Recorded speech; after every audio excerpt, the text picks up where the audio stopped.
Hello, friends. Hello. All right, hang tight for a second here. Hi. I'm just waiting for the YouTubes to catch up. I know you can see me, but I can't see you yet. So we'll just hang out here, you know, talk to ourselves for a minute. Although that's what I'm always doing is talking to myself in this little room here, right? Okay, hang tight. Hang tight. Let's see. The YouTubes wants to be slow this evening. I know I'm here. I think it's coming. There we go. Hello, friends. Hello. Welcome. Happy International Scrapbook Day. Well, it's really tomorrow, but happy like weekend, right? There's lots of things happening in the community. So lots and lots of fun things happening this weekend. So welcome. If you didn't know, that is really a thing, International Scrapbook Day. It is the first Saturday in May every year, and it's been that way forever. I don't know, 20, 30, I don't know how many years. I've been paper crafting, scrapbooking, listing, planning, whatever you want to call it, memory keeping in one form or another for the last 29 years. And I'm pretty sure, I don't know, I might be stretching a little bit here, but I'm pretty sure that holiday has been around at least that long. So, and if not, it's close, right? Welcome to you. Happy Friday. Happy International Scrapbook Day.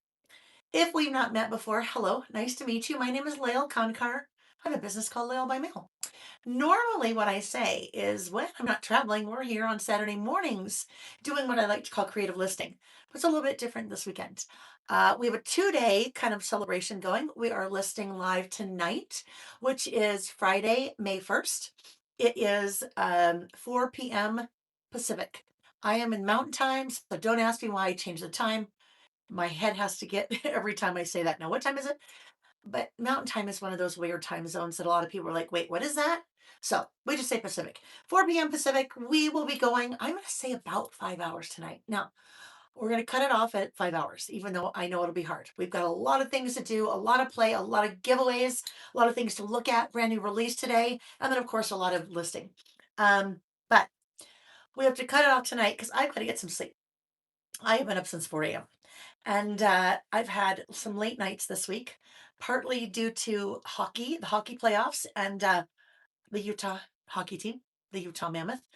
And there have been some late nights, 2 late nights this week from that. And then I was at Little Craft Fest. I was in Houston for last Wednesday until Monday, and that was crazy. So, anyhow, but really, I need to get my sleep tonight because we are listing again tomorrow morning, starting at 8 a.m. Pacific time, and we will probably go about another 5 hours tomorrow.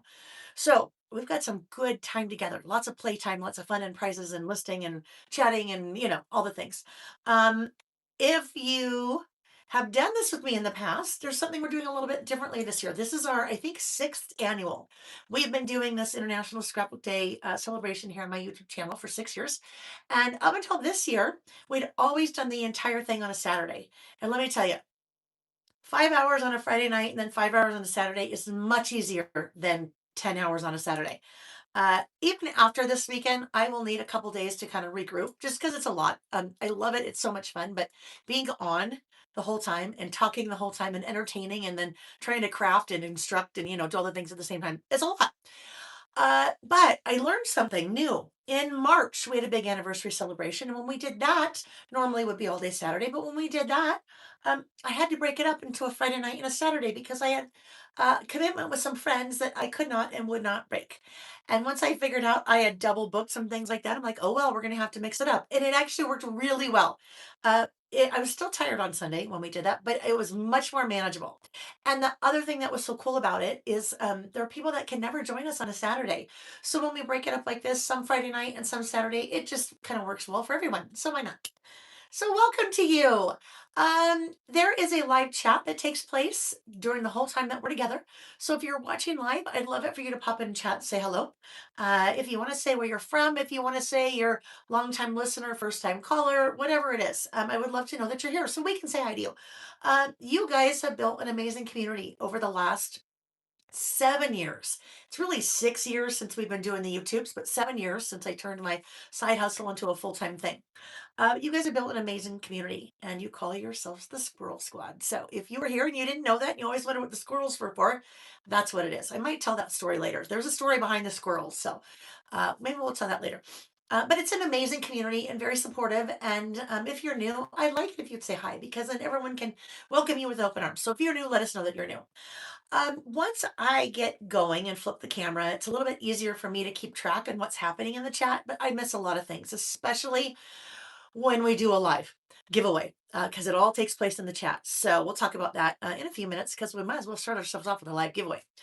But chat is a great place for you guys to connect and then me to also connect with you. Now, I have someone here tonight, and I'm not sure she'll be here the whole time. Her time zone is a little bit different than mine this week. So it's Amy. And Amy, if you don't know Amy, Amy's amazing. Some of you had a chance to meet her if you were at Little Craft Fest. She was there with us, as well as Amy's daughter, Heather. And Amy is here to help. She will be helping to answer questions, to pop links in the chat. So as I'm using new products and talking about things, she'll make it really easy for you to find them if you're looking for them. So thank you, Amy, for helping. In the description box of the video, there's a lot of information down below in the description box of the video. There is a link to tomorrow's session. And in tomorrow's session, there'll be a link to today's session. So it'll make it really easy for you to find things. And they are two totally different sessions. I'm not like repeating myself. Um, Two totally different sessions. There's also links there to some things that kicked off today. And one of them is the launch, the release of my brand new travel collection, which is called Far and Wide. And we'll take a really short look at that as we get going.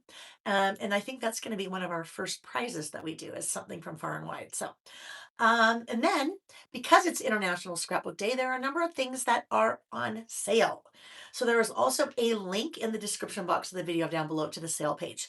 And Amy, if Amy would pop both of those in the chat for us, that would be great. If you're watching the replay, no worries, you just have those in the description box of the video.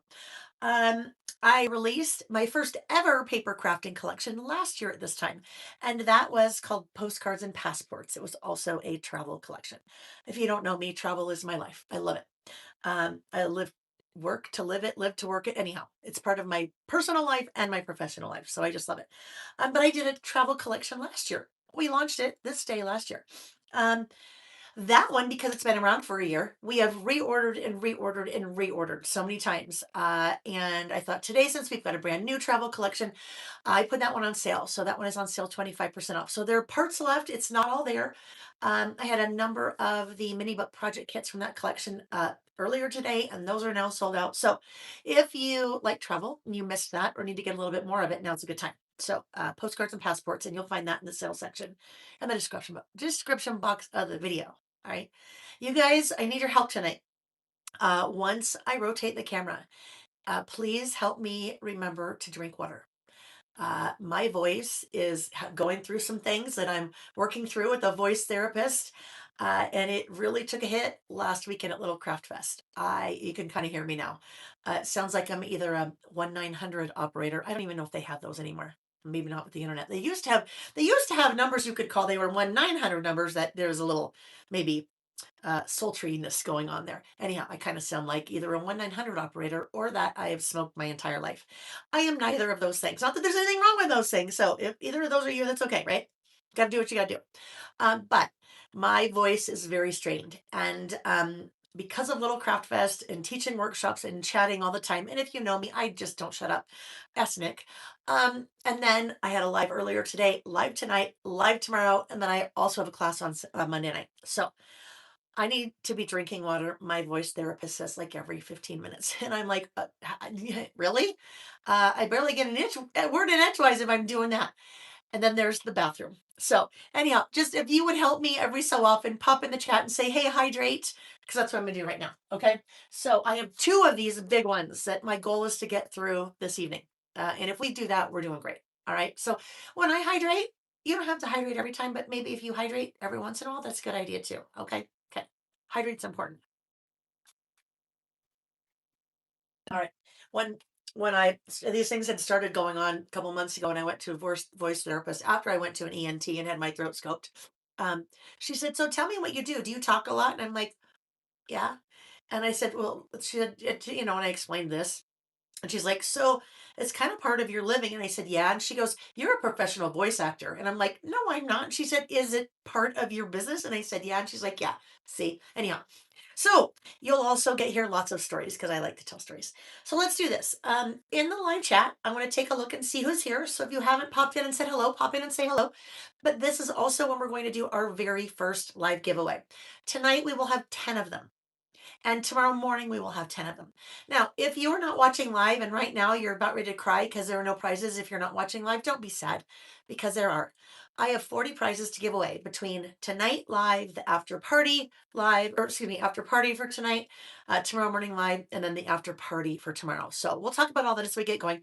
But the thing that you need to know right now is that live giveaway, if you're watching live, means that it takes place in the chat. Since I can't see you, I can't pass out little slips, I can't, close my eyes and pick somebody. This is how we do it. It takes place in the live chat. So chat away. I'm going to chat. I'm going to scroll up to the top, kind of see who's here, but now I do realize it's totally going to mess up the chat. But we'll do that, and then I will stop and I'll scroll my finger up. Wherever my finger stops in the chat, that is the person that will win our first prize. Okay? Okay. So, oh yeah, I should probably say, guess what? Did you notice? Did you notice all of this is new? If you haven't been here for a while and you are just joining because we're having a fun celebration, lots of big things have been happening in the Layle My Mail world this year. We moved to a warehouse about 2 months ago. And yeah, so my business is no longer in our home, so which is fantastic.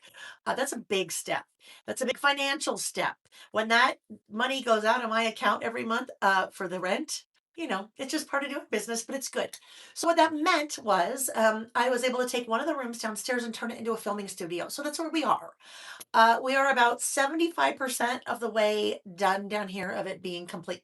And the first thing was this. Well, not the first thing. I have a new work surface drawer unit thing. I've got all this metal hardware here. The lights are fixed. Eventually, and I already have all the equipment. I've had it all since November. But I have a video camera. I also have a camera. I'll have software where I can switch back and forth. I just haven't had time to figure that out yet. So we've got about another month before that's in play. And then it's just all good. All I do literally, when I had my live earlier today, I flip a switch, all the lights go off, and I walk out of the room. Nothing. But this. So if you had been with me since I moved down here, this was a blank wall and it looked like a prison. And I said, all I need is a Sharpie and I'll draw cinder blocks and it looks like I'm in a prison. So this was first and foremost, well, I don't know, second and second most. Uh, Nick and I did this 2 weekends ago and then quickly went to Little Craft Fest. So easy, super easy. IKEA. These little things are IKEA. I don't work for IKEA and I get nothing from IKEA. We walked into IKEA because I thought I was looking for floating shelves and we came back with these because these little blocks are so fun. And my husband, Nick, is so handy. Uh, and we probably won't see him tonight. He went to get Sam. Sam needed help with something, went to get Sam, our younger son. And now Nick is going to the playoff hockey game tonight downtown. It is game 6, and we are down 2-3. So we're really hoping that we win tonight and have to go back to Vegas for game 7. So we probably won't see him tonight. But anyhow, this is what I decided I wanted to do. We came home. Nick built all the boxes. So we laid it out on the floor. He had painter's tape on the floor. I set all the boxes where I wanted them. And then he came in and built it up. Now here's the best part. Well, kind of one of the best parts. This, I bought nothing. I had all of this. Other than the boxes, I shopped my house. I had all of it. There are a few things that came back recently from Japan. So, I mean, I had them, right? So that's kind of fun. All right, friends, let me check the chat. And then we'll draw our first prize and then we'll continue. Okay. I'm not gonna say then we'll go from there because we got a lot of going to do, but water first. Mm-mm-mm. And also I talk a lot with my hands. Okay, let's see. I need to scroll all the way to the top because, oh, guess what? Okay, so guess what's gonna happen, friends? The chat's going so fast, I can't even get to the top. It won't even let me go to the top right now. So I'm not going to go to the top. What I will do is once we get going and once the first giveaway is done, then things will slow down. And then if you want to say hi and let me know that you're here, that would be great. But yeah, I kind of did that backwards. I should have said hello first and then did the prize, but that's all right. Okay, so I'm going to stop. I'm going to move my finger over by the chat, wherever my finger stops. That's the person that's going to win the first prize. So we'll see who wins and I'll tell you what it is. Okay. All right, let's see here. Come on, screen. What are we doing? Go away. I want the whole screen. Okay, here we go. Scrolling. And the winner is Kelly Martin. And you know what? I just missed the whole rest of it. I know it said Kelly Martin something after that. So I'm assuming there's only one Kelly Martin here. Kelly Martin, you are our first winner. Something you need to know about me if you don't. I love Excel. This is how my brain thinks. My brain thinks Excel. I consider myself whole brained. So, whole brained, left and right.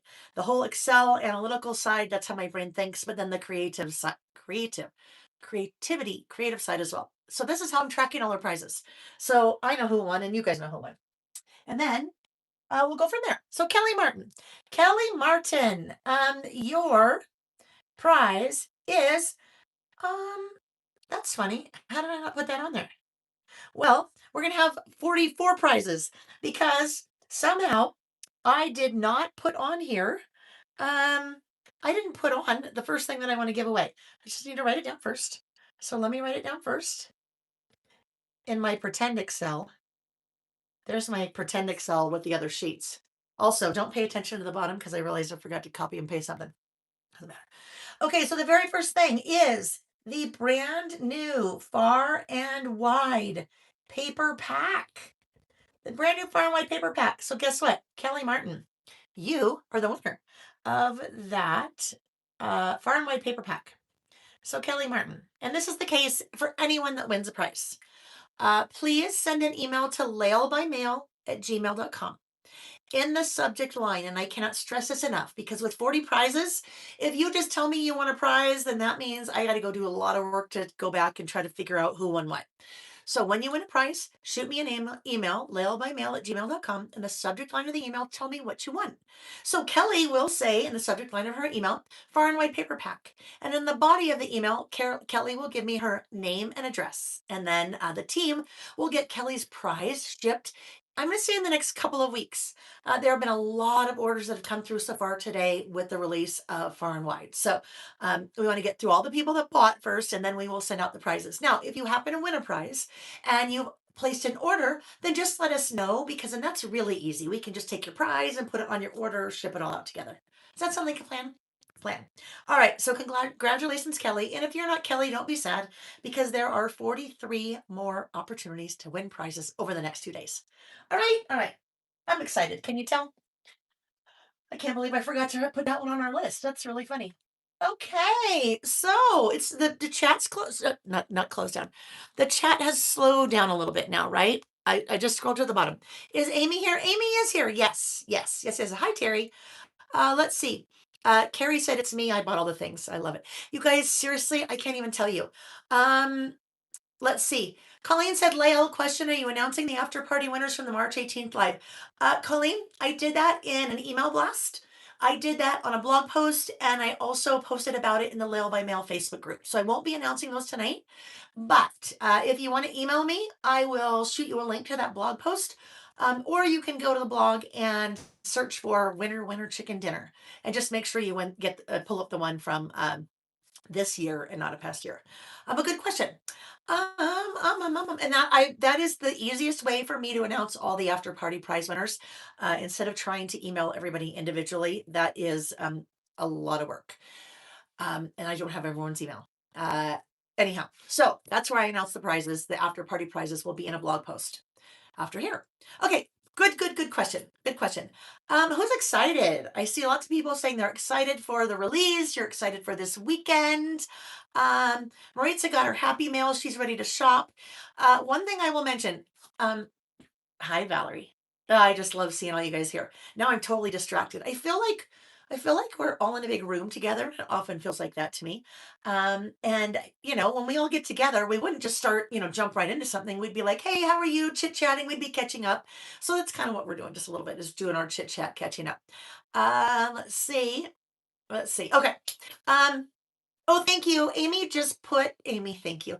Amy just went and found that blog post. She just popped it in the chat. So if you are wondering if you won from our big March celebration, then it's in the chat. Thank you, Amy. Thank you, thank you, thank you. All right, friends. Um, Someone just popped in and said, I'm so happy you are on at this time so I can be live from Australia. That's what I said earlier. It's really nice. And I said, sometimes people can't make a Saturday, but sometimes people are on the other side of the world where the time is very different than here in the United States or here in Utah where I am. And so it gives some of our friends that live in different parts of the world opportunity to join us when maybe they normally can't because it's the middle of the night where they are. Okay. Does Reggie visit you at your new place? So Susan, I think that's Susan, right? Hi, Susan.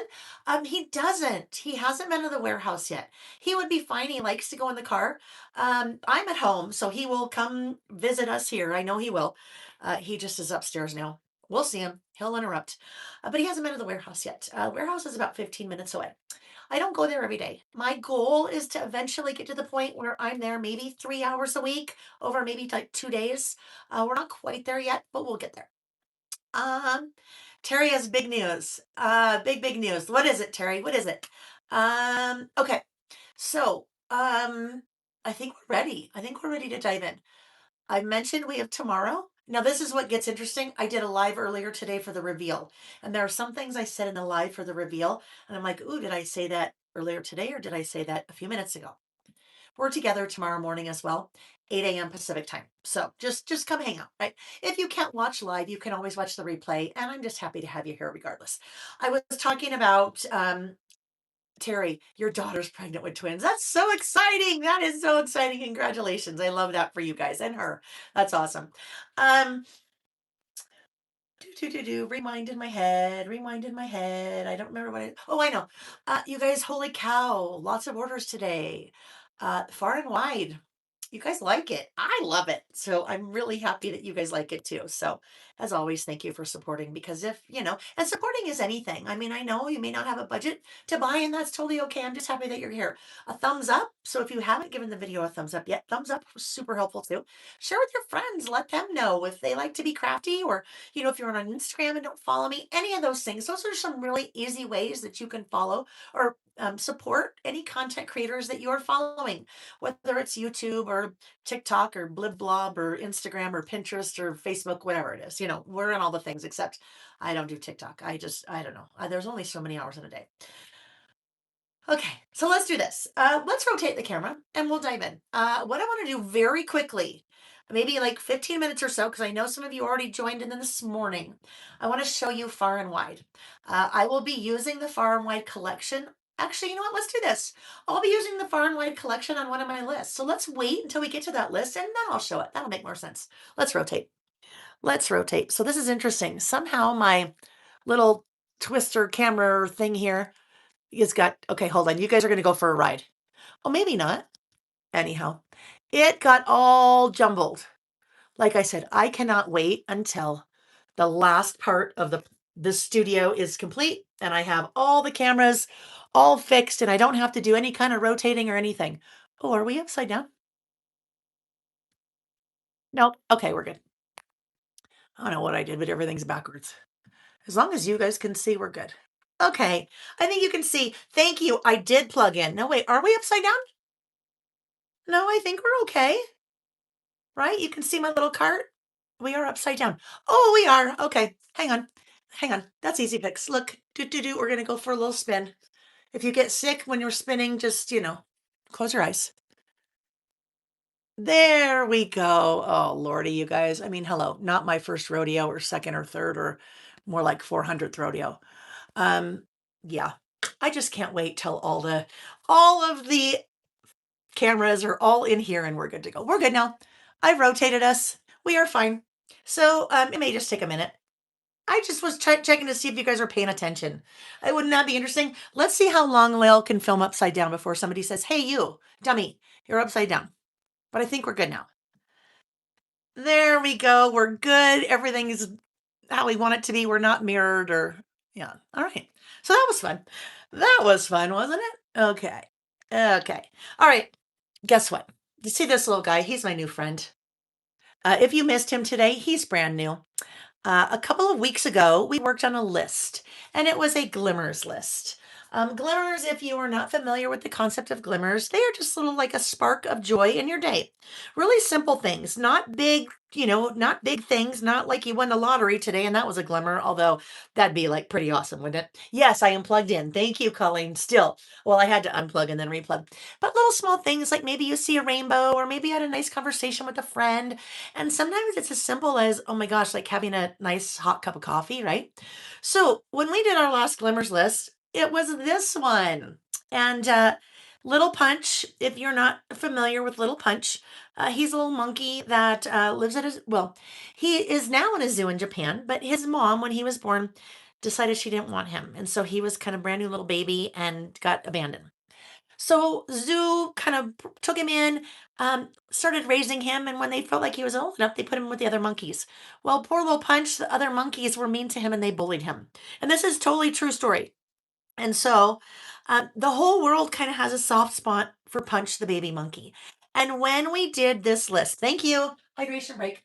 When we did this list, Punch was a glimmer for me. Anytime I'd see Punch, I'd be like, oh, he's so cute.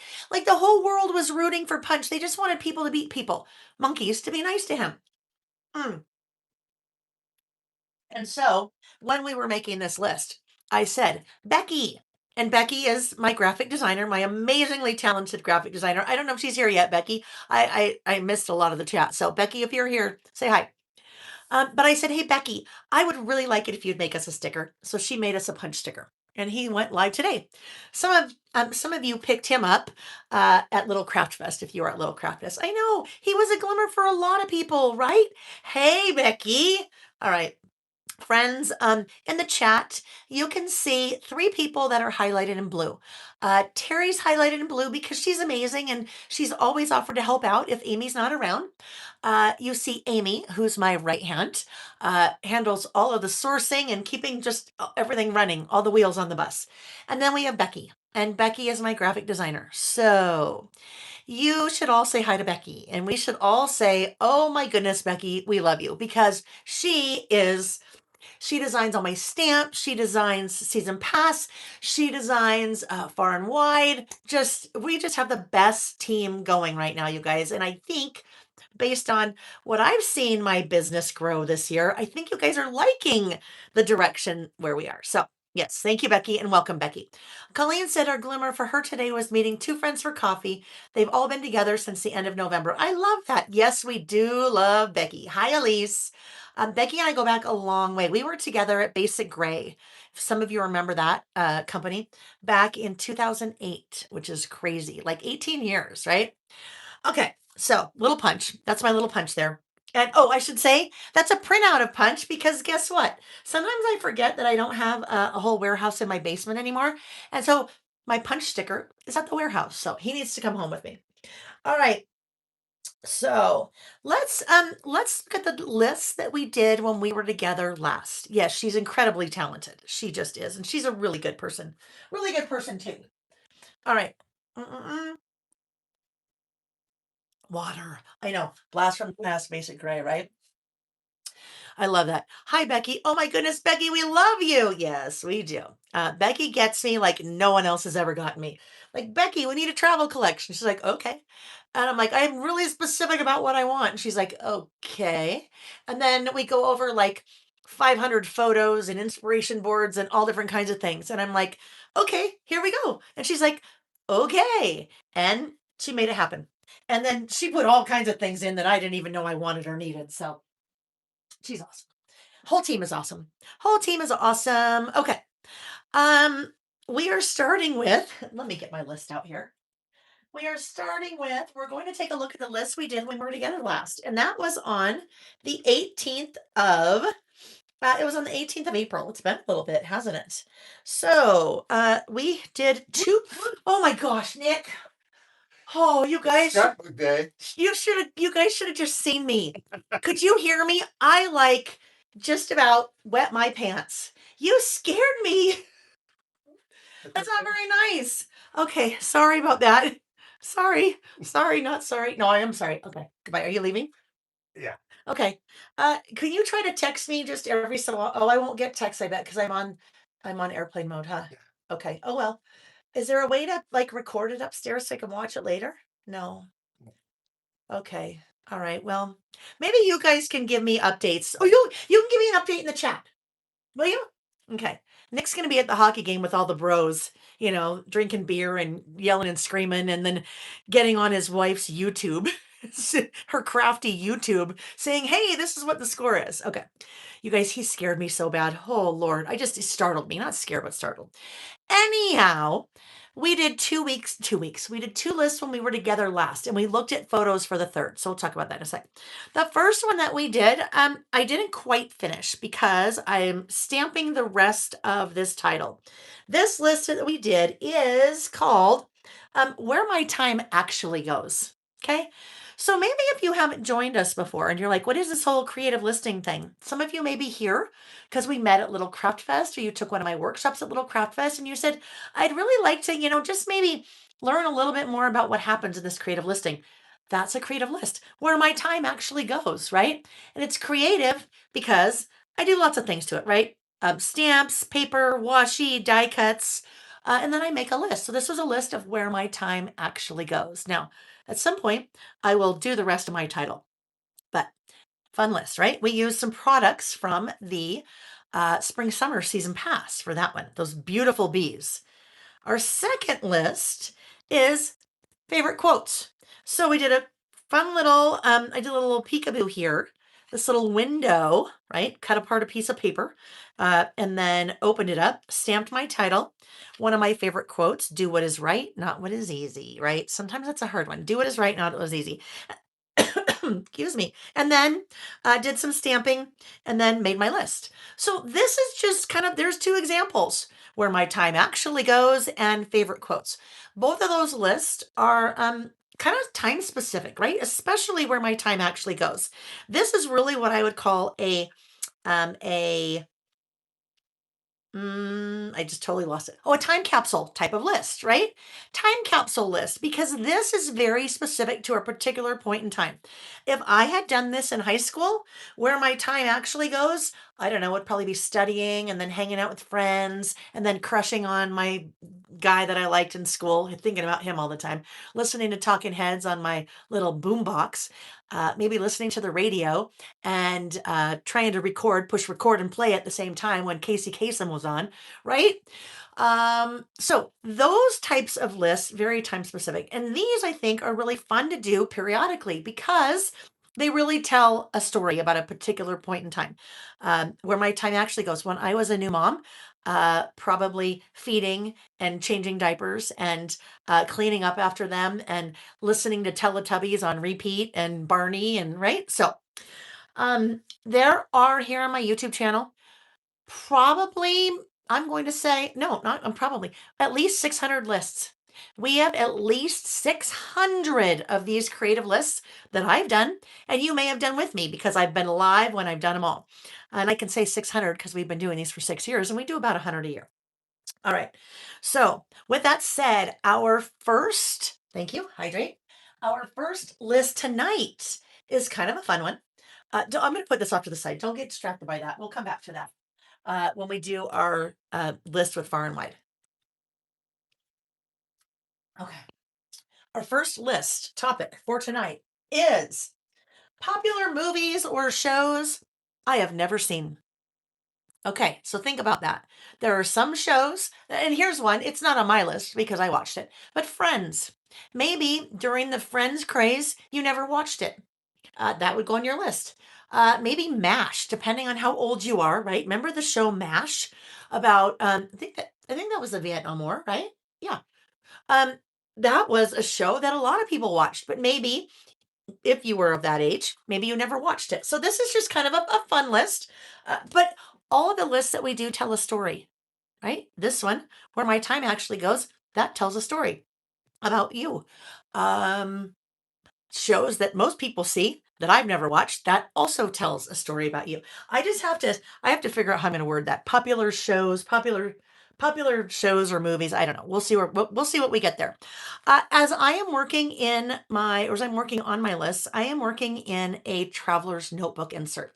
So this is Korean War. Thank you. Yeah, that was bad. Korean War. How old was I? How old was I when that was on?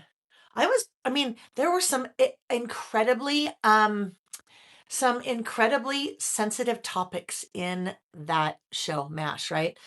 So I probably watched with my parents, I want to say, because it's been a long time ago. So I would not, I wouldn't have realized what war that is. But yes, Korean War. Thank you, friends. Thank you for making me sound smart when I'm not. I was little. Yes, I was very little. All right. So I work in a traveler's notebook insert. When we are doing our creative listing, there's only two things that you need. Seriously, only two things, something to write with and something to write on. Beyond that, you get to decide what you want to play with. If you have colored pencils and that's all you have in your crafty arsenal, then guess what? That's what you work with. The whole point is to do it, not be so worried about what you have or what you're using. So, a couple days before we get together, I put together a list of the products I'm using, and then sometimes I throw in other things or pull something out. But the point is not necessarily what we're using, but that we're doing it. So just remember that. Something to write with and something to write on. And then from there you can start adding whatever you want. So, when I work with a traveler's notebook insert, it starts to get really bulky. Okay. It starts to get really bulky like this because this is the part that hasn't been worked in, and this is the part that has. So, usually, when I get to about the halfway point, something happens. 1972 to 1983. So, you were 2 to 13. Jody was 2 to 13. So, I was, let's see, 4, 4 to 15. 4 to 15. Thank you for putting that in there, though. I love that. It ended in the early 80s. Yes. Hello, Lisa Gibbs. You're in Blanding, Utah, in your RV. Oh my gosh. I think I'm not very far from you. I mean, we're both in Utah now, so, but I'm not sure if I know how far away Blanding is, but welcome. Okay. So what happens is it starts to get bigger and some of the pages will actually start to pop out. Like I've already lost one, not lost, but one signature has popped out. And that will continue to happen. Actually, we're just about to. That will continue to happen because your poor little staples can only hold so much.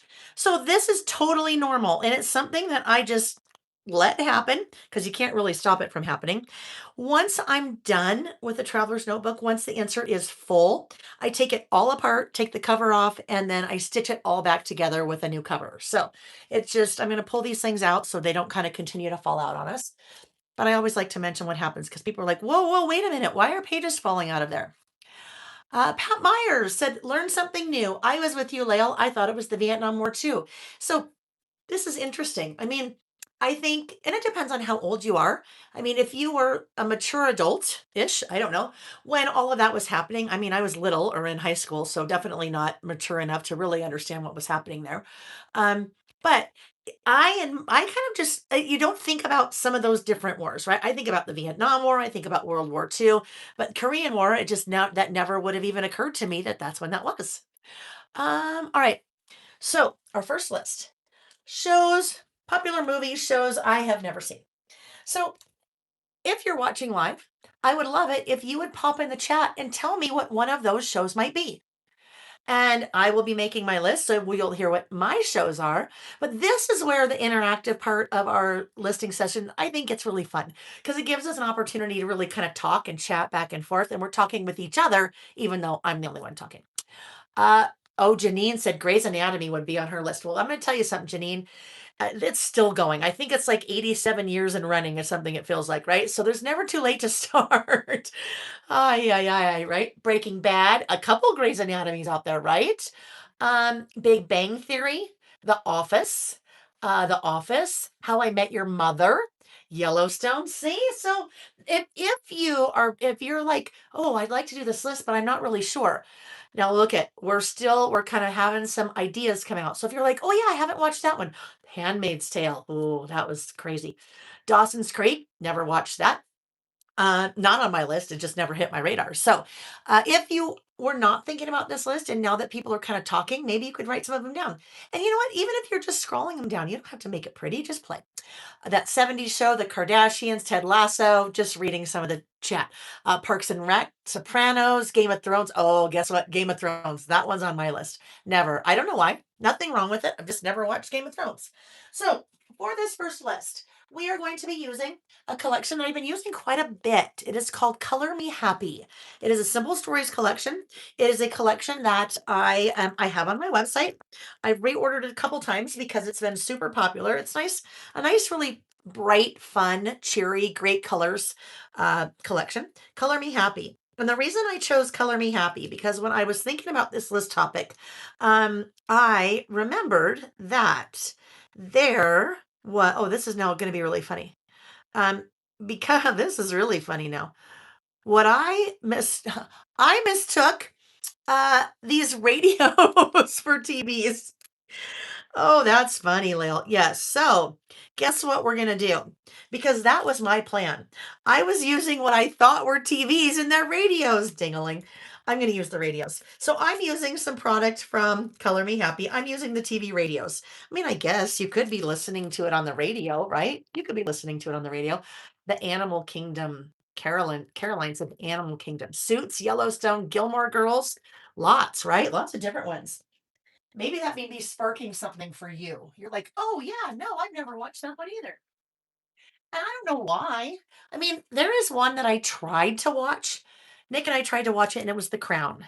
And I know some of you love The Crown, not Crayon, The Crown, about the British royal family and Queen Elizabeth and her reign from when she was very young girl.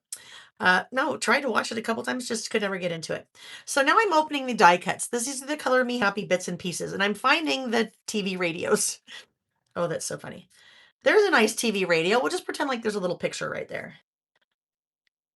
All right, let's see what else we have. There's lots of fun things here. Lots of fun things in this collection. If you're into pickleball, there's some a few references to pickleball. That one, I always love when I see that. That reminds me of a list that we did. Oh my gosh, within the first couple of months that we were listing. And it was called When I Was a Kid. Except when I would say it, I'd be like, when I was a kid. And that was one of the things when I was a kid, right? We had to dial, we had to put our finger in a little hole and dial one number at a time. Instead of, could you even imagine back then we would never even say like voice dial. We'd be like, voice dial? What do you mean voice dial? Like tell somebody to dial the phone for you, like your kids or your mom or whatever? Yeah. Okay, so my TV radios, and I even have a record player. So these are going to be my TV radios, I guess. We'll make it work. We'll just pretend. All right, so I'm also pulling out a couple of these little scallops because those little scallop strips might be fun to use as well. I'm not really going to pull any of these guys like so much fun because I haven't seen them. Ooh, true story. This could be good, right? This could be good. True story. Now, maybe you're not much of a TV person. Maybe are there some bands that you've never really listened to and gotten into? Maybe like Chris Stapleton is one. I love him, but maybe you haven't. And then you could use like your little radios and your record players and things like that. All right, so let's do that. Let's just grab, I think, a couple of those things. That will be good for us. We'll move this little tray out of the way. And let's look at pattern paper. I kind of go back and forth. When you look at my lists, and I have 4 idea books now, 4 idea books from all of the lists that we have created over the last 6 years. But when I look back at my lists, I would say more often than not, I'm using some kind of pattern paper as a base. But every once in a while, I'm not using a pattern paper as a base, or maybe I'm even creating my own pattern paper like that we did. We created our own pattern paper with a stamp. But this one over here, I wrote directly on the page, and so part on, part off. But I'd say more often than not, I am using some kind of pattern paper in my list. So I think for this one, there's another list with Color Me Happy. I think with this one, let's take a look at the pattern paper and see what we might want to work with. This paper is from a 6x8 pad. Color Me Happy 6x8 pad. I think what I will end up doing is I think this will probably be a single page list. Most of my, what are my stickers to the right? This one? Is it this one? Jill, is this the one you're talking about? So, Color Me Happy had 2 different sticker packs. One were the icons. One was the icons. The other one was the basics. And I am sold out of both of those. Simple Stories is also sold out of both of those. So if you can find them somewhere, awesome, but they are sold out. So I won't be really looking at any stickers or working with any stickers. Although, I don't know, I might use one of those because those are really fun. We'll see. I hate to use things that you guys maybe don't have, but sometimes if it's cute, it's like, oh, well, so sad. All right. So I'm going to use pattern paper as a base. This is going to be a single page list just because I don't have that many shows, right? I don't have that many shows that that are on my list. So I think as I look, let's see. I don't know, that's kind of plain. Just looking here at really, I mean, these two colors come in there. So actually that would work. That pink and green. We're kind of going to go with a little pink and green theme here.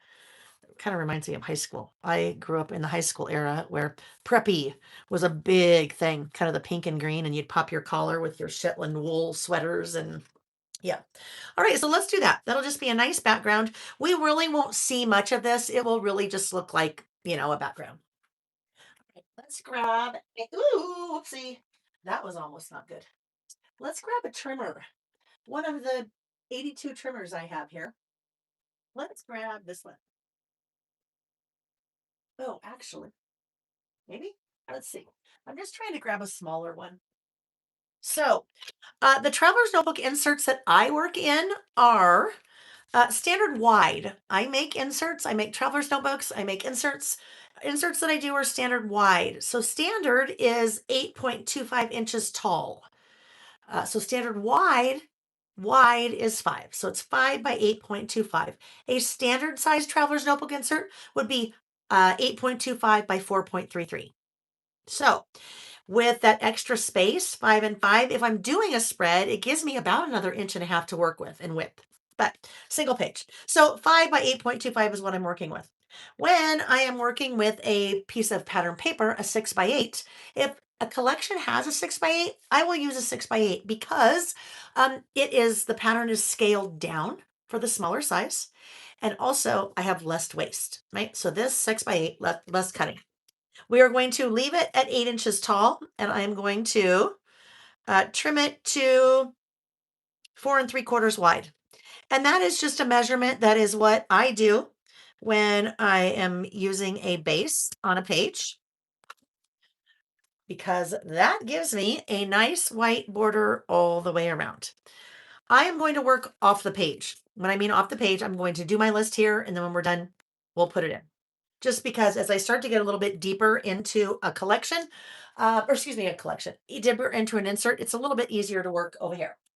All right, next up, I need something to write on. I will not write on that. I mean, I could, no reason I couldn't, but I am going to write on a piece of, oh, here we go. A piece of grid paper. So I do 6 by 8 versions of this grid paper and also 12 by 12 versions of this. So it's just kind of a little bit more visually pleasing than white cardstock, right? So sometimes I do white cardstock, but because I'm not going to do a lot of decorating on this list, I will use that guide. Just looking at the chat. Walker, Texas Ranger. Yeah, definitely not. Oh, The Walking Dead. Okay, Karen, you know what? Karen, that needs to go on my list. I never watched The Walking Dead. Never. I mean, nothing wrong with it. We just have, sometimes it has to do with different times in your life, right? Like maybe you're in college when The Walking Dead is on and you're like, I don't have time to breathe, let alone watch The Walking Dead. That wasn't me. I just never got into The Walking Dead. So where's my pen? I need to add, oh, that's not, okay. Oh, here we go. I need to add that to my list. The Walking Dead. Walking Dead. Okay.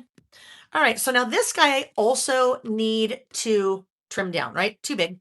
And so sometimes I eyeball.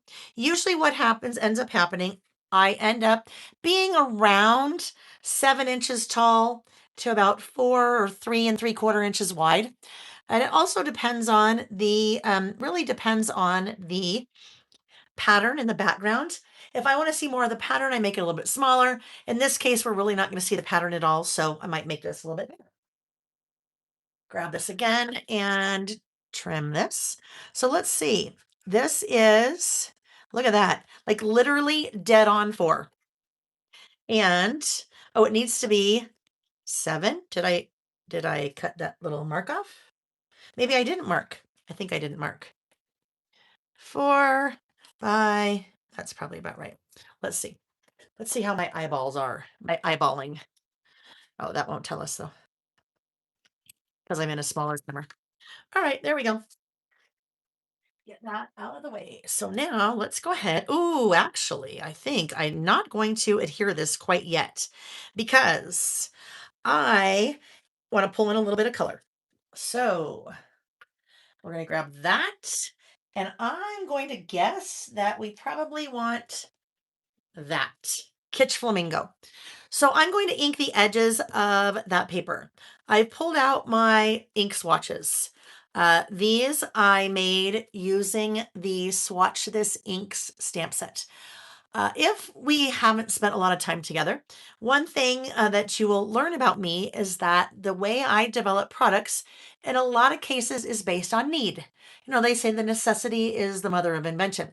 This was one of the very first stamp sets I designed because I like to use ink. And if you have a lot of ink, if you could see my drawers, I have probably 200 inks. Um, if I don't have my ink swatched, it's really hard for me to find the color easily that I want to use, right? Because I might have 10 different versions of pink. And so if I don't know what it really looks like, I have to get them all out and test them. But if I have them swatched, then all I have to do is pull out my swatches. So I'm going to go to, oh, maybe it's picked raspberry. I think it's a mix between the two. You know what? I think picked raspberry. That's what we're going to go with. So swap that out. And again, that's a perfect reason. It's a perfect example of why you swatch your inks because it's really easy then to go, oh, yeah, let's see which of those two is better. Picked raspberry. And then we're done. So the other thing I'm going to do is I need to pull out that. And I need to pull out, try not to shake the table as I open those drawers. This. Oh, yeah, that's funny. Picked raspberry. I do this every time. I need a new, let me just look very quickly. I need a new picked raspberry head. So let me look. Let me see if where are they? I remember I put them away. So basically, I brought probably 75% of my craft room upstairs into the downstairs, into my new filming studio. So when I need something, I have it. But now, do you suppose I have that? Sorry, it probably sounds like I'm talking under the table because I am. Survivor. That's another one on my list. Where is that? I know I had a couple of extras. Oh, well. So what I'm going to do, that was a lot clunkier to get to than it should have been. I just need to remember to do a new picked raspberry. This is one of my storage solutions that you'll find on the website. This was Amy's brilliant idea. If you are using inks, sometimes you like to use an ink blending tool. So that's a little ink blending tool. And these are the foam heads that you would put on top of your little ink blending tool. So you can do ink blending, inking edges, all different kinds of things like that. The storage solutions that we do, there are, I don't know, 10 or 12 different ink options. So when you purchase, you are purchasing that 5x7 box. You are purchasing, as part of that, 2 sheets, and you're picking the ink manufacturer. Those sheets are blank when you purchase them. This little storage solution holds 2 sheets. So up to 40 of your little ink blending foam head thingies.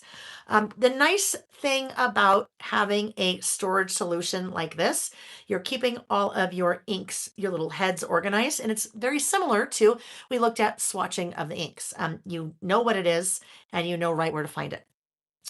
Some time ago, my picked raspberry lost all of its Velcro, and so it has been gone. So what I'm going to do, I happen to know this one is also picked raspberry. This is a mini size. This is a tiny size. So it does the same thing, just one smaller than the other. I'm going to take that and take my picked raspberry, and I am going to circular motion with that little ink blending tool, pick up some ink on there, and then I am going to ink the edges.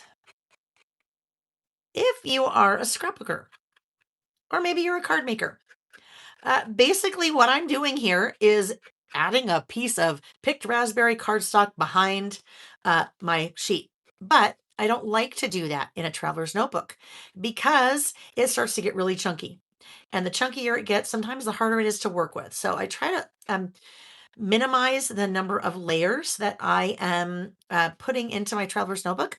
So this is a great way to ink the edges to make it look like it's been matted with, in this case, pink picked raspberry cardstock. It gives it the look without the extra bulk. All right. So all I'm doing is going around those edges, and that makes such a difference. You see the difference between it here and here? And watch when I put it here. This will be a good side by side. See that? It uh just makes it pop a little bit more. Sometimes you don't want it to pop. Sometimes you want it to blend in a little bit more and not look so stark. If I had wanted it to blend in a little bit more, I would have found an ink color that was similar to that green. But this one I wanted to pop because we want to pull in lots of pink on this list. So just inking away here. Do do do. We need like the Jeopardy music going. Oh, I'm gonna take a sip of water while I think about it. Oh, Karen Perkins, Lost.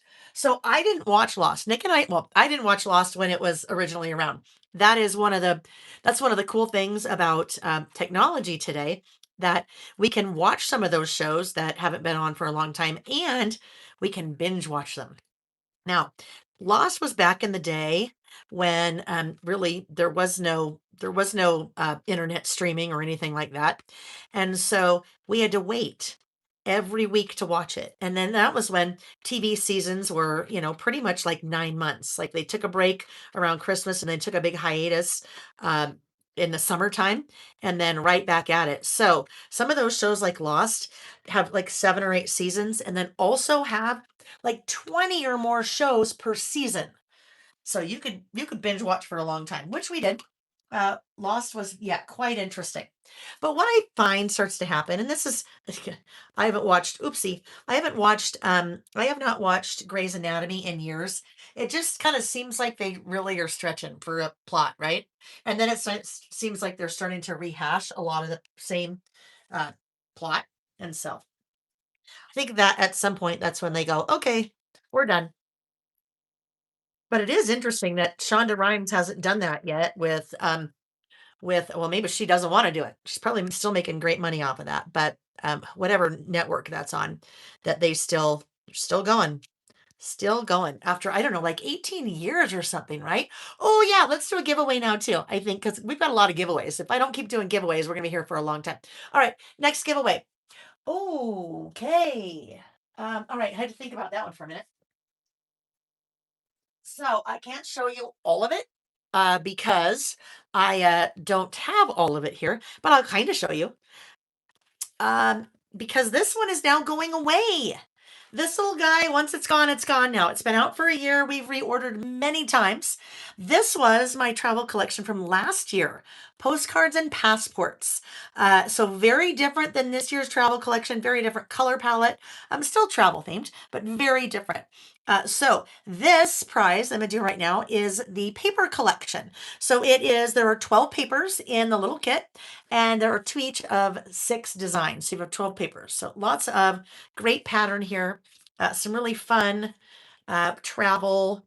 Lots of, let me turn it over so you can see some of the more travel uh, themed papers. But beautiful color palette, some postcards and some passports, fun stamps, some great travel words. Anyhow, and I always do a pattern on the back. The cover sheet is the exact same weight as the paper, so you get a little extra bonus there.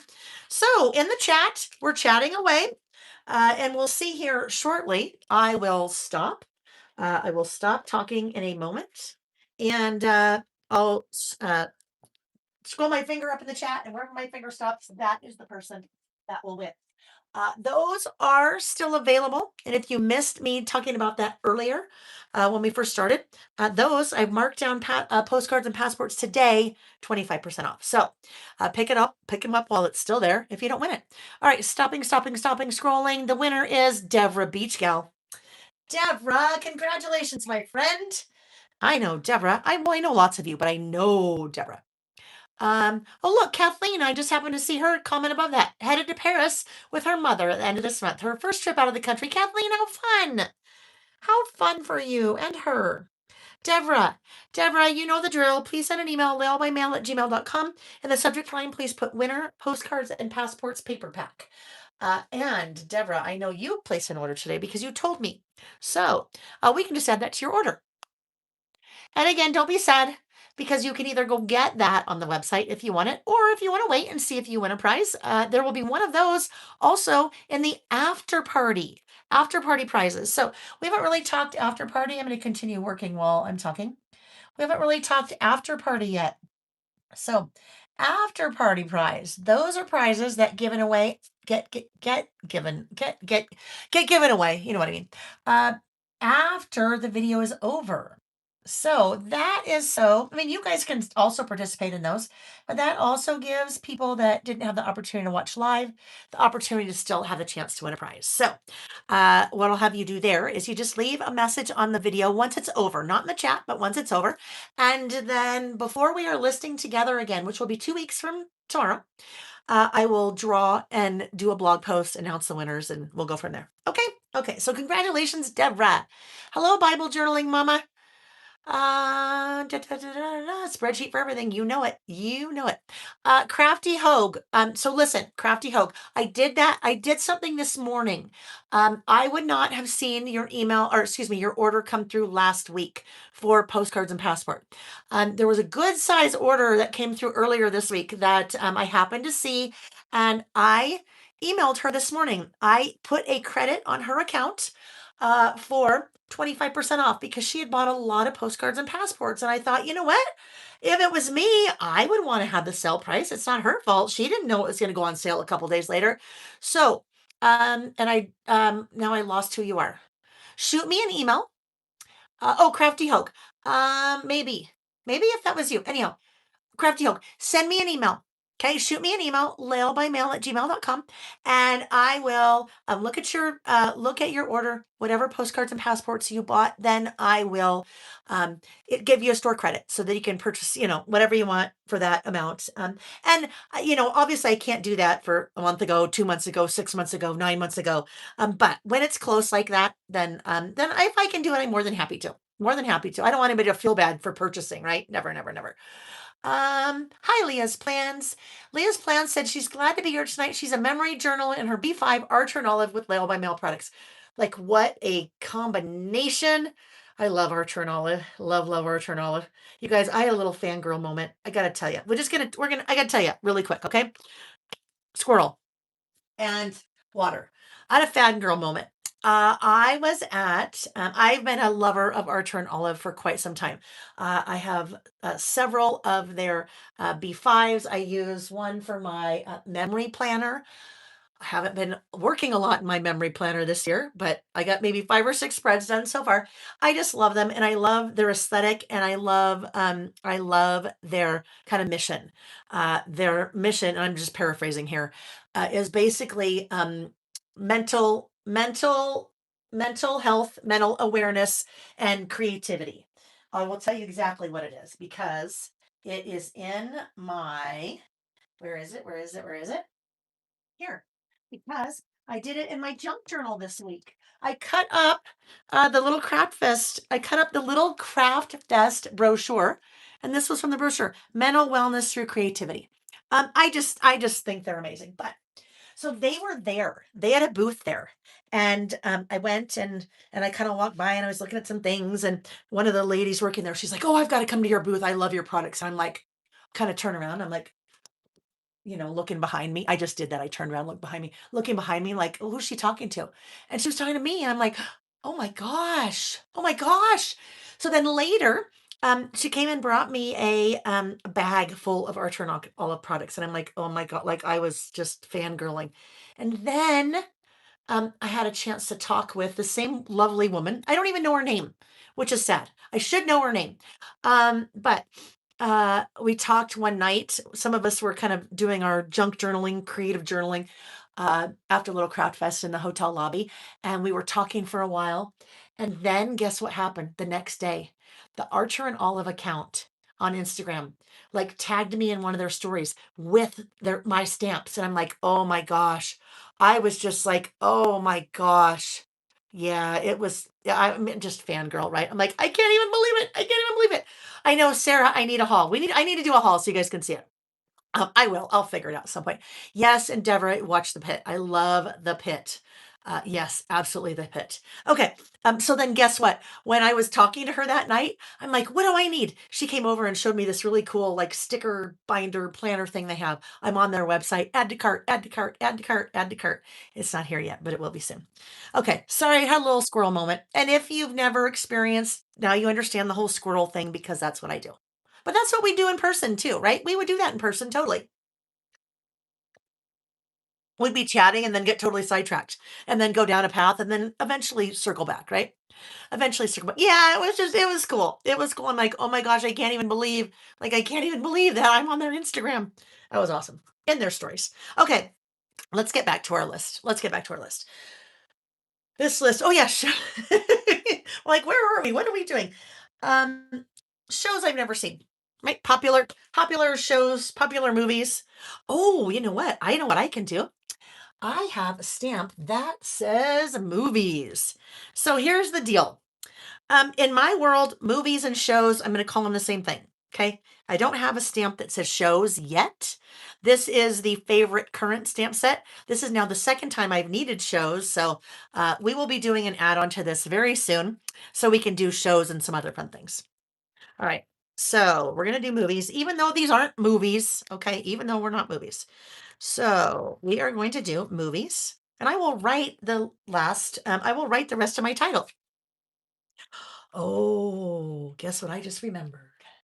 I just remembered that I taught a class on Tuesday night, the season pass class, and I had no idea what I had done. Please tell me they're in here. Oh, good. Okay. I had no idea what I had done with my stamping blocks. These came with me to Little Craft Fest. That's why I couldn't find them if you were with me in class. So here I am teaching a class. We're doing stamping, and it was one of those do as I say, not as I do. I always tell us to right size our stamping blocks. And guess what I had to do? I had to use like this guy for one of my little tiny stamps because all my little ones were not put away. So now I'm going to right size my stamp to my stamping block. And I think we'll probably use that. Oh yeah, we'll use that guy too for that little reel, little movie reel. All right. So now the question is, our TV radios here, dang that, our TV radios, if we just make maybe a little thing like this, right? Maybe a little cluster, a good cluster, not a bad cluster. And maybe we just do the true story right here. How about that? Because then maybe it'll make it look so it doesn't look so TV, non-radio-ish. There's dials on it. Come on, there's dials. It's good. There's a little screen. True story, that works. So we'll kind of make all of that work together. I am going to get these set where I would like them to be. Clusters. Building clusters. Some people get really frustrated when it comes to trying to build a cluster of something because it takes a while to get it where you want it. Maybe you're not sure what size to use or shape or how to make things look balanced. So when it comes to building clusters, I have a couple of rules that I follow. Number one, different colors. Okay. I like to use different colors in my clusters. Number two here, I have different shapes, right? This is kind of wide and squatty. This is tall and squatty, but still different. And then this guy is totally different. So if I put those three things together, like that, in my head, that works. Okay. Another thing, so besides color and besides shape and besides size, another thing is number. How many pieces are you using in your cluster? They say that you should work in odds instead of evens when you are clustering. So I have three there, so that will work. I might change it up a little bit, but we'll see. I'm using highlighter tape. I don't know if I have this on the website anymore, and I can no longer buy it roll by roll. So I will sing the praises of this product without selling it if I don't have it anymore. This is a repositionable tape. It is meant for highlighting textbooks or maybe highlighting a Bible or highlighting magazine or something like that. If you think of those pages, they're very, very thin. And if you try to put tape on pages like that, what would happen when you try to lift it back up? It would completely pull off all the print, right? This highlighter tape is meant to be removable and repositionable. Why that's important here. Once I figure out where I want my pieces, the next biggest, I think, problem for people is you've got them where you want them, and then you're like, oh crap, now I've got to pick them all up and put my adhesive on and set them back down. I'm never going to get them in the place where I like them. 3 pieces here. But if I use highlighter tape, I can put highlighter tape right here. And now I've taken 3 separate pieces and turned them into one. Bingo, right? So now I turn that over and now I apply my adhesive. That I would say is probably well, Amy is the one who introduced me to highlighter tape years ago. That would probably be my biggest beef in the past about clustering, is that I'd get things where I want them and then I could never find where I wanted them again. So that's what we're going to do here. I'm actually, I think, going to move this. I'm going to move this guy over just a tad bit because I didn't like that little space that was left there. All right, little Reggie hair in there. Reggie's the cat, not the husband. All right, now I'm going to peel this off. And my pieces are in place where I want them, and it did not pull any of the print off or any of the any of the paper off.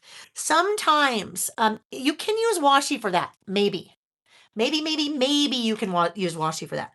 Problem is, and if you've run into this, you know what happens. Sometimes you put washi on something. Hello, Reggie. Get in your bucket. Hang tight. We got to make sure he gets in his bucket. Yes, yes, yes, yes. Reggie's a cat. Reggie is 15 pounds. He's big boned. I always joke. No, he is a big cat. He's not fat. The vet says he's not fat. He's just a big cat. Sam thinks our younger son thinks he's maybe part Mancoon. Big cat. So he loves me and he likes to be part of this. And sometimes when he likes to be part of this, he just walks right in and then likes to flop down, and then it's really hard to work. But I have a little IKEA bin. I call it his bucket, that sits in the corner of my desk here.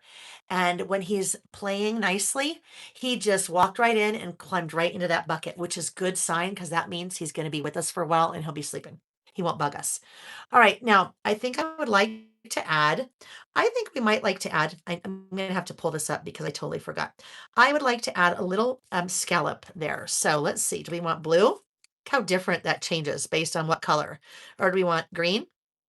Or do we want pink? Too much pink, I think, because we might do our title in pink. Or do we want maybe this light pink? All right, light pink is not enough, right? Not enough contrast. We could do polka dot. I pulled that out as well. Ooh, that could be fun. Now, I do all of my writing in black, so I think I'm not going to go with polka dot because it kind of won't give me enough contrast. I don't know. I feel like we might want to do this guy. So I need to kind of come back in here and peel this up just a little bit. Just peel it up a little bit so I can slide part of this guy underneath. And I don't need to peel it all up, right? Because there's no sense in putting part of that under part that we won't see. Oh, whoopsie. That was a blonde. My blonde is showing there because look what I did. I put that on a different part. So yeah, scissors. Let's just come right here. Put it on the opposite edge.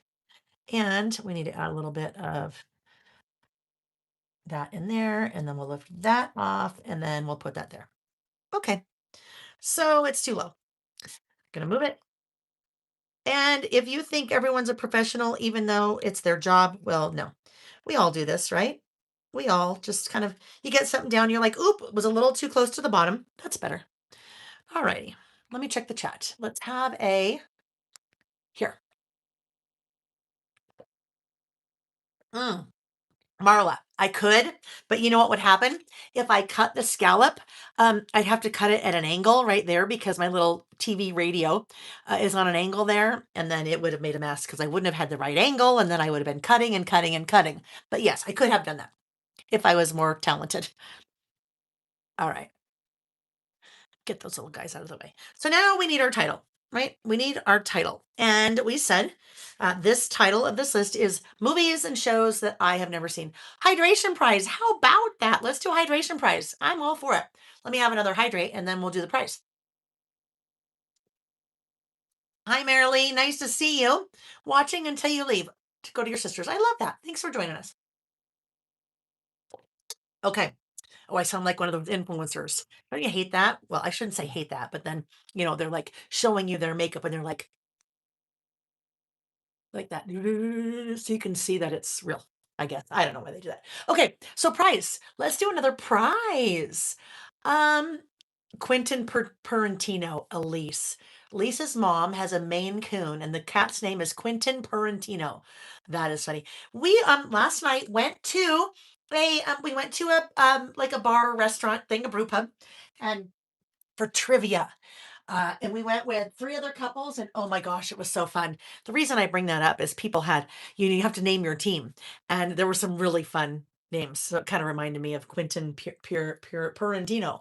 What's our next prize? Our next prize is, how about, oh, I know. How about this? And I'm just perusing my list to see what we want to give away right now. No, not that. Hang on. One of these. Actually, it's a pair of these, a set of these. These are my 13.5 by 13 craft storage pouches. 13.5 by 13 is the first size that we did over 2 years ago. So if you've seen somebody come out with these recently, we came out with ours 2 years ago. Yeah.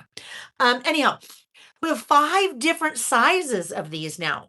And you can see them on the website. They're called craft storage pouches. But what's nice about these guys, 13.5 by 13, if you use 12 by 12 scrapbook paper, 12 by 12 paper, they fit in here really, really well. And then your embellishments fit there as well too.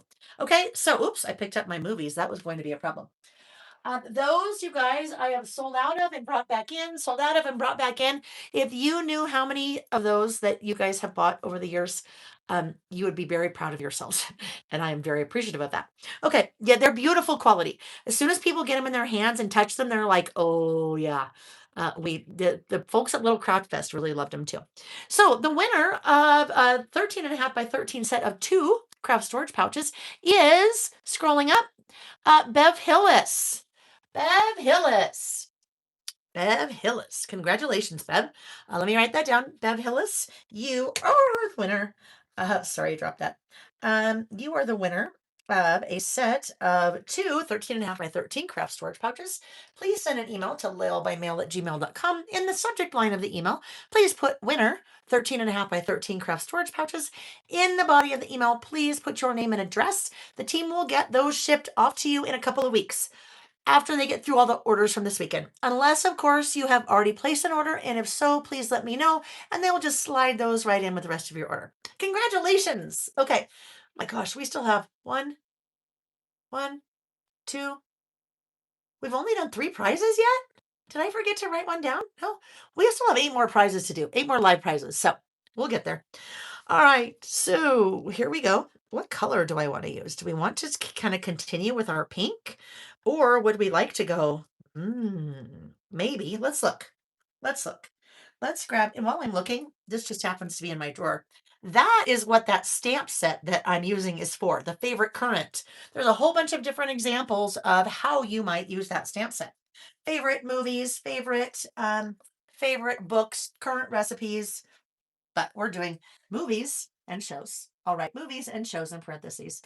Popular movies and shows that I've never seen. By the time I get to that title, I will be ready to really know exactly what I'm going to say. Crystal Edwards said, I'm trying to order and I'm so sad the travel charms are sold out. So we relaunched one travel charm today and we launched a brand new one. Those are handmade. And so they sold out. I mean, we didn't have a lot of them like we do the rest of the Far and Wide products. Those are handmade. And so those sold out really quickly this morning. I need to get to the warehouse on Monday and look and see what we have that we can use to make more of those. And when I say we, I don't mean me. Uh, it's Sam's girlfriend now that's making them. Sam used to make them and Sam's girlfriend is making them now. I need to see, I know I need to reorder some charms so we can make those, the little parts. The best bet, if we ever sell out of anything like those charms, there is a button on every product that says email me when available. So if it's sold out, put your little email address in, click that button, put your email address in. If we are able to bring anything back in stock or make them again, you will automatically be notified as soon as we add them to the system. Okay, so I know. Sorry about that. Those flew. Those just flew. All right, let's look. We're looking for now this is interesting. This could be interesting. This color is called Evergreen Bough. Evergreen Bough. Now, you would think it's green. Well, it is green, right? But look at that. I mean, that's kind of close. That could potentially work. Let's look at our blues and see if we think we find something better that we like. Speckled eggs, selfish patina could work. Ooh, I think we should use that. I use distress oxides for most of my stamping, so that is these colors. How many pages do the TN booklets have? Karen Perkins, your best bet is to go to one of those Traveler's Notebook inserts on the website and it will tell you. The lined and the blank ones have a certain number. The themed ones, there's a travel themed one, there is a gratitude themed one, there's a habit tracker, there's a calendar. Those have different page counts. So if you want to do a quick check-see, then it will tell you. Let's see. Bridget is recovering from back surgery. So glad I can watch, even though I can't participate. Bridget, oh my gosh, happy healing. Okay, happy healing. Not happy healing. I guess happy healing. Quick healing. Just take care of yourself. How about that? I hope you are 100% soon. How about that? There you go. Amy, thank you. Amy just popped the link to the Traveler's Notebook inserts in the chat. All right, so I think we're going with salvaged patina. I always feel like I need to enunciate that word when I say it. Salvaged. Okay, there's movies. Now, when we are stamping, and some of you may have taken my workshop at Little Craft Fest on how to make the most out of your stamps. And it was, I have to say, I think it was a fantastic workshop. People really seemed to like it. Really. It was a lot of what I go over when we are stamping. A lot of, hey, did you know why you have to condition your stamps before you use them? This is why. Here's some differences between oxide inks or pigment-based inks and dye-based inks and why you might want to know. Here's the difference between a photopolymer stamp and a red rubber stamp and an acrylic stamp and why you might want to know. And then we did lots of playing and things like that. But one of the things I talked about there is testing your stamp before you actually stamp in your project. That is a super important part of stamping for me. There's a lot of things we can find out when we test that maybe we'd rather learn when we test as opposed to in our project. Like if that stamp was dirty, if your stamp is dirty and it has a little speck of dust on it, or maybe you have a cat like Reggie or a dog like Fred. I don't know. I don't have a dog named Fred, but and one of their little hairs gets on your stamp. Anything that's on your stamp, when you go to ink it up, the ink will not adhere there. And then when you go to stamp, it looks a little odd, maybe because you have a space in your stamp where there's no ink. That's something we can learn. We can learn, do we like the color? Like I can look at this and go, okay, now that I see that, is that a good match? Yes, we like that. If you're spelling a word, maybe you accidentally spelled it incorrectly. Wouldn't you rather know that in a little scratch piece of paper than find that out on your project? Yes. So I always test stamp, mostly always, mostly always. Popular. I just need to make sure I have enough room above. Another thing that we talked about, and this is what I talk about all the time when we're stamping, it's a really good idea to right size your stamping block to your stamp. What I mean by that is if you only have one stamping block, then it has to be the largest stamping block to fit your largest stamp. So if I have a stamp that's this size and I only have one stamping block, then this is what I have. And it will work. This will work. Don't get me wrong, that will work, but it's much harder to stamp and get a nice even impression when you have a little stamp on a big stamping block. So right size your stamping block to your stamp. You can start collecting stamping blocks. I have a lot of them on my website. Some I resell, I buy and then sell. I buy wholesale and then sell to you. Other ones we manufacture. So you can start, if you like stamping or you're just getting started stamping, a really good idea to start getting some different size stamping blocks. It will make your life so much easier when it comes to stamping. Let's see. I love that. Kate said, I am watching the live and conditioned 5 sets of new stamps. I think I have an addiction to Layle by mail stamps. I love it. And Kate, that's a great thing. If you're watching TV or you're listening to a podcast and you don't really want to be working on something, doing like busy work like that, like conditioning your stamps, is a really good thing to do. Um, Crystal has her kids have a cat named George and Chicken. Cute, cute, cute. Anne Margaret. Anne Margaret. Look at that. We've got Anne Margaret in the house. She started a testing notebook. Have you decided what kit you're doing at Lake Lottawashi? Yes, it is a traveler's notebook using products from my new Far and Wide collection. And then Stephanie B said, Layle, your classes are always the best. Thank you. And Melissa said she took all 3 and absolutely loved it. That makes me so happy. Thank you, thank you. All right. Can you remind me what size is the white sheet and the decorative paper? Melissa, the background that I use is 4 3/4 by 8. And this one is about 4 by 7. It just depends on how much of the background I'd like to be seen. So sometimes it's 3 3/4 by 7. Sometimes it's a little bit narrow, sometimes a little bit wider.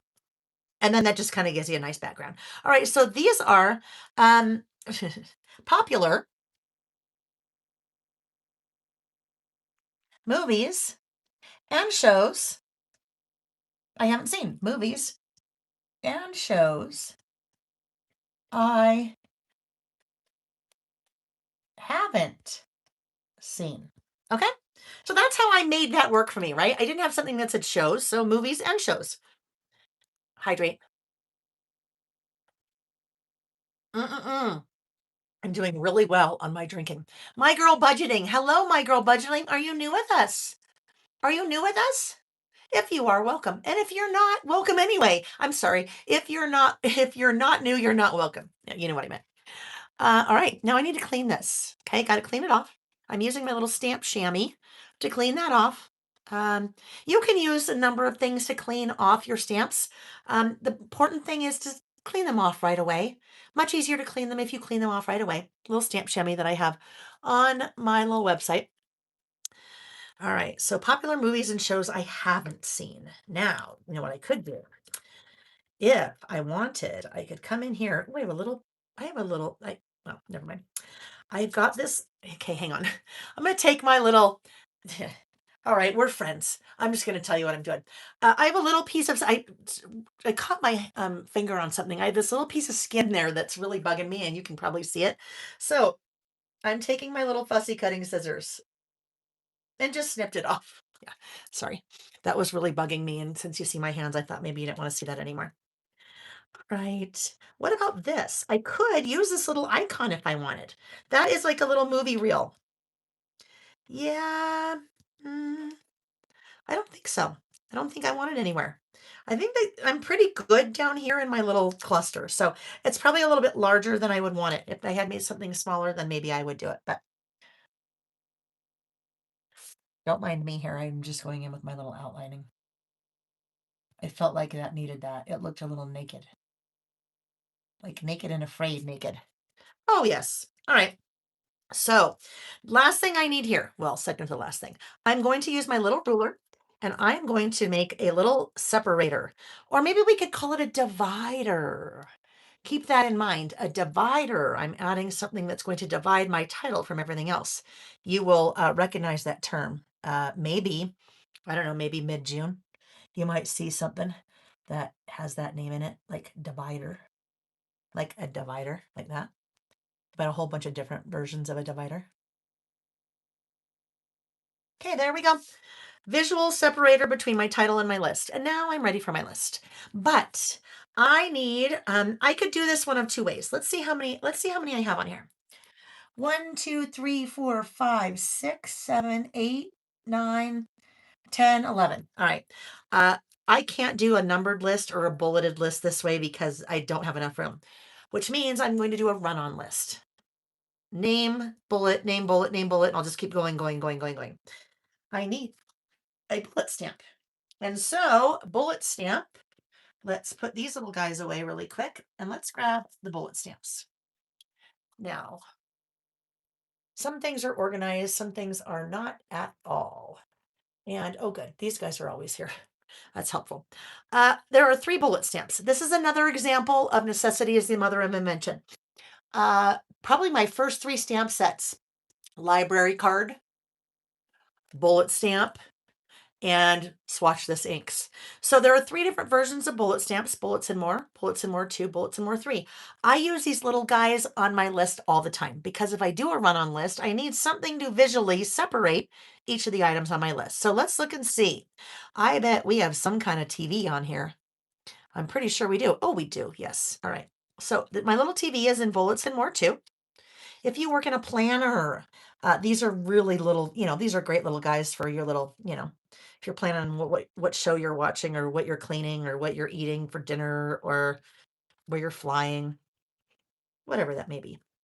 All right, so this little guy is a TV. Now, remember what we said, right size your stamping block to your stamp. These are too big. I mean, I could use these, but they're too big. That little teeny stamp, if I try to use that stamping block, it's hard. It can be done, right? But I'm trying to get it even. I'm trying to get it a nice soft impression. I don't want it to blur. And so if I use a larger stamping block, it makes it a little bit more difficult. But there is a stamping block meant for your bullet stamps. And that's what this one is. It's called a stamping stylus. So we take that little tiny stamp and we put it on the end of our little tiny stamping stylus like that. And now look how easy. Watch how easy this is. TV, TV, TV, TV, TV, TV. That's so easy because, look, it's similar in length and circumference, I guess, to a pen or pencil. So this is really comfortable for us, easy for us to use.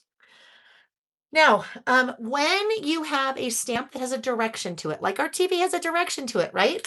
If I'm not paying attention to where I place that stamp on the stamping block, when I am stamping, I might end up with some TVs that are upside down and backwards and so forth. There is a little label on your stamping stylus. Oh, we need to update these because this is the old scatter. Anyhow, that's not for a brand. That is there for reference. So if you put your little stamp in relation to the little squirrel and you make sure your squirrel's always in the right place every time, your stamp will always be in the same position every time. All right. So that's how I can make sure that my TVs are not upside down or on their side because it's a little bit hard to see. They're so teeny. All right, so here we go. The first show or movie popular that I haven't seen is Star Trek. Oh, some of you may no longer like me. You're like, Layle, I liked you, but no more. Star Trek. Not one episode. Oops, episode. Not one. I'm not really a science fiction girl, gal, whatever, person. It's just never something that's really, floated my boat. Yeah. Um, when it comes to reading, I read a lot. I don't read science fiction either. Nothing wrong with it, but it's just not my thing. So never watched one episode of Star Trek. My mother loves Star Trek. Jack, our older son, loves Star Trek. Just not me. How about you? Star Trek? Yes or no? Some of you are like, Star Trek, what is that? That means you're much younger than I am, probably. Next up, another one, Harry Potter. Harry Potter. And what's interesting there, our kids, Jack and Sam, were Harry Potter age. I mean, they were the age when Harry Potter was big. I don't know. I never read, they never read it. I never read it to them, never watched any of the movies. So Harry Potter, not at all.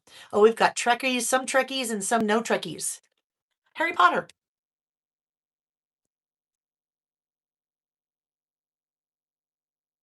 And I'm going to say not the books either. So if you haven't creative listed with us before, we're telling a story, right? We're telling a story about ourselves. But it's fun because we're crafting and it's easy because we know how to make a list. Sometimes we are hesitant to tell a story about ourselves because we feel like we have to be Ernest Hemingway, and we don't. If we can make a list, we're telling a story right here. So I think that is why this type of documenting your life is very um, mm, I don't know what the word I'm looking for. It's interesting to people because it's something that we can do. Not even the books. I know not even the books. And guess what? We were at that trivia night at the brew pub last night.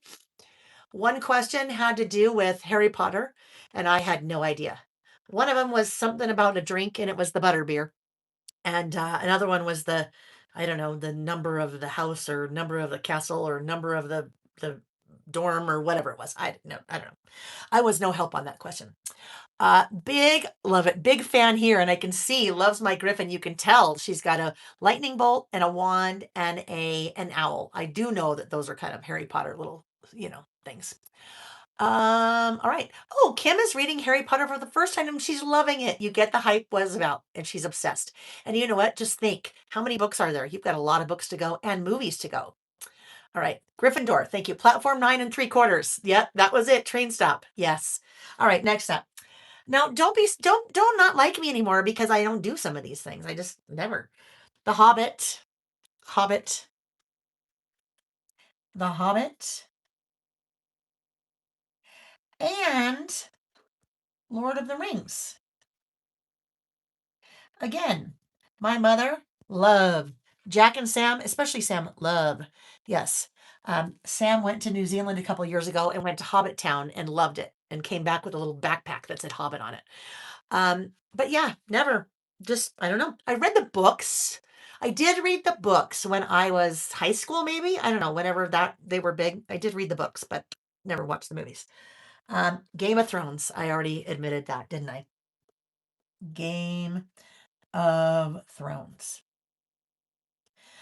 Not sure why, and I'm just writing this, right? Not sure why. Maybe one of these days. I don't know. That needs to happen when I have surgery or something. I mean, I'm not planning on surgery, but maybe when I'm like down and out for a while, where you can just binge watch and go and go and go and go and go. Um, Game of Thrones. Stranger Things is another one. Stranger Things. So I tried. Nick and I tried. Reminded me of, oh my gosh, Twin Peaks. Oh, okay. Who remembers Twin Peaks? I loved that. Twin Peaks back in the day.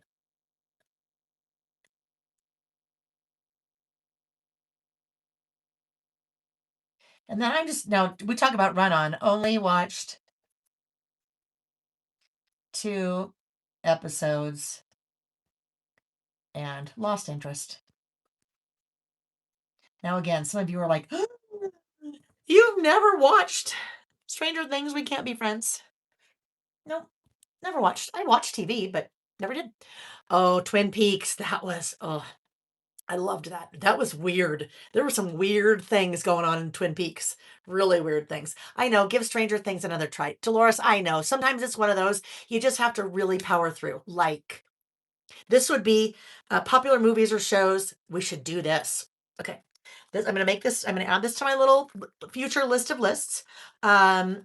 Popular shows that I have watched that I would watch again. Oh, would watch again. Schitt's Creek. I didn't swear. That's the name of it. It's spelled Schitts. Schitt's Creek. Movies, shows, would rewatch. I know, right? I would watch Schitt's Creek again in a minute. I need to. I would love to. Loved that. Loved that series. I cried when it was over. Not because it was over, but the last episode was very good. All right. What else do I have? What else do I have on my list? I have Parks and Recreation. Never watched it. I don't know why. Parks and Rec. Is it called Parks and Rec? I think it's called Parks and Rec. Parks and Rec, Parks and Recreation, Parks and Rec. We'll just call it Parks and Rec. Like recreation. Now, speaking of Schitt's Creek, let me see if I have them in here. If I moved them downstairs, I think I did. Um,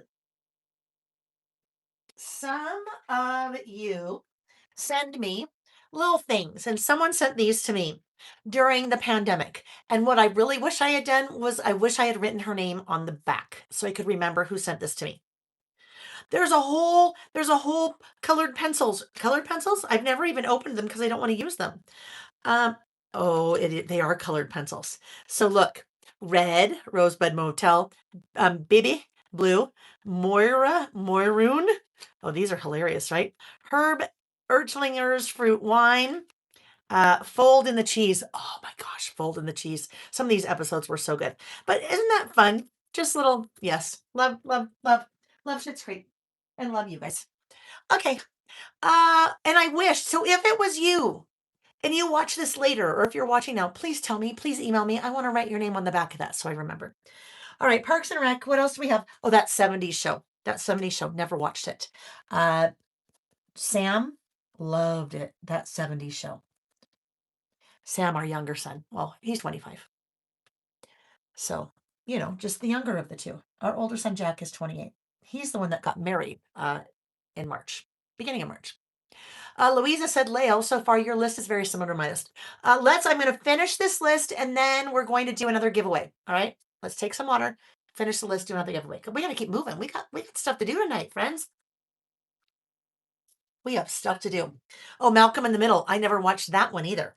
That might have to go. The West Wing. Now, The West Wing. I may need to go back and watch that. From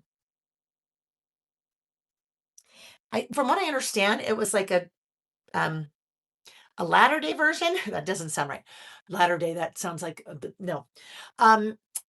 Back. It kind of sounds like House of Cards. That it was a younger version of House of Cards, which we watched, which was good. But then it started getting. Then they're really like pulling teeth to seems like getting a new, continuing with the plot. So, yes, West Wing. I want to watch it.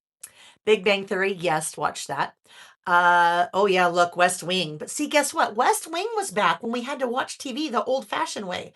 When you had to watch an episode and then the next week watch the next episode. You couldn't fast forward, you couldn't rewind. Maybe depending on how old you were, you could like record it with the VCR.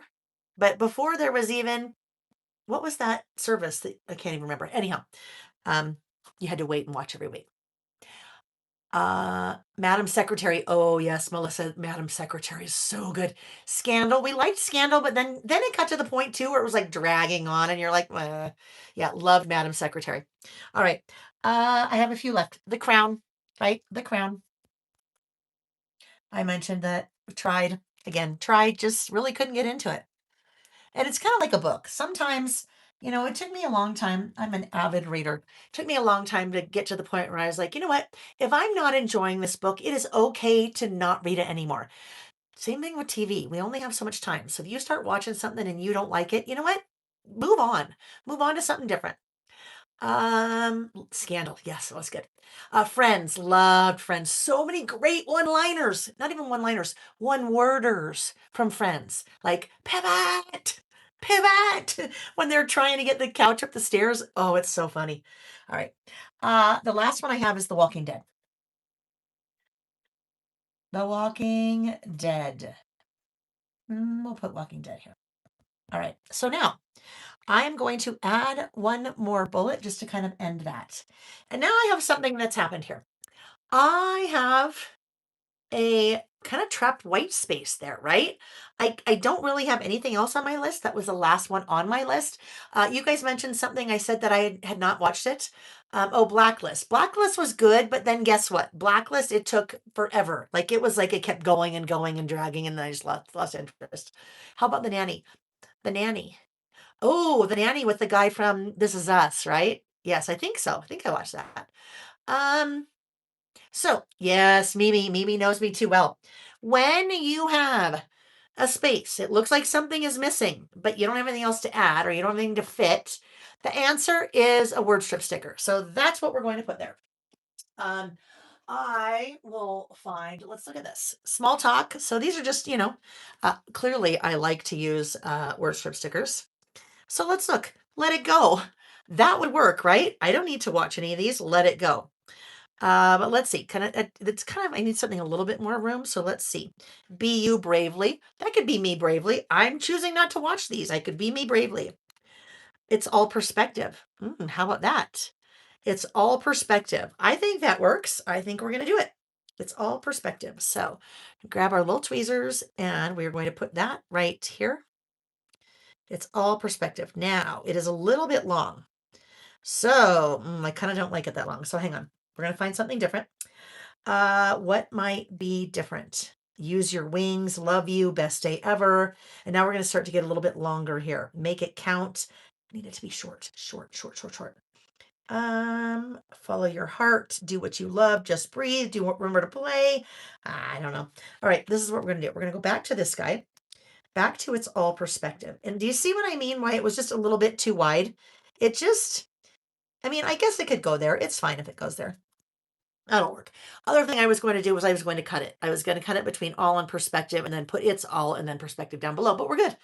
Oh yes, make it count. Oh my gosh, duh. Okay, but guess what? It says make today count. Yeah, that still works. Yes, you know what? That's perfect, Ms. L. If we only have so much time. We should make it count. So if these aren't interesting to us, then we should not watch them, even though everyone else is. Even though everyone else watches, we don't need to watch. Oh, and guess what? Make today count fits. Perfect. All right, all done. So now we are going to, let me get these things put away very quickly. And I'm going to get these things put away quickly. And then I will add it to my insert and then we will do our next giveaway. All right. I know I said giveaway a bit ago, but I get distracted easily. Easily. All right. Get these things, all of these things. So watch this. Now, I don't know if you saw when I was pulling all these pieces out. All of these pieces, all of the things in this collection for me, I have put in to this guy. This is I think it's like maybe 9.5 by 12, and it just sits on my shelf. So they just kind of tuck in there like that. That's how I keep all those together.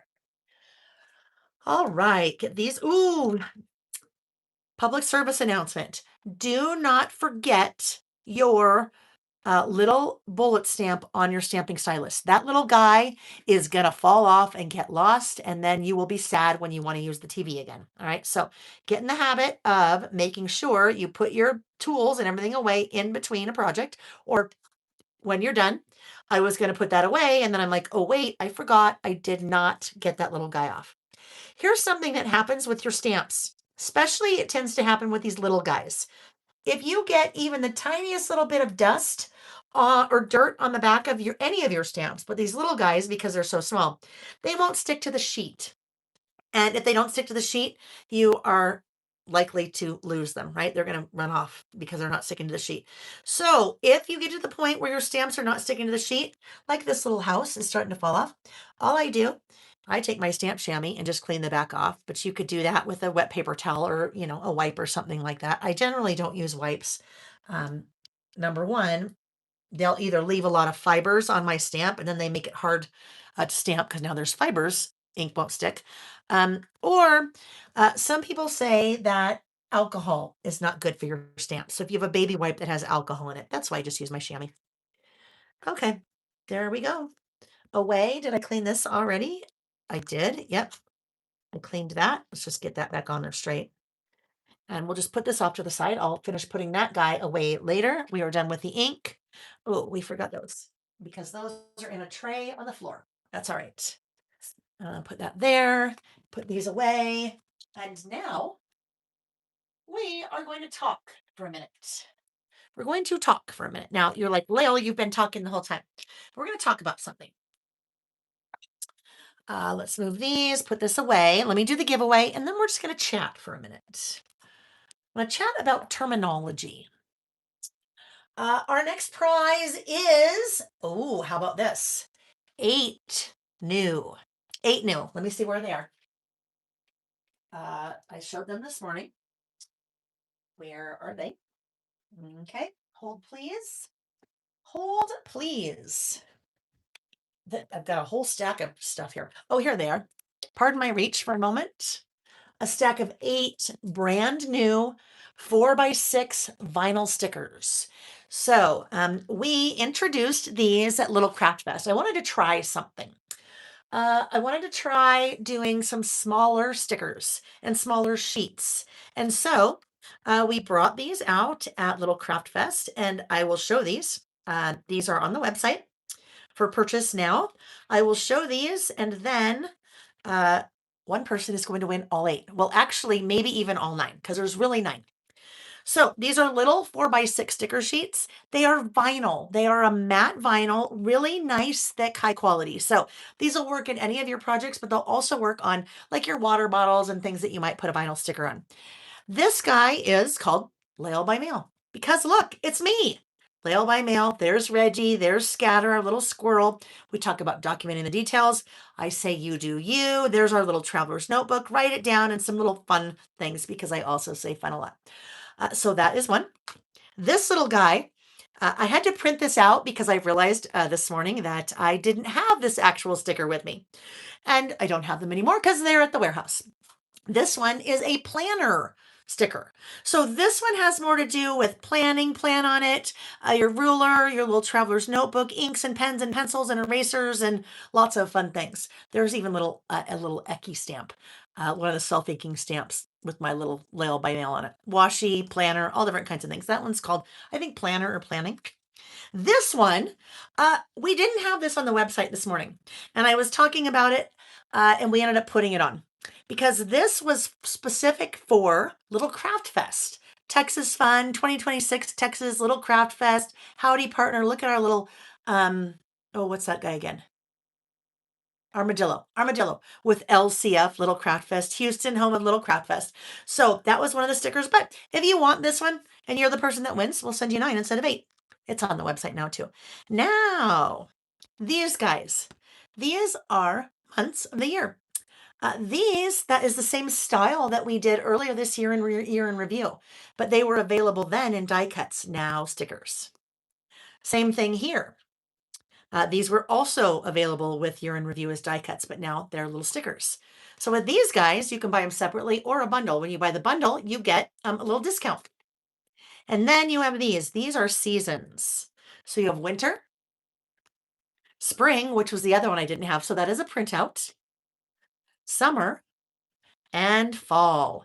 Those are some of the icons that were part of year in review as well. Now they're smaller and they're stickers instead of die cuts.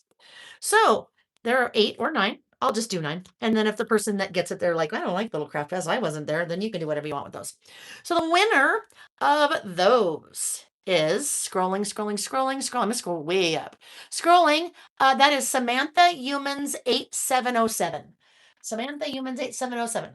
Congratulations, Samantha. Samantha humans, I don't know, 8707. Samantha, please send an email to laylebymail@gmail.com. In the subject line, please put winner 4x6 stickers. In the body of the email, please put your name and address, and the team will get those shipped to you in a couple of weeks once they get through all of the orders from the weekend and the new release. Now, Samantha, if you've already placed an order, just let me know when you email me and we'll just add that to your order. I'll slide it right in the same box. Yay, Samantha, congratulations. Okay, now I will also tell you all of these prizes are the exact same prizes that I will be giving away tomorrow in tomorrow morning session. They're also the exact same prizes I will be doing in both of the after party sessions. So if you didn't win yet, you have 3 other opportunities. Okay. All right, so we're going to talk for a minute. All right, we are going to talk. Would you do a sticker sheet for the April 2027 Conroe event? Brenda, absolutely. Yes. Amy, will you make a note of that for me, please? For the event in April that I am teaching at, the craft, I remember what it's called. Craft, anyhow. Yes, because guess what? That was how we, quick. We test drove that idea of sticker sheets, vinyl sticker sheets, and we did them at Little Craft Fest because there were a large concentration of people, I think 2 or 3,000 maybe. So it kind of gave us a really good feel for, do people like them? Yes. Will people buy them? Yes. Is that price point good? Yes.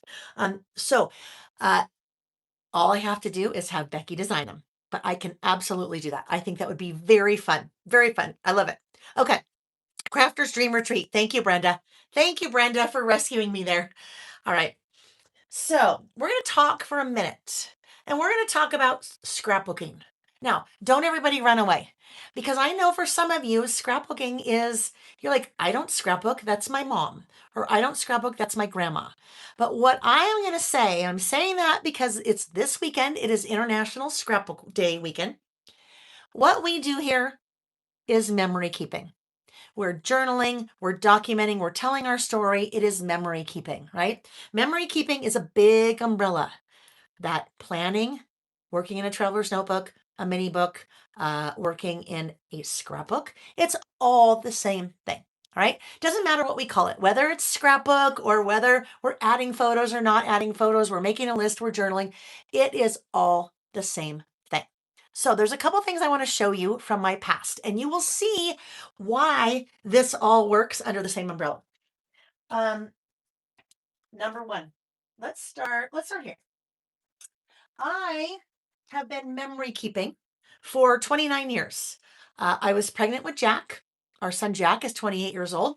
And I have been memory keeping for that long. And it has taken all different kinds of directions. It's been scrapbooking, it's been working in a planner, it's been teaching planning classes, it's been working in traveler's notebooks, mini books. I've pretty much done it all. But my start in this hobby was scrapbooking. And I thought I'd show you a couple things. And I want you to see how this ties in because it really doesn't matter what base or what format you're doing it in. It's all the same thing. We're kind of all doing the same thing. One of the really cool things that has come out of this hobby, besides my whole existence as a business, is an incredible friendship. And that is a friendship that I made with my dear friend, Vicki Booten. This is a layout that I did, a scrapbook page that I did with Vicki. This was back in 2019. We have known each other 20 years. And if I didn't have this hobby, I never would have had this amazingly beautiful friendship with her. So, this hobby that we do, whether it's listing, scrapbooking, planning, whatever it is, we have made some really, really important connections, right? Really important connections that I am so, so, so thankful to have. Now, I was scrapbooking long before 2019. And this is interesting. I didn't realize I had been doing this until I was looking for something. I was looking for a scrapbook layout because I wanted to show it somewhere as part of whatever I was doing. And I started sitting down and going through all of my scrapbooks, and I have a lot of them, a lot of them. And something jumped out to me as I was looking at all of them. And that was this. And you're going to see several versions of this. This is a layout I did in 2010, 16 years ago. Little Sam, little Jack at our last house. Look at what's happening over here. This is what they're thinking. Look how I did my journaling.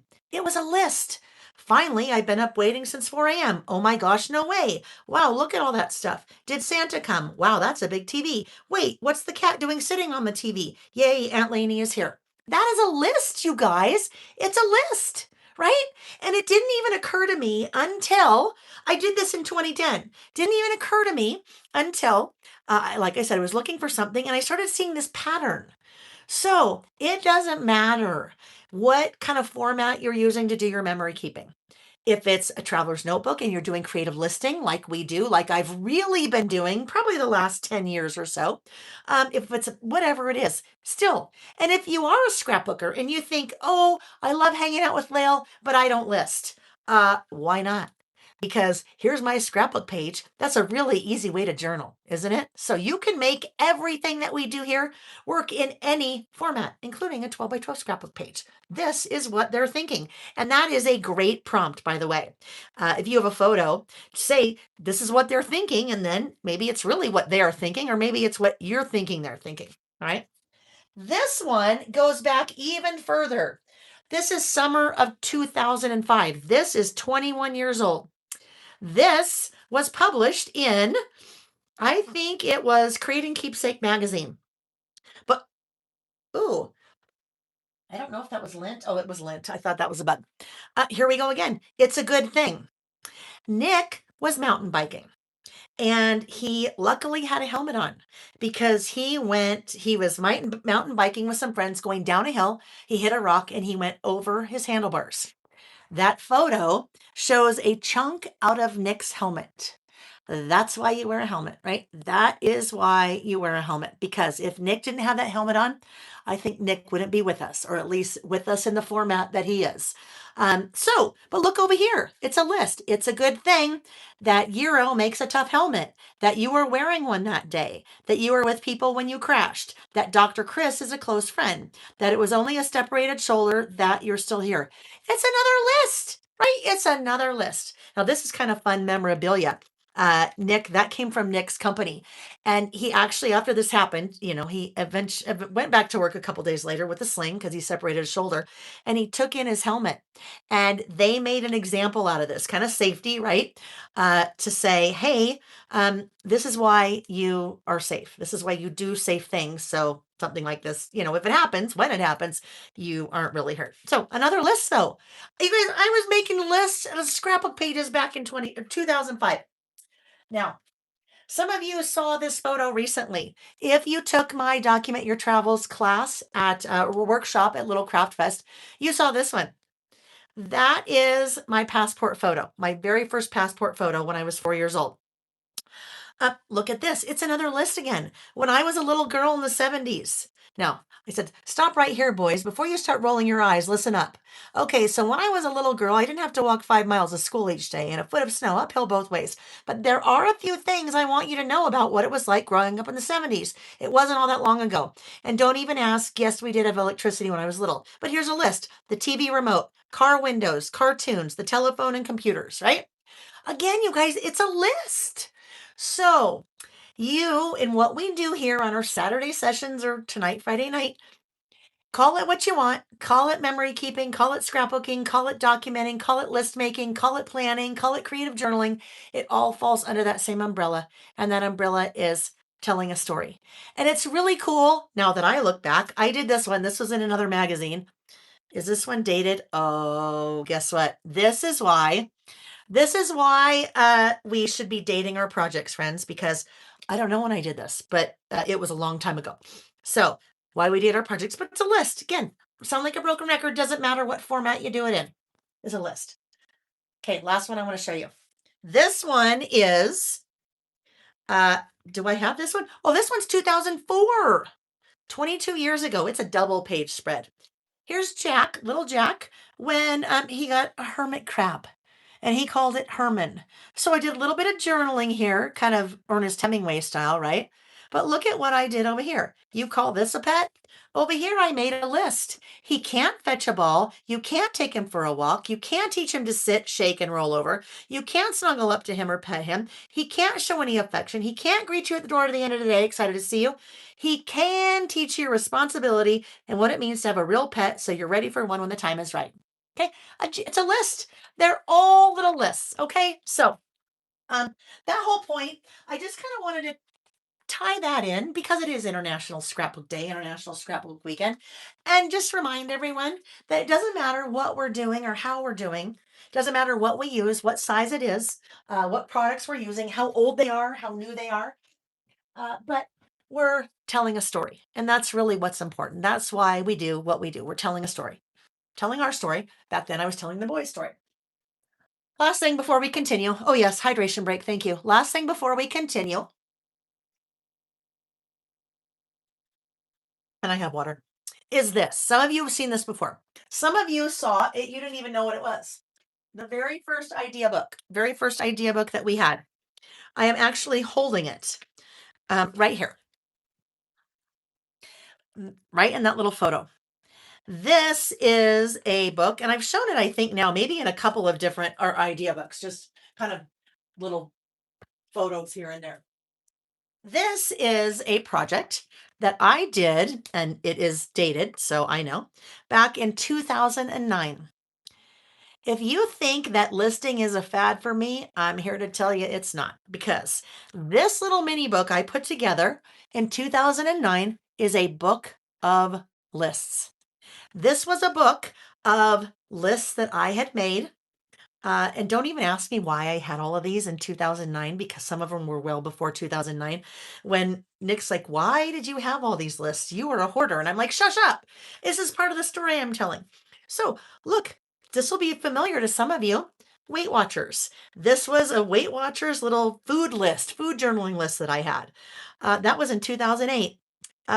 Things I had to mail, a list of lists. This is when I was working on the project, what I wanted to do here in my little mini book, but all different kinds of lists.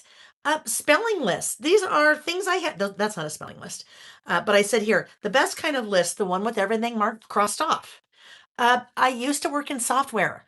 I started a software company with two other guys years ago. You may not know that about me, but this was one of the things. See, very type A, very type A. This would be like a version of an Excel spreadsheet. These were our release notes. New software, March 1st, 2003. One of our release notes from the software release. So the list that you make, even you think, oh, I don't have time. I don't have time to do things like this. These tell a story. There are no photos. These tell a story though. These always make me cry when I look at these. This is from 2006. Guys, look what this is. Do you know what this is?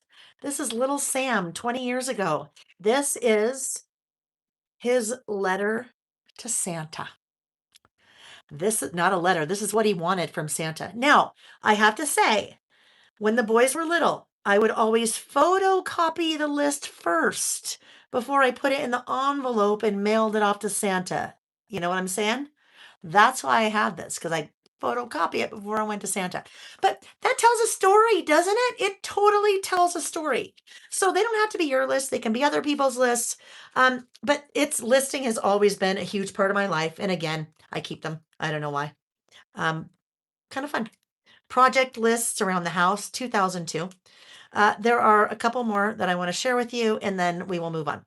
Jack's Magic Treehouse books. When this was 2005. Jack was 8 years old. He was reading the Magic Treehouse series. So I made him a little spreadsheet, but it was cute, little grid, and we were marking off the Magic Treehouse books that he read. A couple of others I want to show you. This is the list of people we invited to our rehearsal dinner in 1995. But kind of cool, right? Memory. Just kind of, not that I really need to know who we invited, but it's kind of fun to look at that. The very last one I want to share is, that was Nick's 40th birthday party, who we invited. Uh, a list idea for my December daily photos. The very last one I want to show you. And then we will do a prize, and then we will get back to our actual listing. That one is teaching a class in 2010. That was a to-do list when I worked at Scenic Route Paper Company, Scenic Route. Corkscrew, that must not have been Corkscrew. That couldn't have been Corkscrew, Susan. All right. Oh, look at this one. This was January 17th, 1997. I was not pregnant yet. We were kind of getting ready to get ready.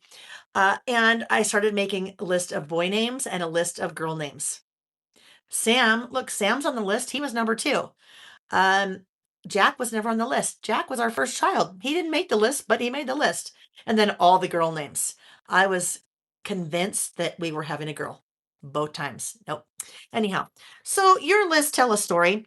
And what's really cool when we're doing things like this may seem like a waste of time.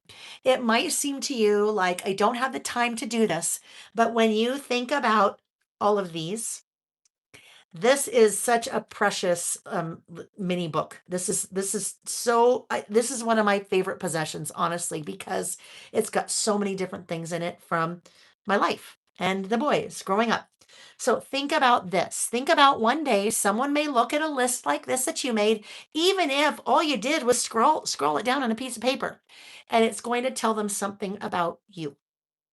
All right. And I think back, if my mom had been doing things like this when she was in 1970s, I would learn something about her that I wouldn't know now.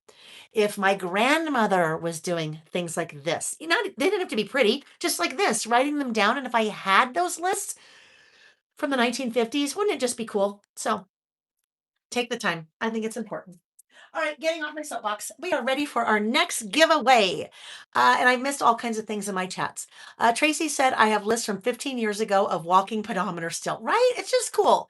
Sarah said, saving memories is never a waste of time. Dolores said, lists do tell a story. Mimi said, I make the time because I love it so much. It brings me happiness, but also I'm retired, so I have time. That's the other thing. If you don't have the time now, just start making a list of lists that you want to do one day. You can also just, I mean, it doesn't have to be pretty. Get out your little spiral notebook or your traveler's notebook insert and just start making the list, right? Because that's really what it's all about. Now, we like to play, that's fun too, but that's really what it's all about. And I will say, and Mimi, you'll have to tell me, but Mimi has done, Mimi, how many lists have you done with us? I'll let you tell, and then I'll read it, right? Scrapbook Sista said, I wish I was retired. Guess what? Me too. I wish I was retired too, because I'd have a lot more time to do this kind of stuff. But if I was retired, that would probably mean I wasn't here. So um Wave alum said she was a 12 by 12 gal. Now she's in a TN. Okay. Mimi just typed this in the chat. Mimi said, I said, Mimi, how many of these lists have you done with us? Every single one. That means Mimi has, I don't know, 600, Mimi. We've done about 600 of these. So that is amazing. Now, if you're not Mimi or Layle, don't be sad because it's never too late to start. Start now. Start tonight. Start tomorrow. Start doing your creative lists. Start doing your lists. They don't have to be creative. And just start working on it. I think it's fun. The other thing I will say is that this is a really fun exercise, I think, to do with younger people. All right. I when I met a lot of great, amazing people at Little Craft Fest. One woman shared a story with me. She is a teacher, and she said she is introducing the whole concept of creative listing to her students because she thinks it's really important because they are writing. Not a lot of kids write anymore, and they're documenting their story. Now, depending on age wise, it can be totally different. Younger kids, it might be like, what are your favorite breakfast cereals? Or what cartoons do you like to watch? I don't even know if cartoons exist anymore. I mean, I know they do, but probably kids don't watch cartoons like we used to. What video game, not video games, but things like that, right? What do you want to be when you grow up? If we can get younger kids doing this, and younger kids, teenagers, 20-year-olds, 5-year-olds, and if your 5-year-old can't write, your grandchild or your niece or nephew or family friend, your whatever it is, write it for them because you can start writing it for them. And then as they get older, then they can start doing it, right? I think, uh, and I sometimes get my conversations mixed up with people. But I think this woman that I was talking to was taking the concept of glimmers and taking it to her students. So getting them in the habit of documenting positive things. Oh, Colleen, I love it. List of favorite superheroes. Yes. One Crafty Bee creation said my 20-year-old just started listing with us. I'm going to show you a photo and you'll actually see it in our next list. Um, let's see. Susan said, and this is one of my very favorite things, one of my very favorite quotes. Don't compare your beginning to someone else's middle, right? So there, we all have to start somewhere, right? So start making your lists and then you'll have them, right? You'll have one or two or 10 or 20, or you'll be like Mimi and have 600. Um, let me show you a photo and this will take us into our next list. But before I do that, let me do our next giveaway. I've been saying I'm going to do that for a while. Let me see. Our next giveaway is going to be, how about this? How about a brand new Listing with Layle idea book. So we've been listing for 6 years. We have 4 idea books. The first one was years 2020, 21, and 22, because I'm at the end of those 3 years. I'm like, hey, wait a minute. I got a lot of stuff. I have a lot of content. Maybe I should make a book. And we did. And then we did it again in 2023, and again in 2024, and again in 2025. So this idea book is the all of our lists from 2025, and it came out in March. So this is going to go to, let's scroll, scroll, scroll. We'll stop right there. Robin Morgan, 1539. Robin Morgan, my friend that gave me a very lovely squirrel, a squirrel bottle stopper. when I saw her and met her in person last October, and I promptly dropped it on the ground and it broke. Robin, I am forever going to remember you for that. Forever remember for you for that.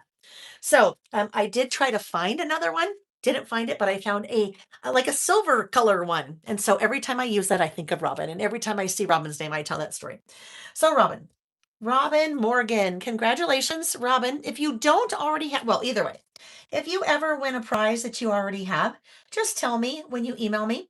Robin, if you already have it, let me know and I'll just give you a store credit for that.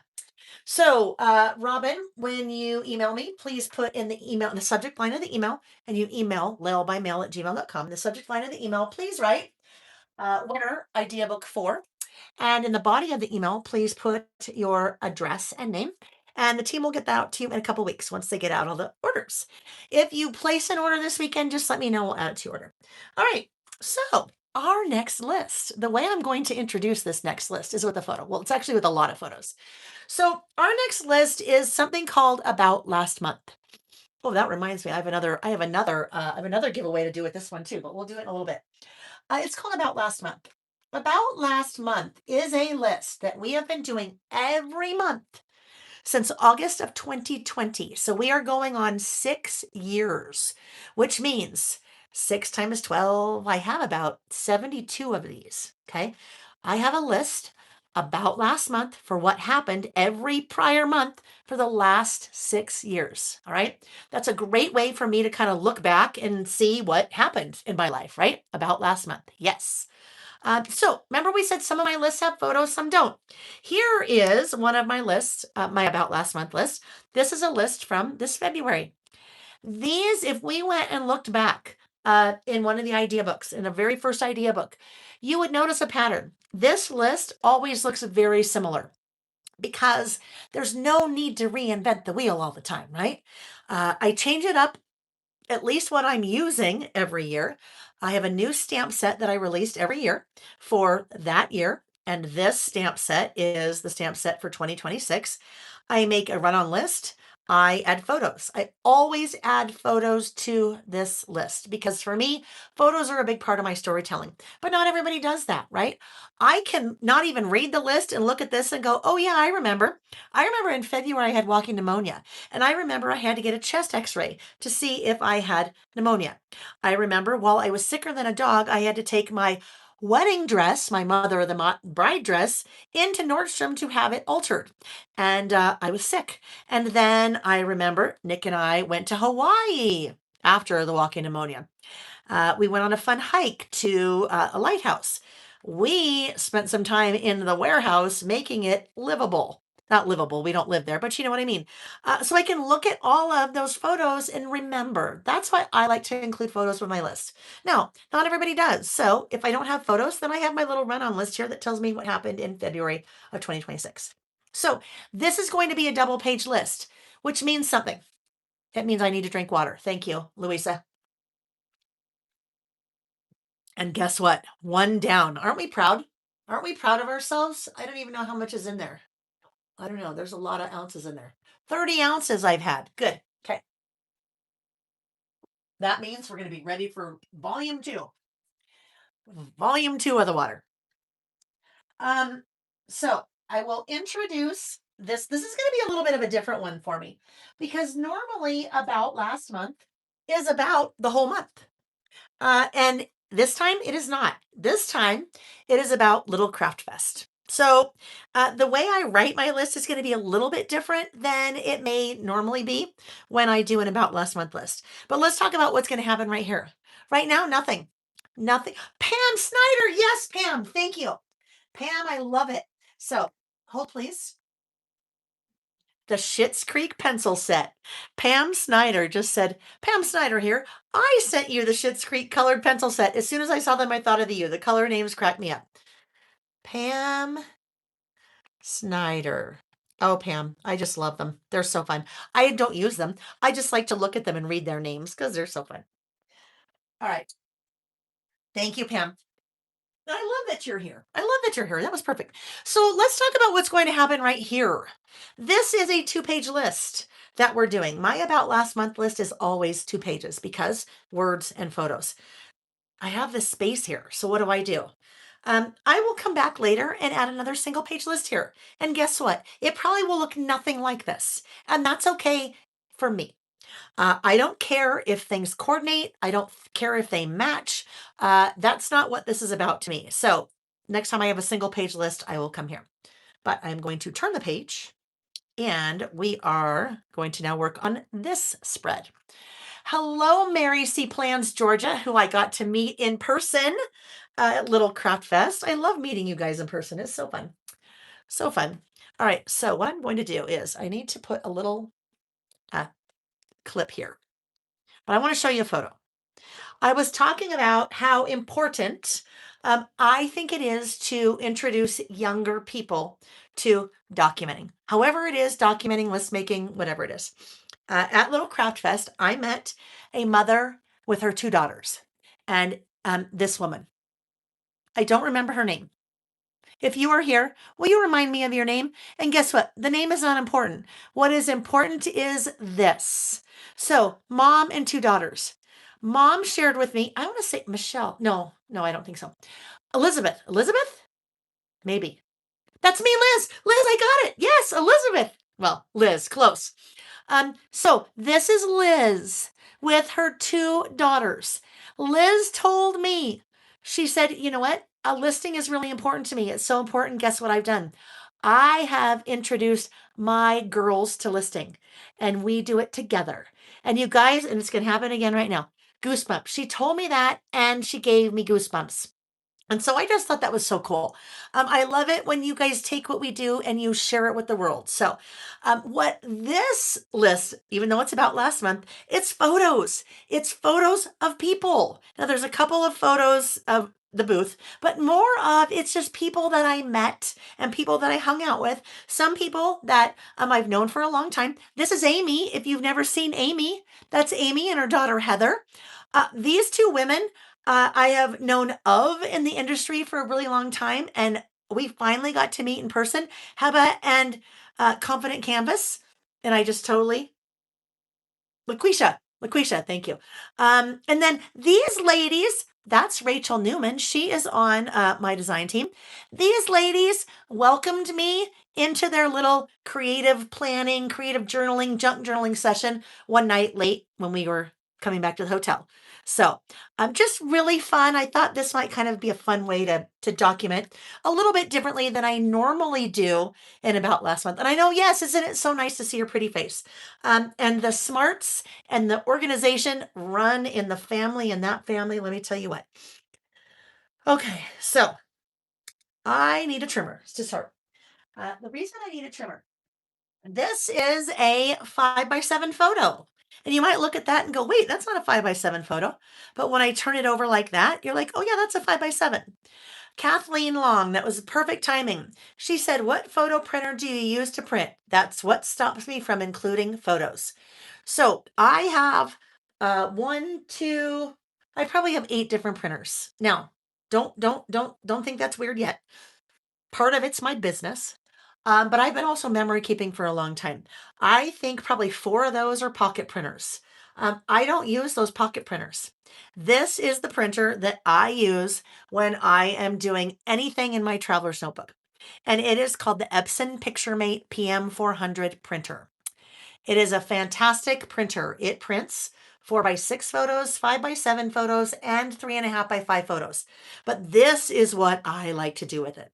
There is an app that is free and it's available on Apple App Store and the Android App Store. It is called the Epson Creative Print app. That, in my opinion, is where the power of that printer really comes into play. I have a free class here on my YouTube channel on how to get the most out of that app. That app is so powerful. It can do a lot of really amazing things. And there are some workflow things that I figured out that make it really easy to use. So it's a free class out here. I don't work for Epson. I don't get anything from Epson. If you buy an Epson printer through my link on Amazon, I get a little something, but I just believe in the printer. I think it's amazing. So the printer, that's how I do this. There are pre-configured templates that you can pick from. And I picked this pre-configured template that had space for 4 landscape photos there, and 6 more landscape photos there. What's really cool about this, I can use it as a 5x7, but if I want little photos, guess what? I just get out my trimmer and I cut all of those into little photos. I don't have to have a little pocket printer. I don't have to have a little photo printer that does really small photos. I don't have to know Photoshop. I just use that little app and I pick one of their pre-configured templates. Okay, so that's what I use. But I am going to use this as a full 5x7 photo, which is usually what I do when I'm doing my about last month. This is 5x7. I mentioned this is a standard wide. Wide is 5. So you might think, Layle, if this is 5 and that's 5, why do you have to trim a little bit? You lose a little bit from the staples in the center. So I just need to trim it down a little bit. And that might seem like a silly detail to explain, but that's a question I always get asked. People are like, wait a minute, why did you trim that? That's why I trim it, because you do lose a little bit of your width. Okay, so there we go. All those beautiful faces. And this will go over here, just like that. Now I will be using photos again in my third list, but it'll be totally different way. And here's the thing, you do you. If you don't take a lot of photos or you don't have photos to use in your list, if you want to do a list of the things that you used to circle from the Sears catalog when you were a little kid for Christmas, we did a list like that once. Um, you don't have to have a photo of that. Chances are you probably don't have a photo of yourself sitting Indian style on the shag carpet with the Sears catalog in your little pen trying to circle the things that you wanted or dog ear the pages, right? Because we wanted everything back then. But that doesn't mean you can't make a list about it, or it doesn't mean that you can't go to Google and find a list of a Sears catalog, because guess what? We did that. We did that. I think it's in this one. Let me look. It's Christmas. Let me look at the Christmas chapter. Christmas, page 39. Let's look and see. Ah, here we go. Christmas list as a kid. That was a list we did. That right there, that's not me, although that certainly could be me, that little blonde toe-headed girl. But that is something I pulled from the internet, the Sears Wish Book for the 1976 Christmas season, because that for me was very much part of making my Christmas list as a kid, right? You'd get out that wish book, and then it was a problem if you had a sibling, like I had a sister, have a sister, both of you wanted the wish book and both of you were trying to decide who gets to, how does mom and dad gonna know when we dog ear, whose list is that? But I didn't have to have that photo. I could go to the internet and get it. So I found it, saved it to my camera roll on my phone or my computer, and then just printed it out like a regular photo. All right. JC Penney too, I know, right? I know. Scrapbook Sister said I try to take at least 3 pictures a week. So if you're not someone that normally takes pictures and you're intrigued by creative listing, or maybe you've been creative listing but you haven't had your photos, just start taking photos, right? Just start taking the photos, because if you don't take them, you can't use them. All right, so this was in April. And I might change a little bit of what I was going to do here.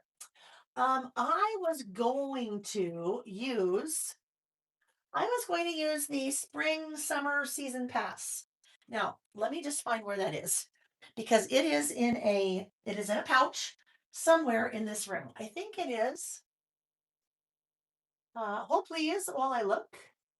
It should be right there. I swear I had it out leaning somewhere so I would have it ready to use.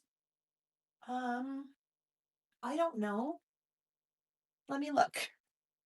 Uh, I don't know where the pouch is. I'm just going to pull some of these things. Word strip stickers. Some. Oh, okay. Yes, this is what we're going to do. I'm going to use some rub-ons. Rub-ons from the spring summer season pass.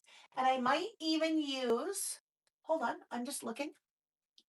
I might use some die cuts, but probably not. I think I'm going to stick to this, because Hello Good Times and that rainbow are going to be perfect to use for Little Craft Fest, because I am also going to work in, actually, you know what I'm going to do? Hang on. Let me just find, sorry, I'm all over the board now, because I would really like to find that wherever those are, because I would like to, we're going to do another giveaway right now.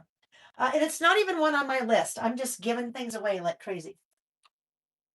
Not even on my list. So hold please while I find it. Hold please. I'm still here. I'm still talking, so you know I didn't go anywhere. Because if I lose you, well, if I don't talk, you think I lost you. You guys, if you knew how organized I am, like where did that go? Where did it go? Reggie, did Reggie take it? He's oh gosh, don't do that. He heard his name and he just woke up in the bucket. We want him to go right back to sleep because he will cause a problem. All right. Um, here's the deal. I want to use these rub-ons. These are now sold out. This is the last package that has not been opened or used. You can't even get that anymore. So I need to find it because if I want to use those, then Layle. Oh, well, it's right there. It's right there where it should be. I don't know how I missed that. Right there on my shelf where everything else is. Okay. So I would rather not use that. So one of you can win that since you can't buy it anymore. Season pass. Oh, you guys. So the spring summer season pass is now sold out. The rub-ons are now sold out. There are individual components that you can still purchase, but not the rub-ons or the full kit. This is what I want. Okay, I can use those. So rub-ons. I won't use any die cuts, I think. I may use some word strip stickers, but I need stamps. So let me walk across the room because I didn't prep these. I didn't get them out ahead of time. Hello, Betty. I need the About Last Month 2026 stamp set. Now, this is well loved. I won't say abused, but this is a well loved stamp set. So I have stamped, well, I taught a class with it, designed a class with it. So I used all different colors. And I've used it now 3 months in a row. This will be 4. So it's just well loved. Let's do our giveaway. Let's do our giveaway for the rub-ons. Stopping, scrolling way up. It is Tara Vaughn 4592. Tara Vaughn, congratulations. And I am adding to my list here. Good thing it's my company. I might get in trouble. No, I wouldn't. Because I like to give. That is one of my love languages, is gift giving. So we'll say Q2 rub-ons. So Tara Vaughn, congratulations, Tara. Please send an email to laylebymail@gmail.com. In the subject line, please put winner, season pass, just put spring summer rub-ons. I'll know what that is. And in the body of the email, please give me your name and address. The team will get those off to you at the risk of sounding like a broken record. The team will get those shipped to you in a couple of weeks after they get all of the orders from this weekend and release out the door. If you have already placed an order, you don't have to purchase to win. You guys know that. But if you've already placed an order, just let me know when you email and we'll slide that price right into your box. All right. So congrats, Tara. Okay. So let's do some stamping first. I am using the 2026 About Last Month stamp set. I need to get some stamps out and then we'll get our inks out. We will stamp and then we'll kind of figure out the rest of our colors. I'm going to grab that. That is a really inexpensive acrylic frame because I would like to be able to put the stamps that I want to use on that just for safekeeping. So this is About Last Month for April. So I need to grab April. This is 2026. So I need to grab 2026. I need to grab, there are a couple of kind of little prompts I can use. Here's the story about last month and month in review. I've always called it about last month, but if you wanted to call it month in review, you could, or even here's the story. And then this is my favorite part of the set. This little grid, okay? This little grid. That little grid is going to kind of pull it all together. So I will be adding my month there, my about last month there. I'll put 2026 there. And then sometimes I put the 2-digit month right there. Other times I put like a die cut or something. So we'll see. I might put something different in there. Now let's figure out our color scheme. I am going to somewhere on here do Hello Good Times and do this really fun border, which means I can pretty much use any color I want, right? But when I do a grid like that, the nice thing about that, 1, 2, 3, 4, there's 4 pieces. If I wanted to, I could do 4 different colors. Now, I don't think I'll do 4 different colors, but I will,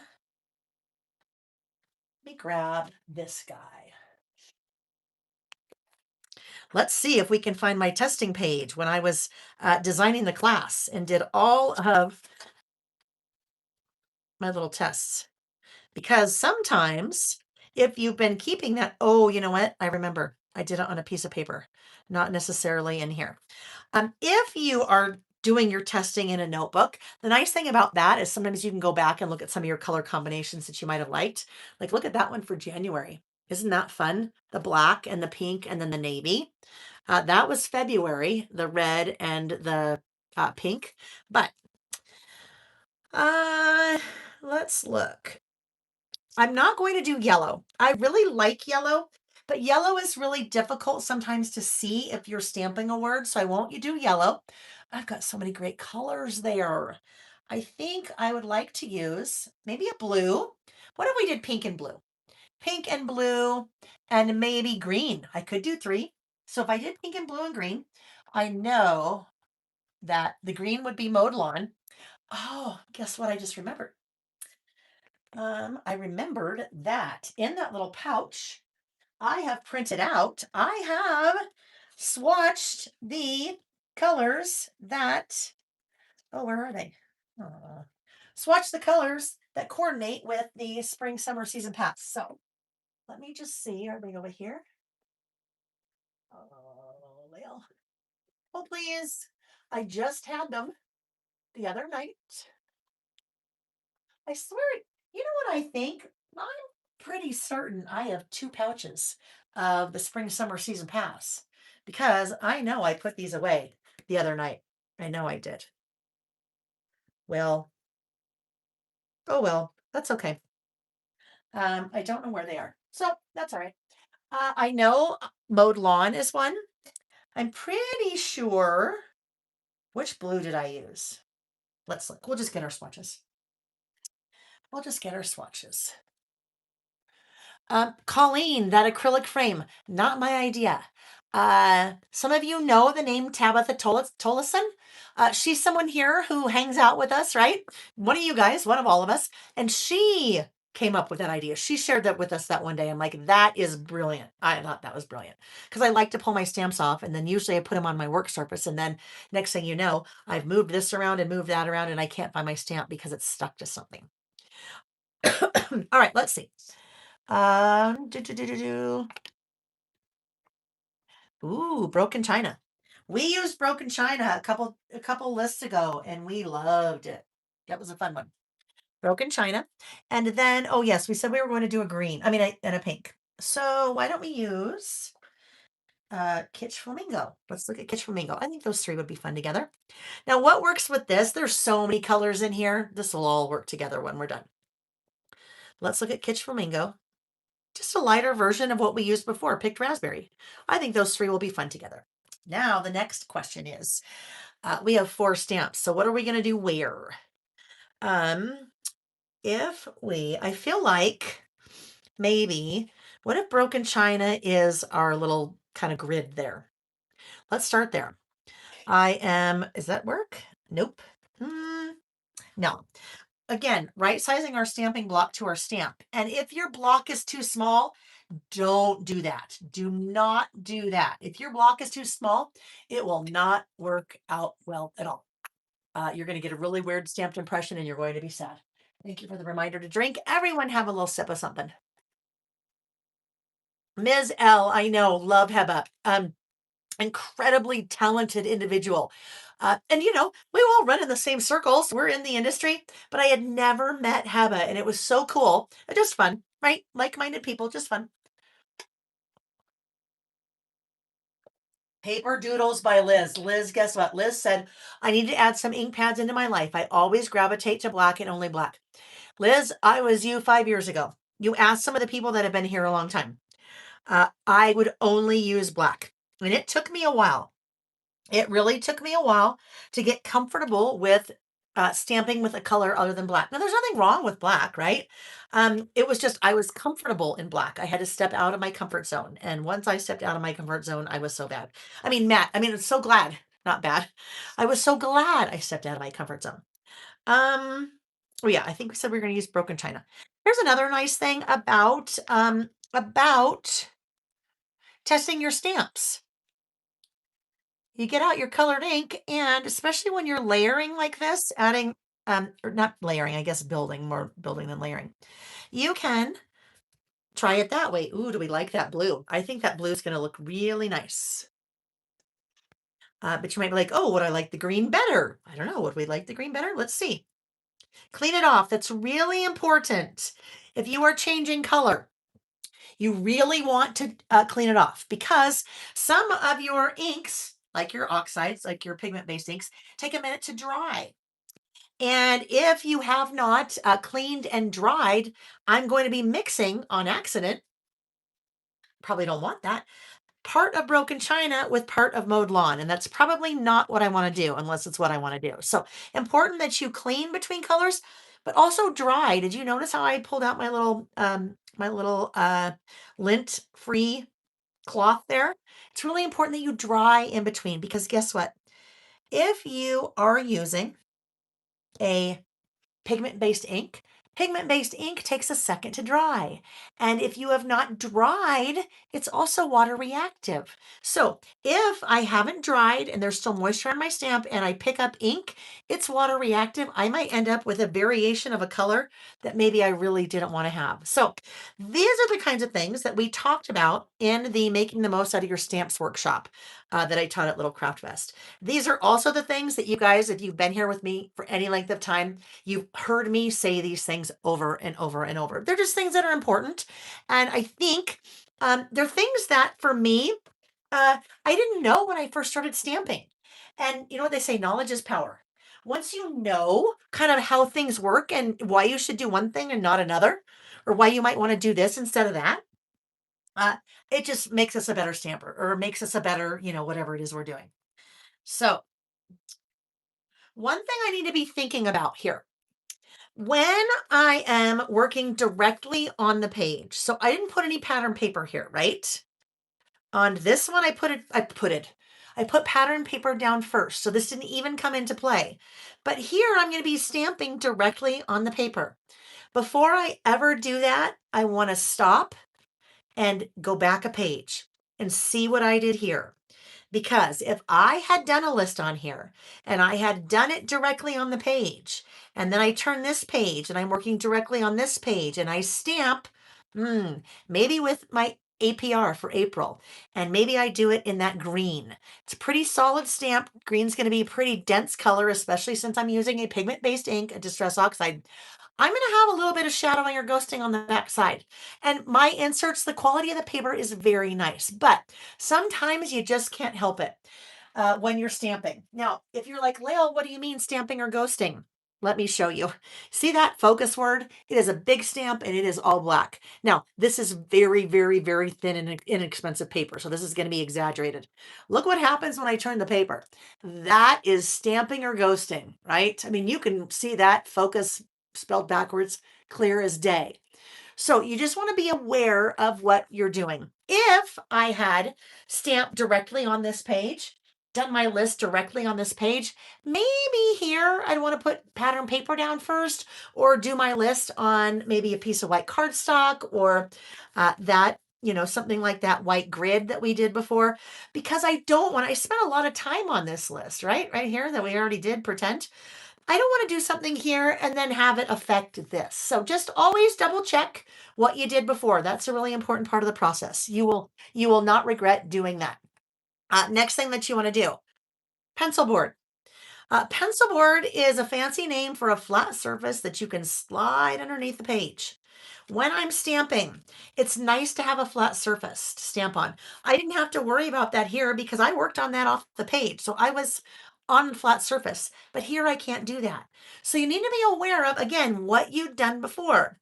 I'm probably okay in here without a pencil board because there's nothing that is, I'm not going to run into any different layers. But if I was stamping over here, I'd probably have a problem because this is a layer and then it drops down. That is going to make a bump in my stamp and it won't give me quite the good impression that I want.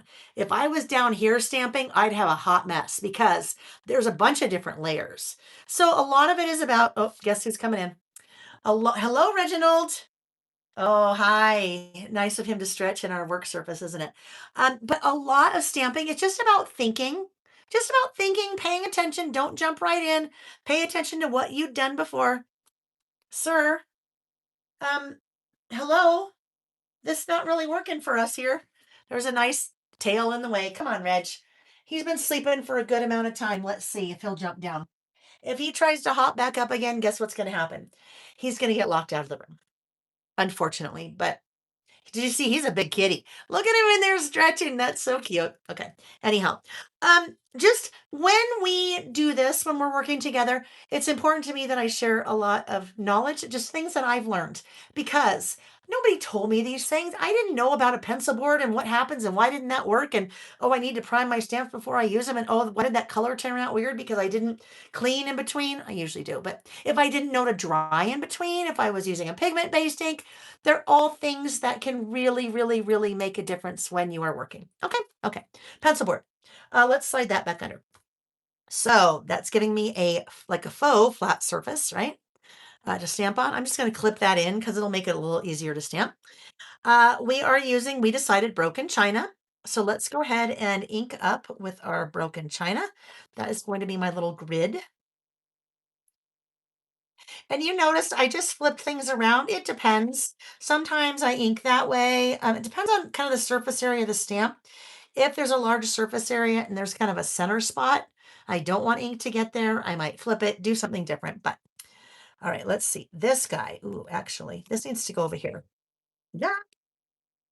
Let's see if that'll work. I want it better ink up just again. You don't want too much time to go by between inking and stamping. So just to be safe, I moved that because I would like to start this up here, right about here, I think. No, I'm going to go up one.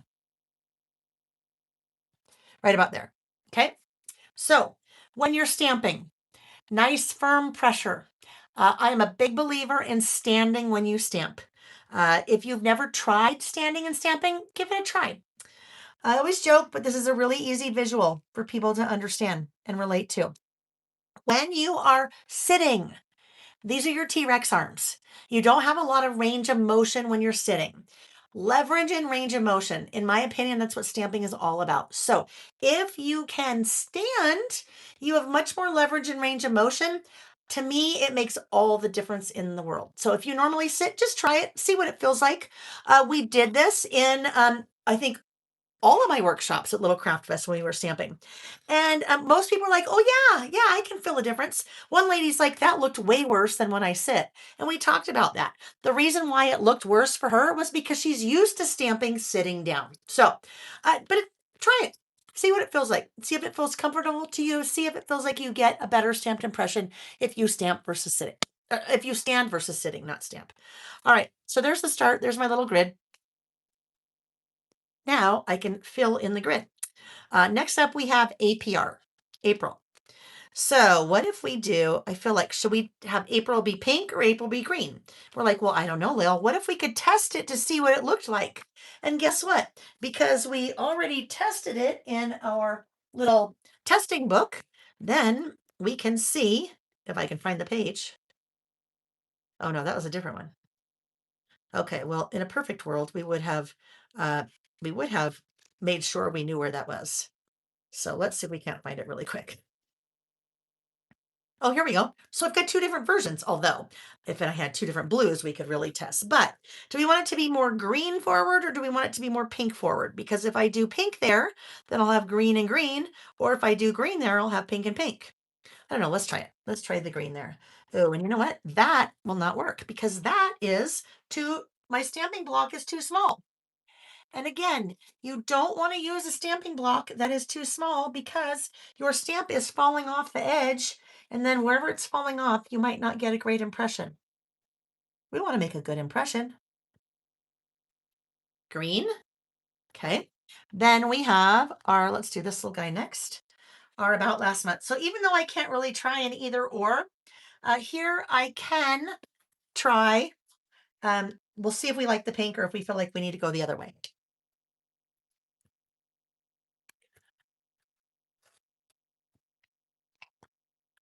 All right. I feel like I think we're still here. I think we're still here. You guys are getting quiet on me now. There was lots of chat going on. I guess if I want more chatting, maybe we do another giveaway right now. How about that? We'll do another giveaway. The giveaway is for a 2026 About Last Month stamp set. All right. So chat away while I play here and decide which way I'd like to go. Ooh. All right. Look at that. Do we like it? I think I like that combination. And then we'll put our 2026 right there. That's what we're doing. That is what we are doing. So let me put the lid on that. And let's take this away. And we'll come. Gosh, we're all about I didn't even really realize that. We're all about kind of the pink and the green and the blue today, aren't we? At least so far. That will change on our last list. So our plan is to do 3 lists tonight, 3 lists tomorrow. You have links to both tonight's session for the blog and tomorrow's session. So if you're like, "Ooh, hey, I'm kind of having fun here. I want to join in tomorrow," you can just anyone can pop in and join. Then you might look at the prompts for tomorrow.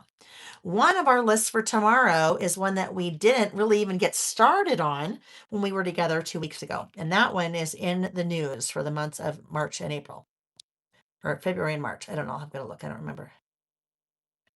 Oh, it's February and March for sure, because April wasn't done yet. About last month, a little faint on the ink, but that's okay. I probably should have cleaned that in between because the ink sat on that for a bit and dried.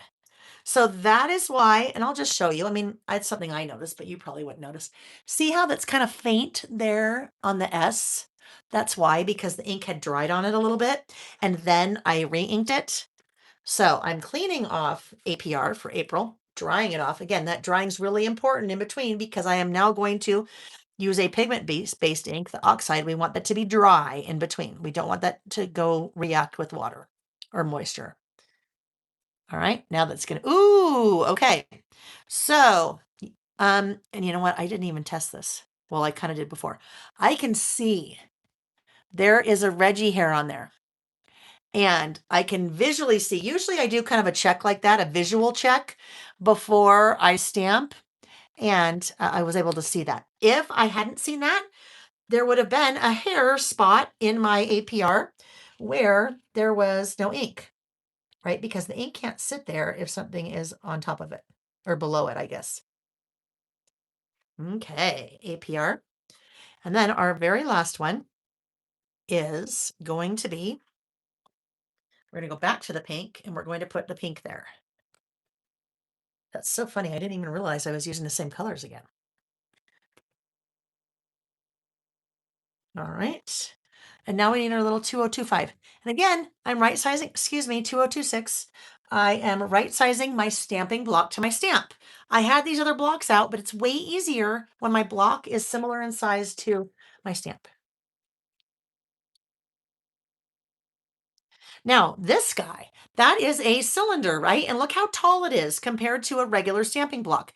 It's tall because it's weight. I have something to hold on to, right? If that was just a little tiny thin one, it'd be a lot harder for me to hold on to. Necessity is the mother of invention. Okay, there we go. Now let's move these inks off to the side. Let's clean these guys up and put them away. And we're going to do right now, pink and green. I know, high school. I graduated in 1986. That was the height of the preppy area. I had the preppy handbook. There was a book called the Preppy Handbook. I didn't really abide by it, but all right. So our winner of the 2026 About Last Month stamp set is scrolling. That is going to Margaret Pons 1111. Anne Margaret. Anne Margaret, please send an email to laylebymail@gmail.com. And in that email, subject line, 2026 about last month. In the body of the email, please give your name and mailing address. Team will get that shipped off in a couple of weeks. If you place an order or will be placing an order, just let me know. We'll pop it in your box, but you don't have to. You don't have to. You don't have to. You don't have to. I don't know. Must not purchase to win. Don't have to purchase to win. And Margaret. And Margaret, congratulations. Okay. So now we are ready to start bringing in more color and more pattern and all the things, but we need to put those away. If we don't put those away, just trust me, you want to put them away all the right away. I've lost so many stamps that way. And now for me, I just have to go get another one. But for you, if you lose a stamp, then it's sad, right? Because then you might, like, if you lose a letter, yeah, guess what I found the other day? There's a letter I had lost. Found it. Now it's just waiting till I get that stamp set out again. Which really, you know what? I should just find the stamp set and put it back now because you know what'll happen. Later I'll lose it again. I'll be like, oh my gosh, that's the D. I think that's a D. The D or the P or the B or whatever it is. Be like, where is that? Oh yeah, I had it. And then it's gone. All right. Hello, Quilting Queen. You guys are still here. Okay, good. I'm scrolling down. Now, as I was scrolling up very quickly, I looked like there was a question. So if you had a question and I missed it, the best way for me to see it is now that the giveaway is over. I totally miss them during the giveaway because there's way too many comments for me to see. But all you have to do is just type it again, all uppercase, makes it really easy for me to see. Elise said we should have a lost stamp graveyard and help each other, right? Exactly, like in the Facebook group. Looking for looking for this. Does anyone have this? All right. Here we go. So in the rub-ons, I decided I wanted to use Hello Good Times and the Sweet Life. Let's talk about rub-ons for a minute. Now, I have already done something with this. I've already done something.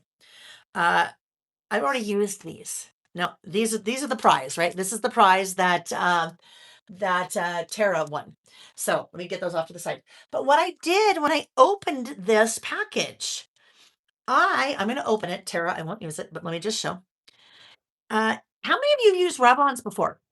Start time tomorrow, Colleen, is 8 a.m. Pacific. So that is 11 Eastern. How many of you used rub-ons before? Maybe it's been a long time, a really long time. Rub-ons, you have your design sheet, and then you have a little protector sheet behind it. That is a slick sheet.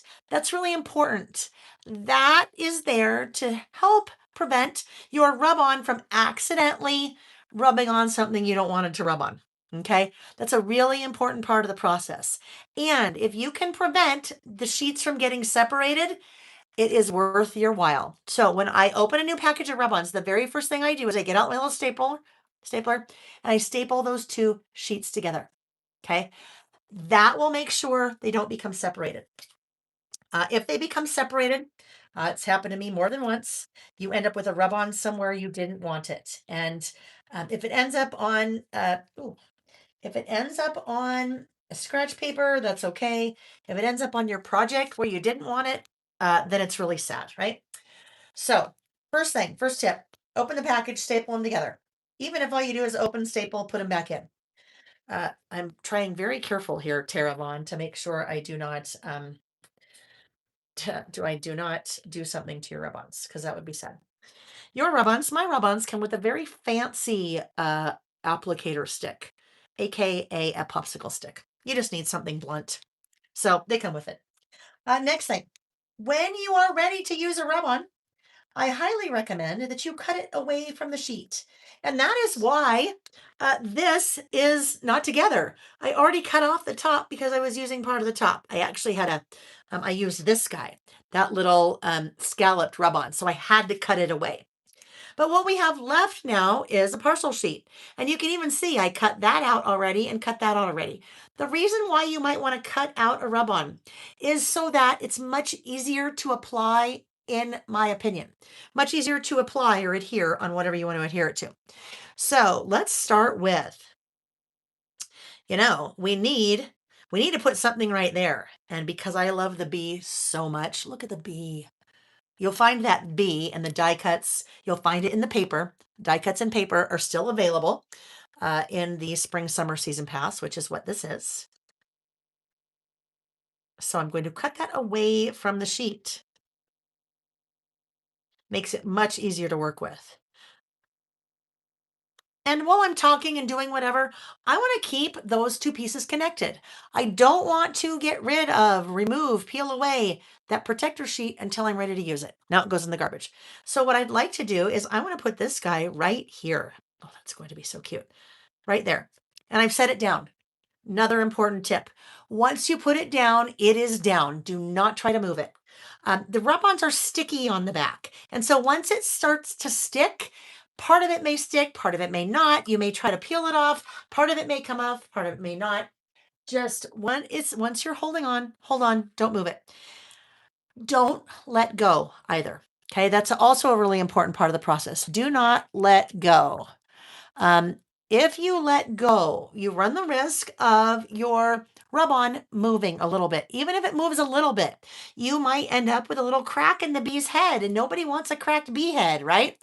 So this is just another kind of little popsicle stick thing. I'm going to use this, and I'm going to rub. Okay, that's how rub-ons work. They rub on through pressure.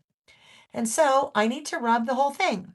But what happens now over here? My fingers are in the way. I don't want to let go. So I am rotating. I'm always holding on because I don't want it to move. And I am now rubbing on where my fingers were before, where I couldn't access. And when you think you're done, you're not, because you want to check. If I think I'm done and I lift that up and part of that is not rubbed on, then guess what? I'm going to have a heck of a time trying to get it rubbed on where I want it. So I want to peek. So I'm going to grab my little tweezers here, and I'm going to lift under, and I'm going to start peeking. And I'm peeking, peeking, peeking to see, is it all rubbed on? If it's not all rubbed on, it hasn't moved. So all I have to do is lay it back down, pick up my little popsicle stick, and start rubbing again. All right, so I'm peeking, peeking, peeking. It looks good. It's done. Now look at that. People say, why would I use a rub-on versus a sticker? Well, that now looks like it's printed right on my page, right? There's no halo. There's no white around it. Even if I have a clear sticker, there's a halo or something around it. So that looks like it was printed right on the page. All right, next up. This is bugging me because I haven't done this yet. And if you know me, you know that this has to be done. So we're going to go all around here with our little black pen. Your little black pen is like your little black dress. It's very versatile. I use it for everything. You'll notice this is what I used when I was doing my writing on my last list. I do outlining on all of my things. List, no list, anything I work on pretty much always has a little black outline because that just is what I like. And it looks weird to me if I don't. All right, so that bee works really well because there's so many different colors in all of my photos. Now, I think the next thing I would like to do is this. I would like to, do I want this to be over here and bleed in over here, or do I want this to be here and bleed in over here? I think I would like to, what do I want to do here, Layle? I think I will have that start over here and go over here. All right. Now what's going to happen here, that is one long strip. So guess what I need to do? I need to cut it away. And as I cut it away, something is going to happen. This will no longer be stapled. That part's stapled, that part is not down below. So we need to do this. I am going to come in here.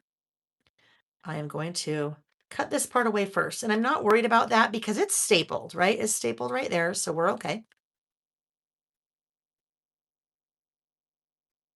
But now what I need to be aware of is this part is not connected to anything. So before I take that piece, before I cut that away, I'm going to come in right here and staple, right? Let's see, gave me two there. Now it's all connected together, and I don't have to worry when I cut this piece away about the rest of them still staying there.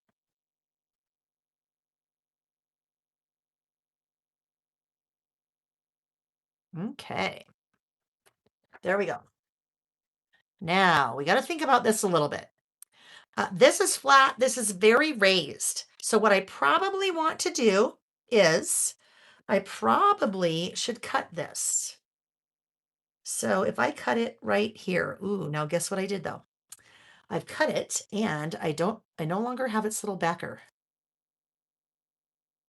So I'm going to turn this upside down so I don't accidentally have it rub somewhere I don't want it to. This guy is going to go over here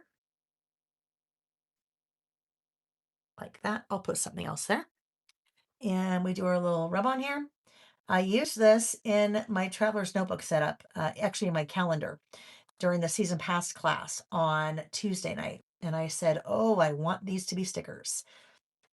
I mean, it's a good rub on, but as we are looking at more sticker books to do, I think that would be so fun. Borders like that. Wouldn't that be a cool sticker? Now, it could be washi too, but I think it'd be really fun sticker. So I'm going to do that. Depending on the color, sometimes you can see that it's rubbed on or if it hasn't. Your darker colors, like your reds or your blues or your blacks, you can actually see because it gets kind of cloudy, which means it has lifted off of the plastic and it's now on your project. So let's look. Remember, we didn't let go and now we're peeking. Are we good? I think we're good. And then I just rub my little finger over it. Some people will take that back down and rub that over it. I just rub my finger. You want to make sure it's just nice and flat. Allie plans. I miss some of your humor. Okay. Which is not quite the same as bee crackhead. Who wants a cracked bee head? Which is not quite the same as a bee crackhead. You're right. Yeah. Crackhead. Yeah. Totally different. I have a little bit of a different sense of humor too, Allie. You're with friends here. All right. So this was going to go right about there. That looks good. Do we see why I had to separate that? Because it would have been really hard for it to go whoop over that little lip in the traveler's notebook. Insert, because so much has happened over here. Just a little bit. You know what? I have not, because the game hasn't started yet. I think tip off. Tip off? Is that what it's called? No, tip off's basketball, Layle, dummy. Puck off? I don't, oh gosh, sorry. Sorry, please understand what I said. Hockey game. Nick said a hockey game, and hockey you play with a little black puck. So I said puck off. I didn't say what you think maybe I said. Puck drop. Thank you, Carol. Thank you. Thank you. Yeah, that was an interesting one. Some of your families are listening going, what did she just say? Yeah. Puck drop. Thank you. Tip off, mixing basketball and hockey together. Yeah, not good. Not good. Okay. Well, you don't know me. Amy knows this. Well, you guys think you know me. Amy knows this about me. In real life, I've got a little bit of a swearing problem. I will be the first to admit it. But I would never hear, and this is my business. That is not something I want to put out in the world. So I said puck, like the P, and not the other letter that you might put with the last three letters, right? Yes, just puck. And you know what? I better be careful because I'm going to have a slip of the tongue. And then I'm actually going to say that word. And then, oopsie. Yeah, that's not a word. I mean, if I say the like beaver dam word, that's okay. That's not as bad as that other word, the other word. I say it, but I would never say it around you because I don't think that is the right thing to do. I know you guys will always say puck off from now on, and your family is going to be like, puck off? No, you don't even know what you're talking about. It's puck drop. Yeah. I love late night Layle. Yes, Jillian. So you guys know, I mean, if you've met me in person, I think most of you would agree. This is who I am. I mean, there's no filter here. I don't act one way when I'm here and act another way in person. It's just who I am. So basically, if it's in my head, it comes out my mouth. I can't help it. All right, now we've got this fun hello good times. Oh, so cute. I love that little rainbow of goodness. Anyhow, I am very interested in the outcome of this game.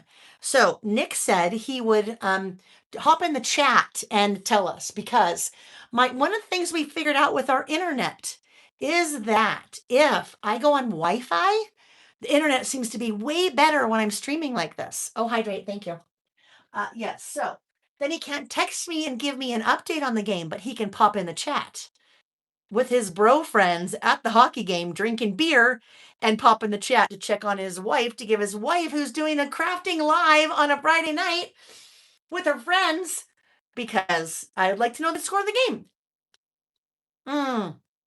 Leah's plans. That's so sweet, Elizabeth. Yeah, we had a really nice conversation. We had a chance to sit down for about a half an hour and have some chats about some maybe future things. Um, and yeah, yes, and she's just the same.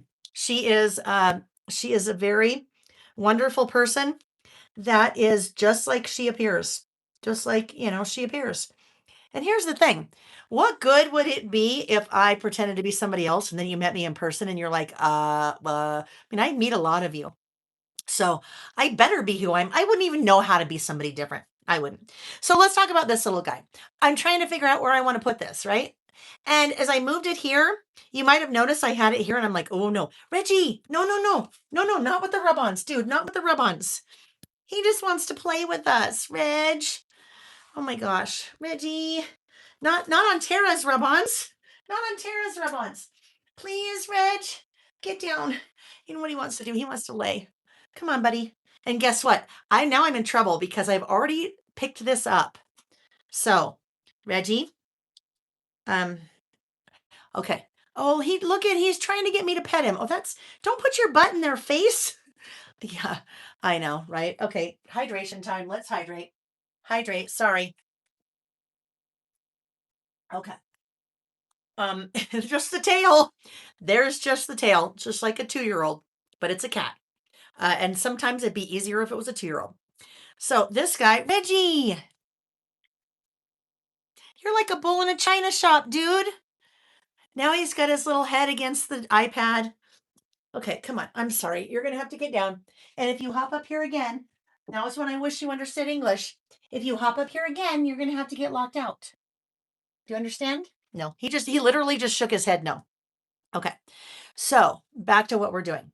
I was originally, remember I went like this and I'm like, oh, I can't put that there.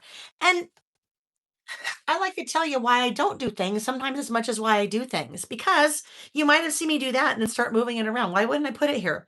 It's too much in the middle. It's in the middle right here. So I don't want it in the middle. Oh, he's back up. Get in your bucket. Get in your bucket, Reg. Come on. Get in your bucket. I don't want to have to lock you out. Get in your bucket. So I think I would like to, maybe down here. Let's just put it down here. We better put it down here really fast because he's going to come in again. No, no, no, no, no. Reggie. All right, you guys, I'm going to do this. Yeah, swipe right for Reggie. I'm going to rub this on and then I'm going to just shut the door. Okay, so just give me a sec.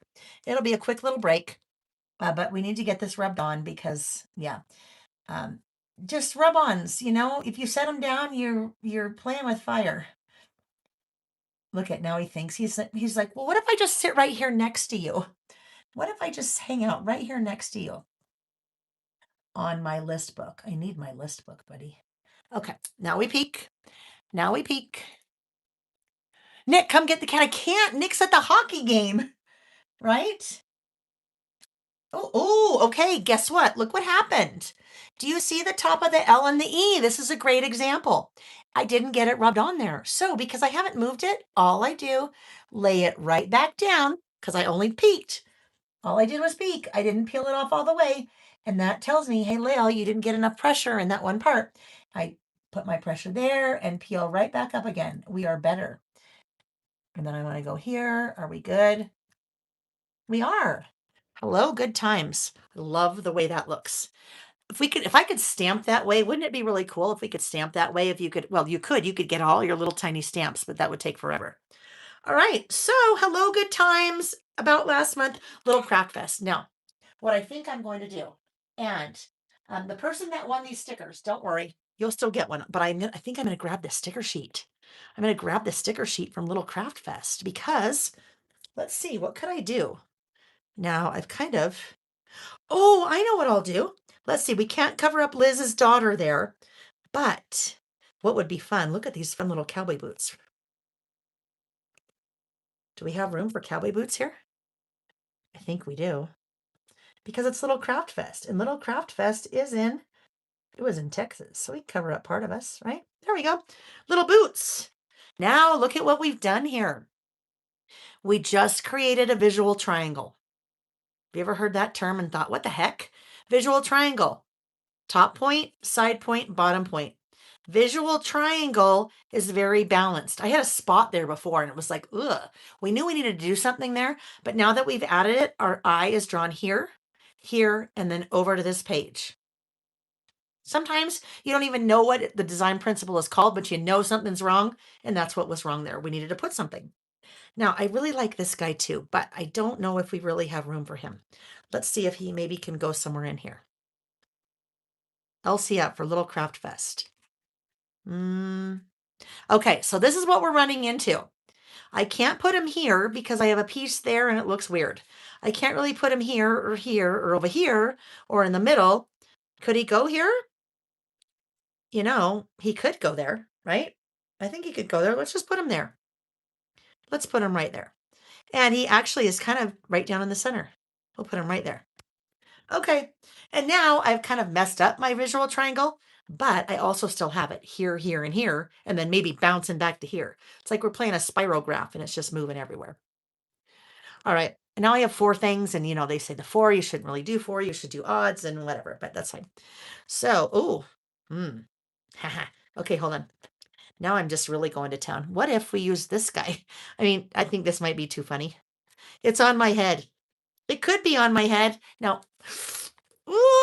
guess what? No, I don't want that on my head. Can I get it off? Very carefully. When you get a sticker on a photo, you really have to be careful. Okay. What would be fun is if I put it, maybe I put it on my head here. Let's do it. We're going to cover up Nick's little head there. We'll cover up Nick's little face. My head that's too small, right? My head's too small there. I could put it there, but if I put it there, I cover up Rachel. I could do that, but then, I don't know, maybe we go there. Maybe that's better. You know what? I'm going to go there because here there's too many stickers down below. So we'll go right here. There's my little head. There's my cowboy hat on my head. I don't know. We're just having fun now. All right. So now I think we're good with the Little Craft Fest stickers. And whoever won those, Samantha, don't worry, Samantha. I will get you a new one before we ship that off to you. Okay. Now look he's just sitting here. He's so good, right? No Canadian? No Canadian? Oh, that would have been fun to put the cowboy hat there, wouldn't it? It would have been. Yes. All right. Okay, Reg, guess what? Guess what? Okay, come on, buddy. Bye, Nick. Was Nick here? Did he tell us? Oh, no. Okay, maybe not here. Yeah, because I think the game hasn't started yet. I think it's barely starting. Okay, Reggie, sorry. Sorry. I'm sorry. Oh, he's gonna be so sad. He's looking at me like, no, please don't lock me out. Oh, well.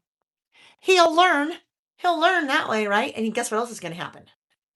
He's going to start probably clawing at the door. Oh, well. Okay, so here we go. Now we're ready for our writing. Ooh, you know what we can also do? We can also maybe work in a few of these. Okay, I need a bullet stamp. So let's look. I think we might just go pretty simple. Now we do have, I think there is a B, but I don't need to do a B. We don't need to be that, So I think, oh yes, there's a cute little bee. Now the bee really doesn't have anything. You said, no, you said, oh, cover Nick's head. Oh my gosh, you guys, duh. Bye, Nick. Yes, I just forgot. That's what I said. He was behaving and then he wasn't. He was behaving and then he wasn't. You know what? I think let's just do the bee. I think because the bee would be fun. Now, what I'd really like to do is do yellow for the bee, but I know I can't do that because I know it will not work. If I do yellow for the bee, we won't see it. So I'll have to get creative with something else that we do. Now, here's the thing with the bee. Remember when we used our stamping stylus before, I said, if your bullet stamp has a direction to it, right? The bee has a direction. If I do it stamped differently, he's upside down and flying forwards and backwards. But a bee can kind of do that, right? They fly all different ways. So I'm not necessarily going to be worried about where my bee is because I think we'll kind of work with that. I think it'll be okay. Now, I know I don't want to kind of go back and forth. No cowboy hat bullet. Oh, hey now.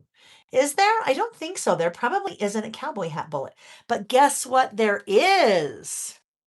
How about a star? like the Star of Texas, like on the Texas flag. Let's do that. Let's do a star instead of a B.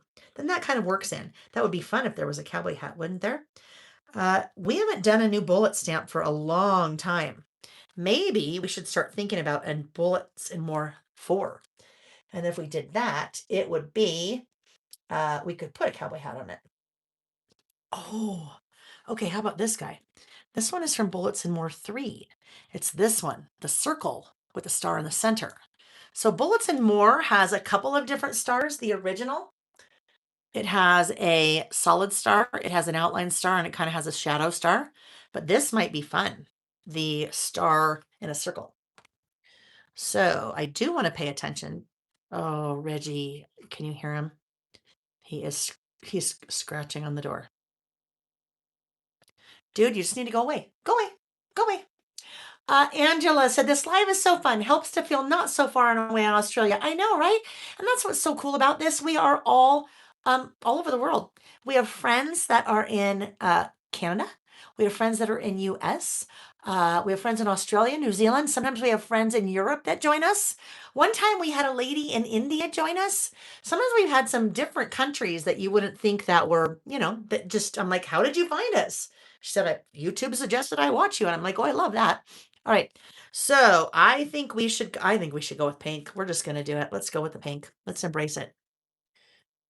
All right. Now we better check. Are we going to like this or do we need the solid star? You know what? I don't know. I feel like Texas is more of a solid star and not the circle star. So we're going to switch that up. Did you know I am an honorary Texan? Well, actually, I am a Texan. I was born in Texas. My dad was in the Navy, and I was born in Texas. There is a naval base in Kingsville, Texas, and that's where we lived. I was born there. We moved 3 months later, and then we went back again. He was stationed there. Third, gosh, look, there's my little dot. There's my little circle that goes on Bullets and More 1. Then he was stationed again, 2nd, 3rd, and 4th grade. So I am a Texan. I'm a Utah Texan because I've lived in Utah since 4th grade when we moved from Texas. Yes, I feel like it should be a star, but I love it when that happens. That's not even, oh my gosh, Layle, dummy. That's not a circle. That's the heart in the circle. Yeah, that's why it was in there. Okay, sorry, I got to move that. That has to go there because if I lose that later, I'll be wondering where that is. Oh, star came off. Just sturdy. A little bit of lint or dust on there. Got to clean that off. Carol lived in Texas for just under 2 years in the late 90s. Nancy Stone, yes, Worldwide Squirrel Squad. Nancy Stone is New Zealand, Nancy, I think. Puck just dropped. Okay. Now, guess what? If you are rooting for the Las Vegas Knights, don't root for the Utah Mammoth. This is our 2nd year with the Mammoth, and they are really good. Now, Nick says, oh, they won't make it past this round. So even if they win this round, if they win this round, they will not make it past the next round. We have a really young team, but they are fast and they can skate with finesse. But now the Vegas team, not as fast, but they have some size on us and they're mean. They play mean. Now, I know that's part hockey, right? But they play mean. One of our best player, he's young. I think he's 23. And they are mean to him. They are in his head. They have figured out, guess what? Cooley. They have figured out that if they can kind of be mean to him, then he will fight back and then he gets a penalty. And we don't like that. Because then they score. That means we are 1 man down. He's in the penalty box. Well, this is just hockey. Anyone's in the penalty box. You're 1 man down. But anyhow, Maritza, you are 2 hours from Kingsville. Yeah, we never know. Playoffs are wild. They are, because guess what? Twice this week, we were at the game Monday night. They went into overtime. And the game lasted like 3.5 hours. We got home around 12:30 that night. And then there was a game on Wednesday night. We weren't there, but we watched it on TV. That one went into double overtime. That's probably why I'm so tired. It's a lot of getting ready for this, but then it's a lot of watching hockey and overtime. Yes, Reggie's in the penalty box with the puck off. With the puck off, The puck off and Reggie's in the penalty box. Okay. All right. So on my list. So this I'm just going to talk about things that thank you, Amy. Hydrate. That just about Little Craft Fest. My about last month is all about Little Craft Fest because really a lot of the month was preparing for Little Craft Fest and then being there. Mm-mm-mm. Mm. Yes, let's do a giveaway. And I know for some of you it is getting late because uh, if you are in the East Coast of the United States or Canada, East Coast of the of North America, then it is at least 10:30. And if you are watching from the upper East Coast of Canada, it's actually an hour later. It would be 11:30 there. Um, like by Halifax, because I've been there. I learned that. I didn't know that. All right. So let's do another giveaway. It's giveaway time. Let's see. And Mimi said she has to go. I know, but you just know I'll be here. And the nice thing about it is you can watch the rest of it anytime if you want to. You can watch the rest anytime. Oh, Michelle Kenny, hello. Yes, I met Michelle Kenny in person too at Little Craft Fest. Okay. So our next prize. Ooh, $25 store credit.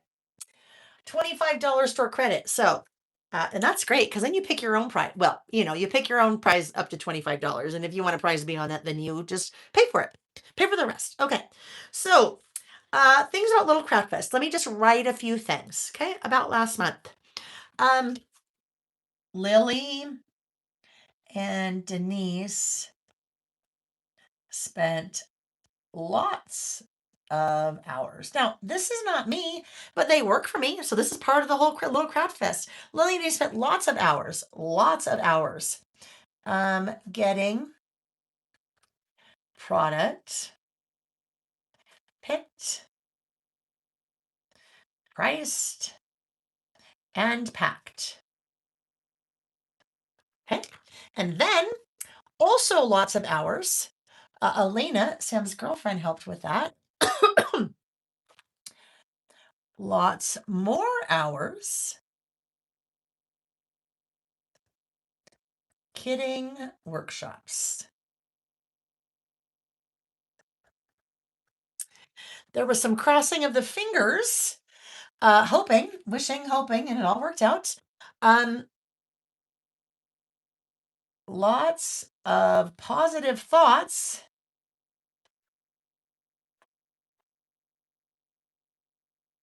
that the 850 plus pound pallet of said product and kits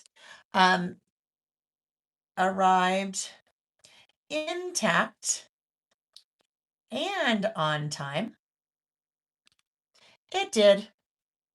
Let me tell you, there was a booth there. They did some kind of paper. I wasn't quite sure what they did, but their product didn't come.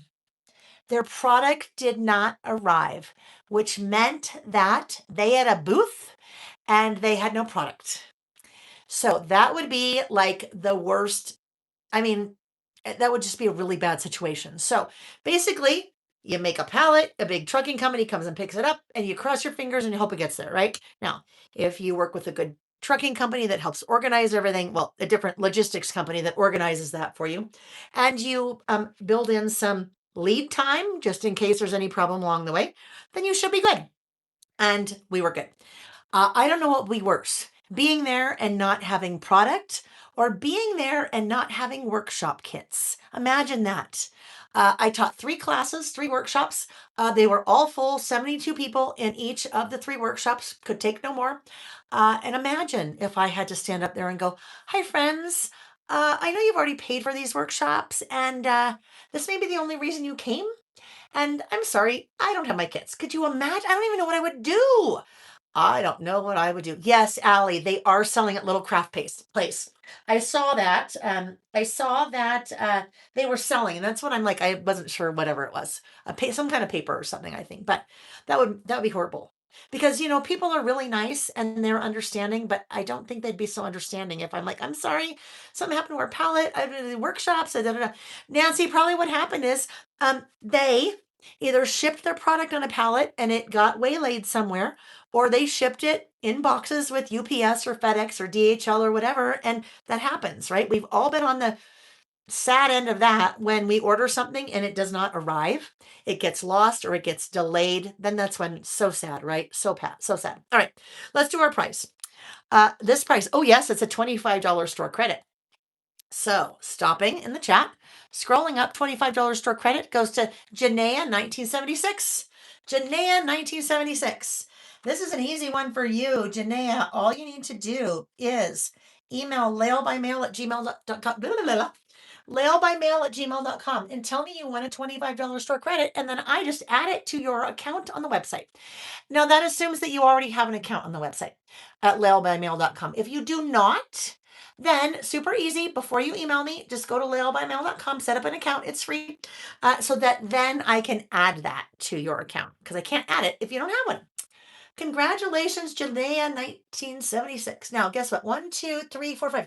We still have 5 prizes, you guys. 5 more prizes still.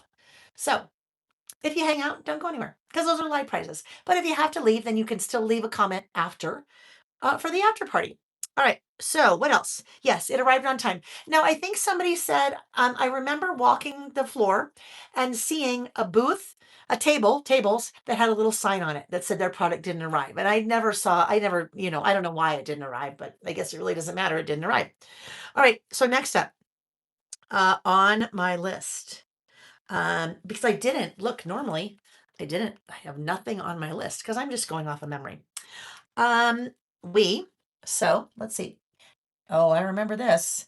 Nick and I flew out to Houston on what should have been a 3-hour tour. A 3-hour tour. Remember that from Gilligan's Island? And what happened? They got stuck on the island for like 83 years, right? Well, we had a little bit of that, but not quite that long. So I'm going to write this. Nick and I flew out to Houston on what should have been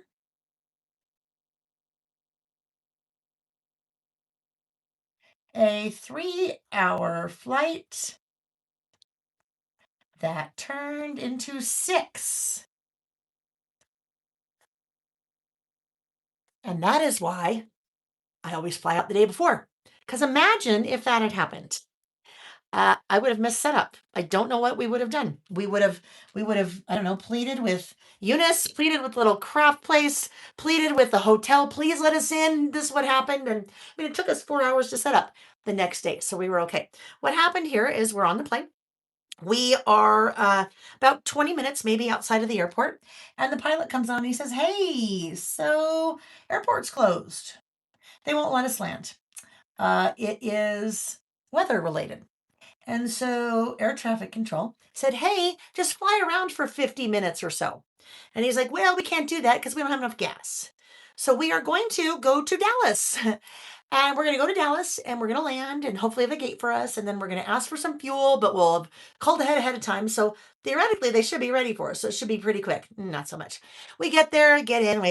You got to do that. They got to load balance and figure out all the things that they have to do. And so when all was said and done, it took 3 more hours to fly to Dallas, get gas, and fly back. So our 3-hour tour turned into a 6-hour tour, but it was okay because guess what? I was working in my traveler's notebook the whole time, and I was happy to have more time to just play in my traveler's notebook. So it worked out okay. All right. Next day, we paid a visit to Buc-ee's. BUC. Hold on. I need to look because I never know. I never remember how to spell that properly. I would like to spell it properly. And so if I pull out my junk journal from the trip, Buc-ee's, BUC-EES. Buc-ee's, BUC-EE apostrophe S. Buc-ee's. Nick hadn't been there before. It's something to experience. It's like a gas station on steroids. Gas station on steroids. I mean, it's not even a gas station. I mean, it's like a freaking mall, it seems like. It's huge. Now, they're not all that big, but they are well known for lots of things. Interestingly enough, they're well known for the cleanliness of their bathrooms. But they have yummy food in there. Oh, just so many great things. So Nick had not been before. And we stocked up on snacks. They have some yummy snacks. What are those things? Bucky, what are those little things? Those little nugget things. What are the nugget things? My favorite thing there, the cherry sour balls and the watermelon sour balls and the banana taffy. So, we got some junk food, so we'd have it, for the weekend. What are those little Bucky things called? The little nugget things. Beaver nuggets. Thank you. Beaver nuggets. Yes. All right. Stocked up on snacks. So this is kind of an interesting about last month list. This could just as easily be one of the things I remember from Little Craft Fest, right? But I'm doing it as for about last month. All right. So we set up the next day, set up the booth on Thursday, done in 4 hours. That was awesome. You never quite know. I mean, we did it last year too, but totally different product. I mean, some of the same products, so you never quite know how that setup is going to go. Then we had, oh, their brisket sandwich. Oh, the brisket, yum. I had brisket macaroni and cheese. So good. Like, talk about sinful though. Brisket macaroni and cheese. So good. Yummy, yummy, yummy. All right. Um, all right. So then we go. We had a 3 day 3 day amazing little craft fest um meeting so many wonderful people, seeing friends, selling product, and teaching 3 workshops. Now, Nick has no part of my business whatsoever. He's got his own job, he's got his own career. He's very supportive of me. But um, up until last year, Little Craft Fest. Hello, Pam Mackus. Nice to see you. Up until last year at Little Craft Fest, I have been in this industry in one form or another, I would say for about 20 years. I've been doing all of this stuff for about 29 years. But it's really been in the industry, whether on design teams. I worked for 3 different manufacturers over the years, and then my Layle by mail business the last 7 years. That last year was the first time. Vicky, what are you doing? Oh, I have to show you. Okay, hold on. You must be done with your live. Well, yeah, because it's 2 hours later where you are. Look at we had a little segue. I did a little getting on my soapbox talking about how all the things we knew are memory keeping and paper crafting and can be scrapbooking too. I showed this. And I talked about how one of the things about this industry that has been so amazing in my life is this this little friendship of ours. So, back in 2019. 2019. Anyhow, fun to see you, friends. All right. No. So Nick had never been to anything I've ever done. No teaching at events or anything like that. Really, no reason to be.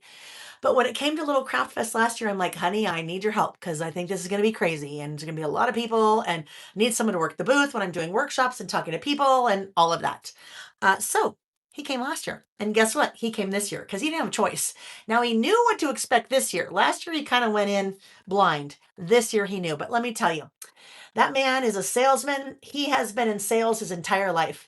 And he would charm the pants off of somebody that was wearing 28 pair of pants. I don't know how else do you say that. He's just such a nice man. He's a kind man and he's very sincere. And yes, he's a salesman in a good way. Thank you, G2C67GG. Yeah, no, there's no pressure sales. He's just nice and friendly. He's like, hey, don't you think you need that? Yeah. And the funny thing is, people would come by and he'd be like, they'd buy and he'd be like, okay, I'll see you again tomorrow. And they'd look at him like, what? And he goes, oh no, I know. You'll be back again tomorrow. Just wait. And of course, they would come back again the next day and the next day. So it was fun. So it's kind of fun to have him kind of be there, part of that. and kind of just see what I do, right? I keep saying one of these days I want him to be in one of my workshops to see, because that is, I think, in my opinion, that's where I really shine. I think when I'm teaching. So one of these days, uh, one of these days, if Little Craft Fest again, maybe we'll have Amy and Heather. Heather, Amy's daughter, Heather, rock star. Like I say, I need a Heather with me all the time. Heather was amazing. And then we'll do another giveaway, okay? Heather was amazing. Well, Heather, Amy, Nick, everyone's amazing. But Heather was amazing because when it came workshop time, she would say, well, she'd get my little wagon all loaded up. We'd be all ready. And she'd go, Layle, time to go to class. And she would pull the wagon for me. We'd get up there. She'd take charge. She'd handle all the kits. I'd go in and kind of set up my computer and everything.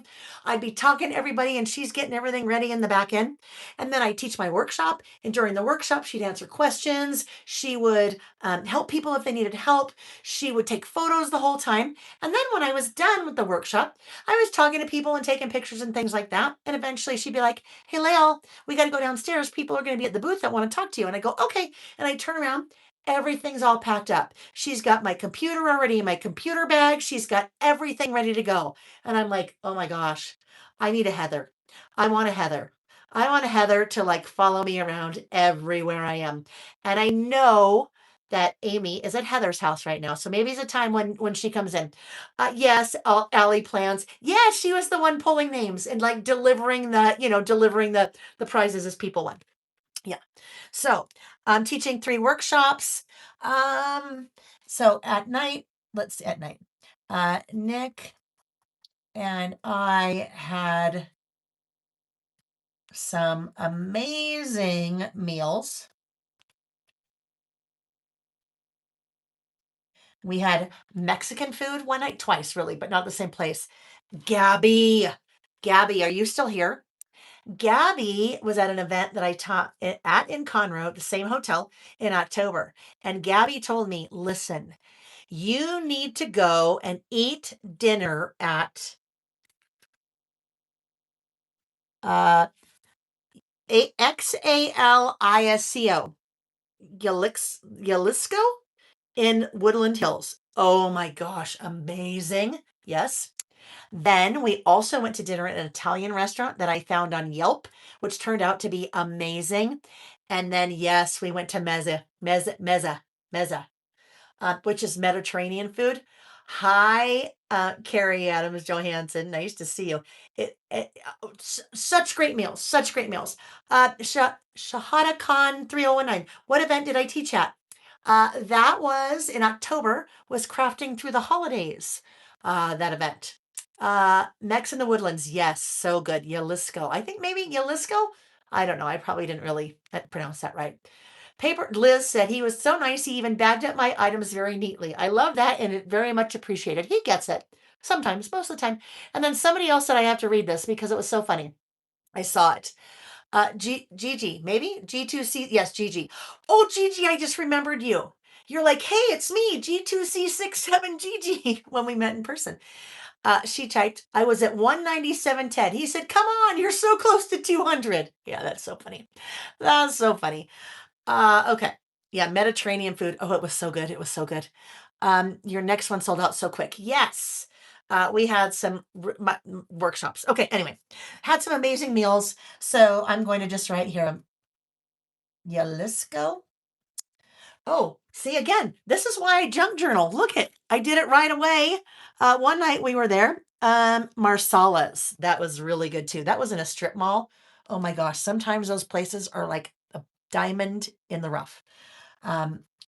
Marsala's for Italian, and the last one, Mezza for Mediterranean. Okay, so I don't have a lot of room left. Okay, so there were a lot of things that happened at Little Craft Fest, right? So they're not all on my list, but one of my very favorite things that I did at Little Craft Fest last night, so this would have been Sunday night, Nick and I go to Mezza for dinner. We come back, and it was a little later because it took us a little while, only an hour though, only an hour to tear down the booth, of course, with Amy and Heather's help. We went back to the room, relaxed for a little while. We're like, we need to go eat dinner. So we went to Mezzo. We came back. It's maybe 9 o'clock. And there are people in the lobby sitting at tables, and they are playing, and they are working in their planners or their junk journals or their traveler's notebooks or whatever it was. And so Nick and I sat down and started talking with these four lovely women. And they were playing. They're playing with other stuff. And Nick had said, you know, before, well, we saw them when we left, and I said, I'll come back, we'll sit down and we'll chat. So we're driving back. Nick's like, I'm not going to chat for long. I'm like, that's okay. And so we chatted for a while. And Nick said, I'm going to go up to bed. And I said, you know what? I'm going to come up and I'm going to get my stuff. I'm going to get my things and I'm going to play with them. And I was so excited because I don't do that very often, especially at an event like that. And so I sat down, and this is what I did in my junk journal. I do all kinds of documenting. I work in a memory planner. I work in a junk journal. I work in a traveler's notebook. But this is one of my favorite ways to document things because this is just fun, and it's junk. I mean, it's not all junk, but what I like to do, I had the little program from Little Craft Fest, and I cut it up. That's from the program. That's from the program. That's from the program. That's from the program. That's from the program. That's from the program. Lots of things from the program. So that's one of also my favorite ways to do that. And I loved that I got a chance to play.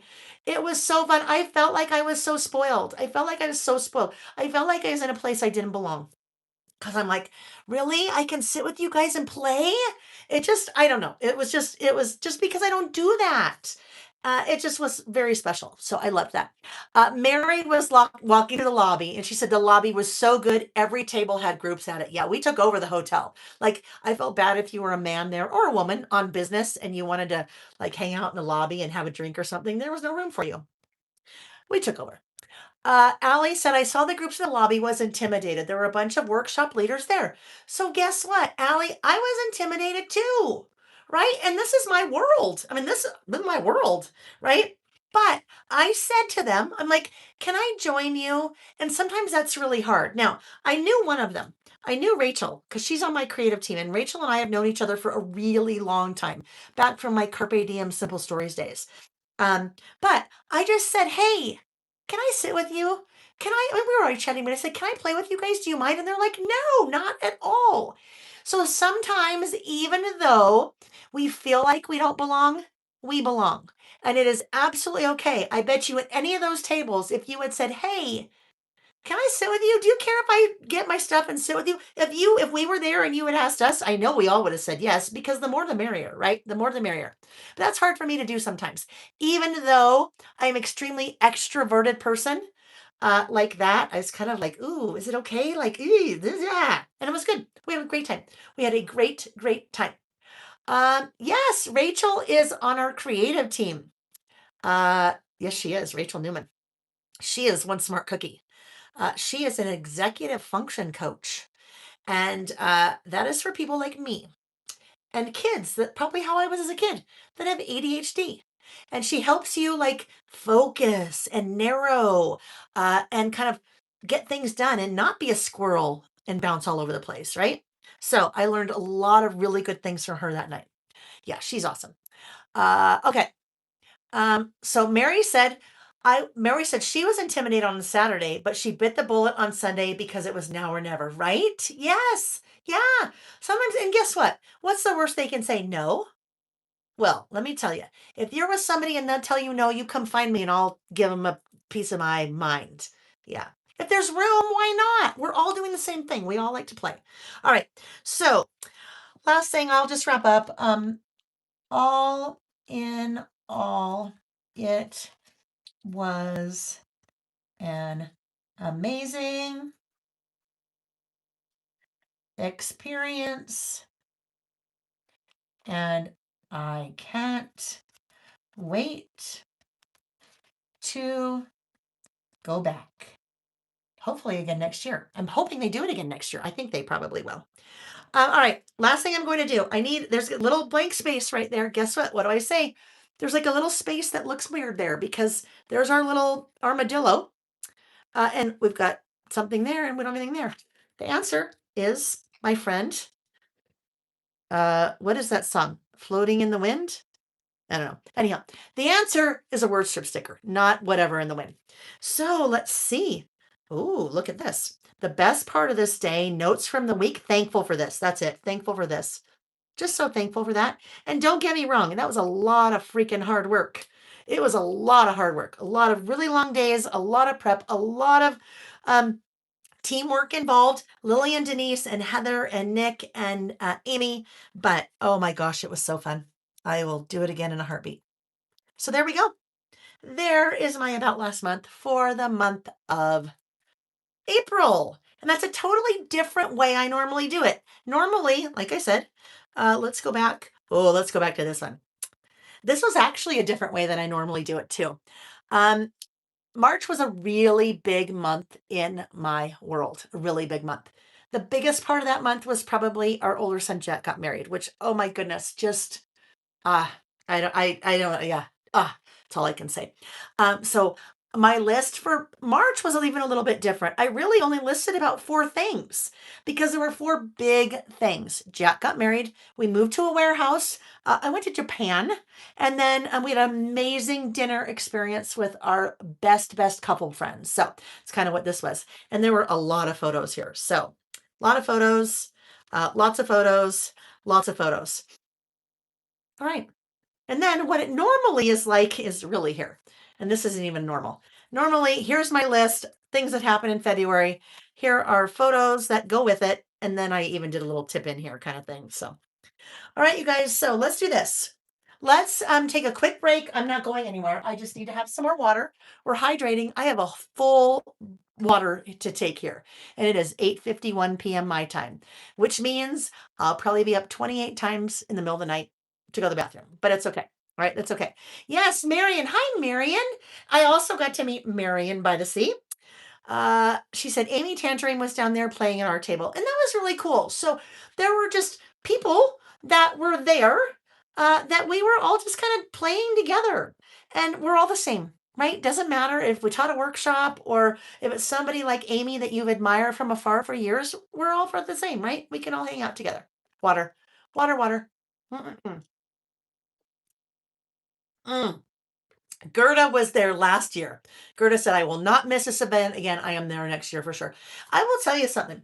Um, Elizabeth, Joyful Sojourn, she was walking around with the pin that I was coveting because you know what it said on it? It said imposter syndrome. A lot of time we feel like we have imposter syndrome, right? Like we're at a place like that. Doesn't we're part of it, right? Doesn't matter who you are. You're not an imposter, but sometimes we feel like we have imposter syndrome. And at that event, sometimes I feel like I have imposter syndrome because I kind of straddle two markets. I straddle the planner world, the traveler's notebook world market, the junk journaling world, but I also very much, and this is where my roots are from, straddle the scrapbook market. And so a lot of times at events like that, or that event, in particular, I kind of feel like imposter syndrome because I'm like, ooh, I don't really belong here. And that's where we got to get out of our head, right? Nobody, what's the saying? Nobody can make us feel hang on. You know where I think it might be? Let me just see. And then we'll do another giveaway. How about that? Let me look. Um, nah, it's not here. What is it? No one can allow you to feel you allow to feel bad, something. You guys know what it is. You know what it is. Somebody help me. Somebody help me. Um, I just can't quite get it right. But you know what I'm saying? Nobody makes you oh my gosh. I know I have it written down somewhere. I just don't know where. Basically, it is that um, nobody can make you feel bad without your permission. I think that's what it is. Basically, you are the one who gets to decide. There we go. No one can make you feel inferior unless you let them. Exactly. There we go. Now you guys are coming to help me. No one make you feel bad without your permission, right? And that's where I think that's one of those things that as adults, the older we get, the more we start to understand that. The younger we are, like high school, I don't know, my 30s, 40s, even my early 50s, right? I would feel bad. And don't think I have this all figured out because I still give people permission to let me feel bad, right? Just because sometimes it just happens. But I love that quote. No one can make you feel bad without your permission. So none of us are imposters. Imposters. Wow. It, I feel like I should clarify there is really water in my, that's not a jug full of wine. Impostomers. I think maybe I was trying to say imposter and customer. I don't know. Impostomers. I've made up quite a few new, yes, it's Eleanor Roosevelt. I have made up quite a few new terms tonight, like puck off, hockey, puck drop, and then impostomer. Impostomer. All right. So let me clean. Let's clean and get put away, and then we will do our last list for this evening. Impostomers. Yeah. I tell you, there's no filter between my brain and my mouth. If it pops in my brain, out it goes. Although I will probably have a glass of wine when we're done. No, not probably. I will. Who are we kidding? Not probably. I will. Now, I need to ask, have we seen Nick pop in the chat with a score update? If he forgets about me, he's in big trouble. Have we seen Nick pop in and I missed it? If not, that means it is okay. He has not. Well, he's either forgetting or there's no score yet. I will tell you, they were very close games. 4-4 and then 4-5, unfortunately. 3-3 and then 3-4. Yeah. We are now down 3 games to 2. So tonight is do or die. Do or die. Haven't heard the name of your team. It is the Utah Mammoth. I live in Utah, and it is the Utah Mammoth.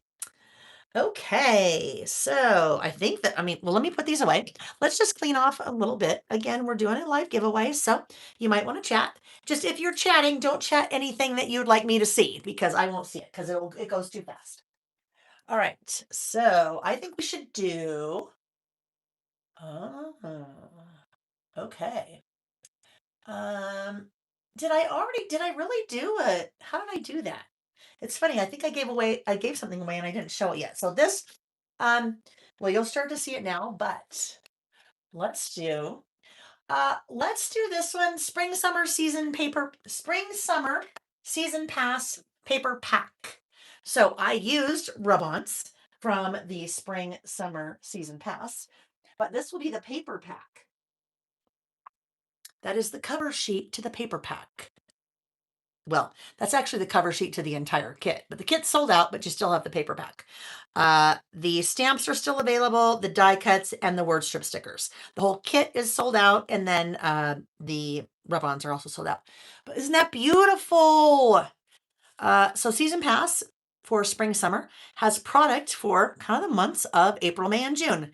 12 by 12 papers, your die cuts, stamps, rub-ons, and word strip stickers. So that winner, I will do in a minute after I get these little things cleaned up. So while I am cleaning up, let's talk about what our next list is. This will be our last list that we do for the evening. Last list that we do for the evening. Put those guys away.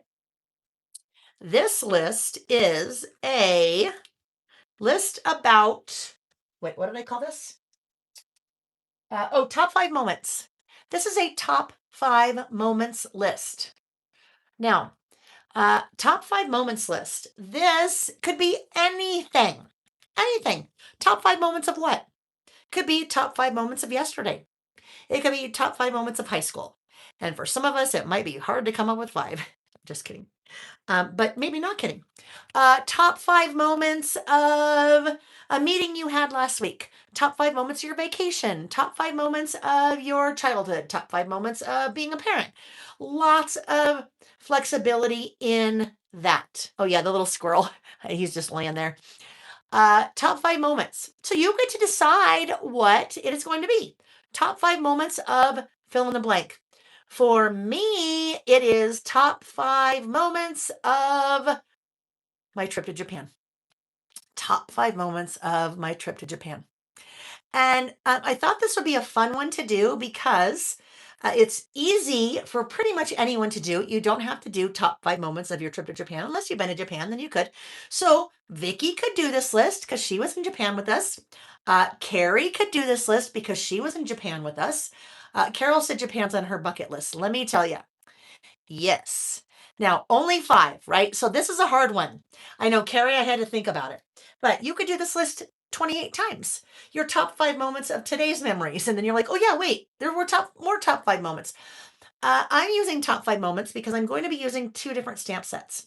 I am using the documenting the details too, because look, it says top 5 moments. That makes it easy. I am also using this guy, which, oh gosh, this was an interesting situation. This is a stamp set that I had Becky design for the group of people that we went with. All right. So this was Tokyo 2026. And so I said, Becky, I'd really like a stamp set that I would like to give to all the people that are going on that trip. So everybody on that trip got the stamp set. They got a traveler's notebook pouch and a set of my document your traveler's notebook insert. Vicky said I better be on your list. Oh, whoops. I mean, top 6. Not really. Actually, you are because you're part of the group. So that'll make sense in a minute. So everyone got this stamp set. And when you make stamps, the size that you make and the number that you have to make with your stamp manufacturer depends on how many can fit on a big master sheet. So I only bring this up because 5x7 stamp set, I had some extras. I don't know, I think I had 7 or 8 extras after I gave everyone on the trip. So when it came back, I thought, I'm just going to put these on the website and, maybe they'll eventually sell. And holy cow, they sold out within like minutes. I didn't even tell people they were there. So then I went back and reordered them. And they are close to being sold out again. So I may continue to reorder these because Japan's a really popular place right now. Now, if you haven't gone to Japan, but it's on your bucket list, I have done this. I have 3 or 4 Japan themed stamps from other people that I have bought because I'm like, one day I'm going to go back to Japan. And then when the trip came about, I'm like, oh, great, I can use them now. There were, I want to say, I think there were 17 of us, 17, 16 or 17.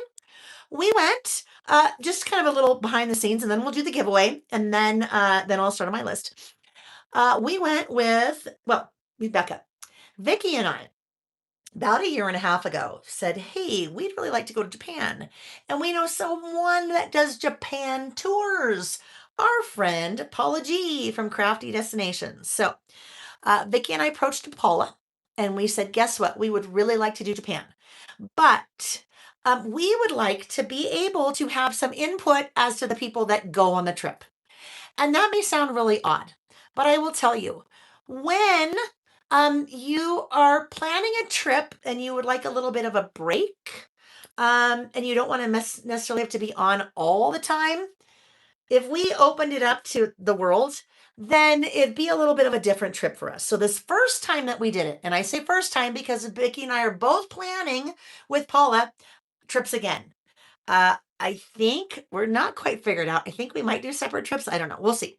But anyhow, we wanted to do it the first time where it was a little bit of a trip that we could really kind of get a feel for without having a whole bunch of guests there. So anyhow, Paula and Kelly Bangs were 2 of the people there, and then some other friends. So yes, amazing time. Amazing, amazing, amazing, amazing time. Paula does these trips because Paula is a flight attendant. Paula has one route. She's been a flight attendant, I think, for 30 years. She has one route. Paula flies to Tokyo every week. Once a week, every week. So she knows a lot about Tokyo. Paula is also a crafter. And so this particular trip was very much had to do with stationery because that's what we love, right? We love the stationery. So it was that kind of trip. All right, let's do the giveaway. So then I can get my bearings again because now I got to back up and figure out what I'm going to do here. All right, this next one. Oh, how about this? How about on my list next is The Adventure Awaits Traveler's Notebook Cover. Adventure Awaits Traveler's Notebook Cover. Oh, wait, did I? No. Oh my gosh. Okay, sorry. We'll do two right now. We better do two right now because now I threw that out there. I forgot. We were going to do the spring summer season pass pack first. So let's do that one first. Scrolling. The winner of that is Belinda Keller, 1401. Belinda Keller, congratulations. Belinda, you are the winner of that spring summer season pass paper pack. Belinda, please send an email to laylebymail@gmail.com. Subject line, please put season pass paper pack. In the body of the email, please put your name and address. If you have placed an order by any chance, we will add that to your order. You don't have to purchase to participate in the giveaways. Otherwise, the team will get that shipped out to you in a couple weeks once they get all of the orders placed from the weekend, because there are lots of them. All right. So congratulations, Belinda Keller. Now, because I got too excited, we're gonna do another one right now. The other one is this guy. This is the Adventure Awaits. Adventure Awaits. Yeah, this is the Adventure Awaits Traveler's Notebook cover. Did you know it did that? The whole scene kind of wraps the cover. And it is not any particular type of travel. You've got palm trees, you've got maybe Pacific Northwest, or I don't know, maybe Northern Europe. You have a little city, you have country, kind of a country on the backside. You have a little camping. It's just a nice kind of generic travel cover. So that one will go to, let's see, who's it going to go to? Who's feeling lucky? That's going to Wave Alum 99. Wave Alum 99. Congratulations. Wave Alum 99. And now you probably know the drill. Wave Alum 99. Please send an email to laylebymail@gmail.com. I feel like I'm on PBS doing Zoom. Remember the so-called Zoom? Box 350 Boston, Mass. 02134. And they would say, Zoom, Zoom, Zoom, Zoom. And then they just kind of threw that out there. You could write them a letter. I don't remember what you'd write them a letter for. Maybe they'd send you something. Maybe they'd do something. I don't know. And they just roll it off. Box 350 Boston, Mass. 02134. And that really is their address. Well, that was. I don't know what would happen now if you sent a letter to Box 350 Boston, Mass. 02134. And if you ever wonder why I forget your name when I meet you in person, it's because I have things like that rolling around in my brain. The mailing address to a show that I watched as a little kid.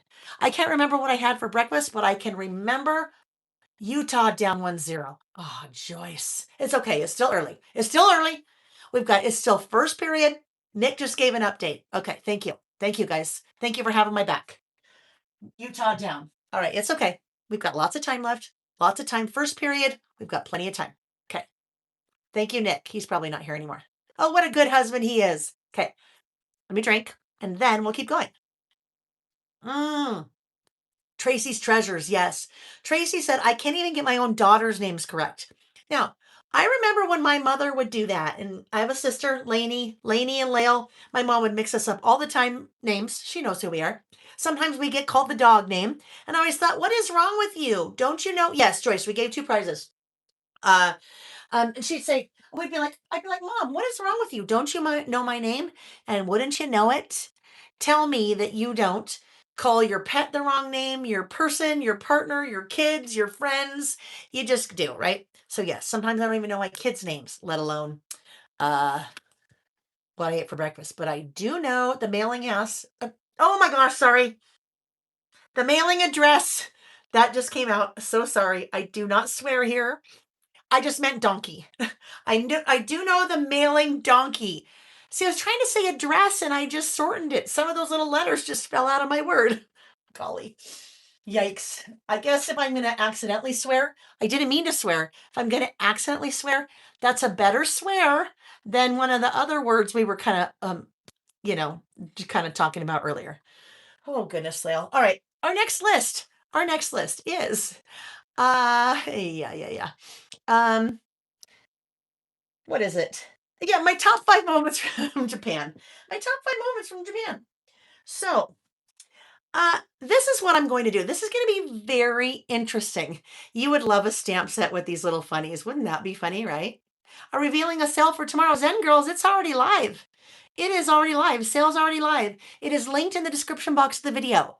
Or if you go to laylebymail.com and click on one of the little menu items, you'll see where it says sale. But Link in the description box of the video. Or if Amy is still here and Amy wants to pop it in the chat. Now, she may not be because she's 1 hour later than us right now.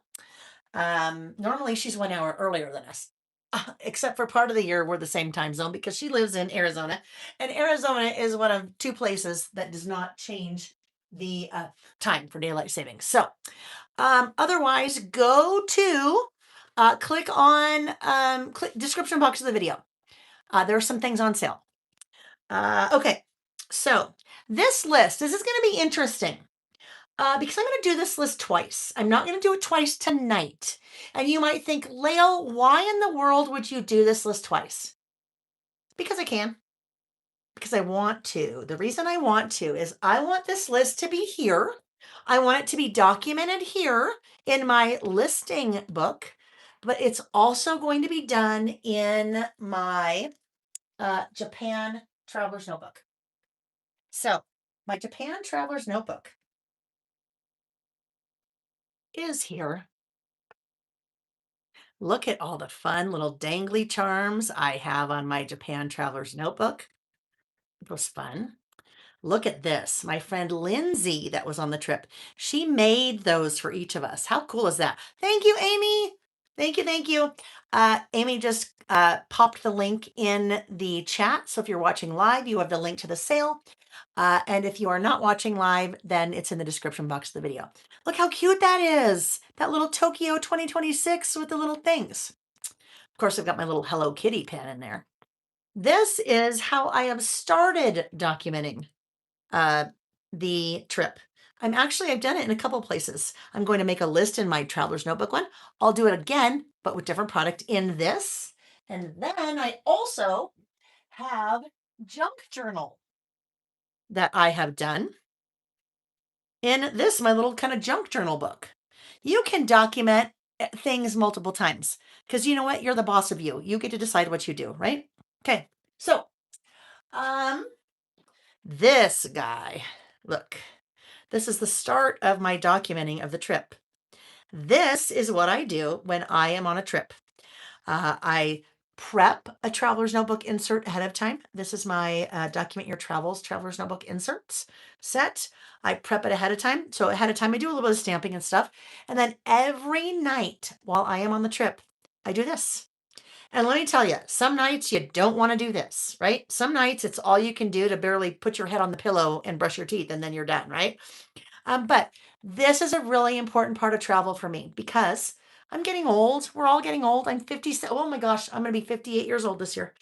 In August, I'll be 58. It's hard to remember a lot of things. It's also when you're on a trip, sometimes from day to day, you're doing so much, it's really hard to remember the things. So this helps me remember the things. If I can do this every night, 15, 20 minutes, I am good. Now, I like to also play, so I add little stickers and cut up things like my little receipt from the Family Mart and things like that. So this is the start of how I document the trip. This will be part of my traveler's notebook. It will never go away. But another way that I document the trip is this way. That's junk. I junk journal in here too. That is all junk. Labels from shoes that I buy. A lot of us came back with those Onitsuka Tiger shoes. Yeah. I drank a vitamin C shot every day and I peeled it off the label and put it in there. Also, they had vitamin C, but vitamin apple instead of vitamin lemon. Those were good too. Little grapes. These aren't real grapes. Well, those are real grapes, but there's a really yummy frozen grape that you can buy at 7-Eleven in a bag that are amazing. This is a store, amazing stationery store. Itoya, that is an 8-story stationery store. That is like the Mecca for us people, right? Us kind of people, the Mecca. Price tags, all kinds of things. Yummy. Vicky bought this little bag of candies. They were called Butterball. Oh my gosh, they were so good. But for me, that's also a big part of the trip. That's documenting. I can see these things and I remember the Starbucks Reserve, the biggest Starbucks Reserve in the world. Anyhow, so I document trips in a lot of different ways. So I am absolutely okay with documenting this list twice because I want it to be here, but I also really want it to be part of this. Okay. So top 5 moments or top 5 things, you know, Serenity said, I would love a list of the items you take to do this journaling on your, like a journaling to go bag. It's really easy. You know why? Because all I took with me was this cover, those inserts, glue stick, colored pencils, because I wanted to color pencil in. Did I color pencil in here? Oh, I did. Color pencil in some of the words so it's really easy to see. But I did my stamping, my prep work kind of ahead of time. Also took scissors because I cut up brochures. All of these little things, cut up brochures, cut up brochures. And that's part of how I do my documenting here. I don't take a lot. There's a whole e-course on my website, Documenting Your Travels. There's a whole e-course about how I have managed to come up with a process that really works for me. In the past, I'm going to let the cat in. We'll see. He's clawing. We'll see how he does. Okay, you come in, but you'll be good. You'll be good. You go, gonna get kicked out. You go in your bucket. Go in your bucket, okay? Um, Whole e-course because, and I kind of figured this whole thing out on a trip that Nick and I did, 18-day trip that we did in 2023. We were in Amsterdam for 2 days, 1 day travel on both ends. Amsterdam for 2 days, a week in Ireland and a week in Scotland. Okay, go get cats out of the penalty box, dude. You have to go get in your bucket, please. Okay, maybe I'll just pet him while we talk. Um, and this was the key. This was life changing for me because I never would have done this otherwise. On that trip, we were gone for 18 days. Nick and I each took a backpack and a carry on. 18 days. So you think that you don't have a lot of room? You don't have a lot of room in a backpack and a carry on. I couldn't take a lot of things in my to go bag, Serenity. I couldn't because it was either bring underwear or journaling supplies. And I know sometimes we're like, ooh, what should I do? I took underwear, but I brought journaling supplies. I brought an insert that I prepped ahead of time. I took a pen and I put it in one of my craft storage pouches. I bought colored pencils while I was there, a little credit card size case of colored pencils. And that's all I had with me. And that was a game changer for me because if I had more room, I would have taken stamps and I would have been like, oh, should I bring my little portable printer? Because I might want to be printing out photos. Should I bring washi? Should I bring stickers? Should I bring die cuts? You guys know what happens, right? We think, I'm going to bring all these things. And then what happens? At night, we're exhausted. We walk 20,000 steps in Tokyo. We're exhausted. We have no time. He's laying down now. We have no time. Promise to behave. I know he's not behaving. We have no time. We're too tired to sit down and do all the documenting we think we want to.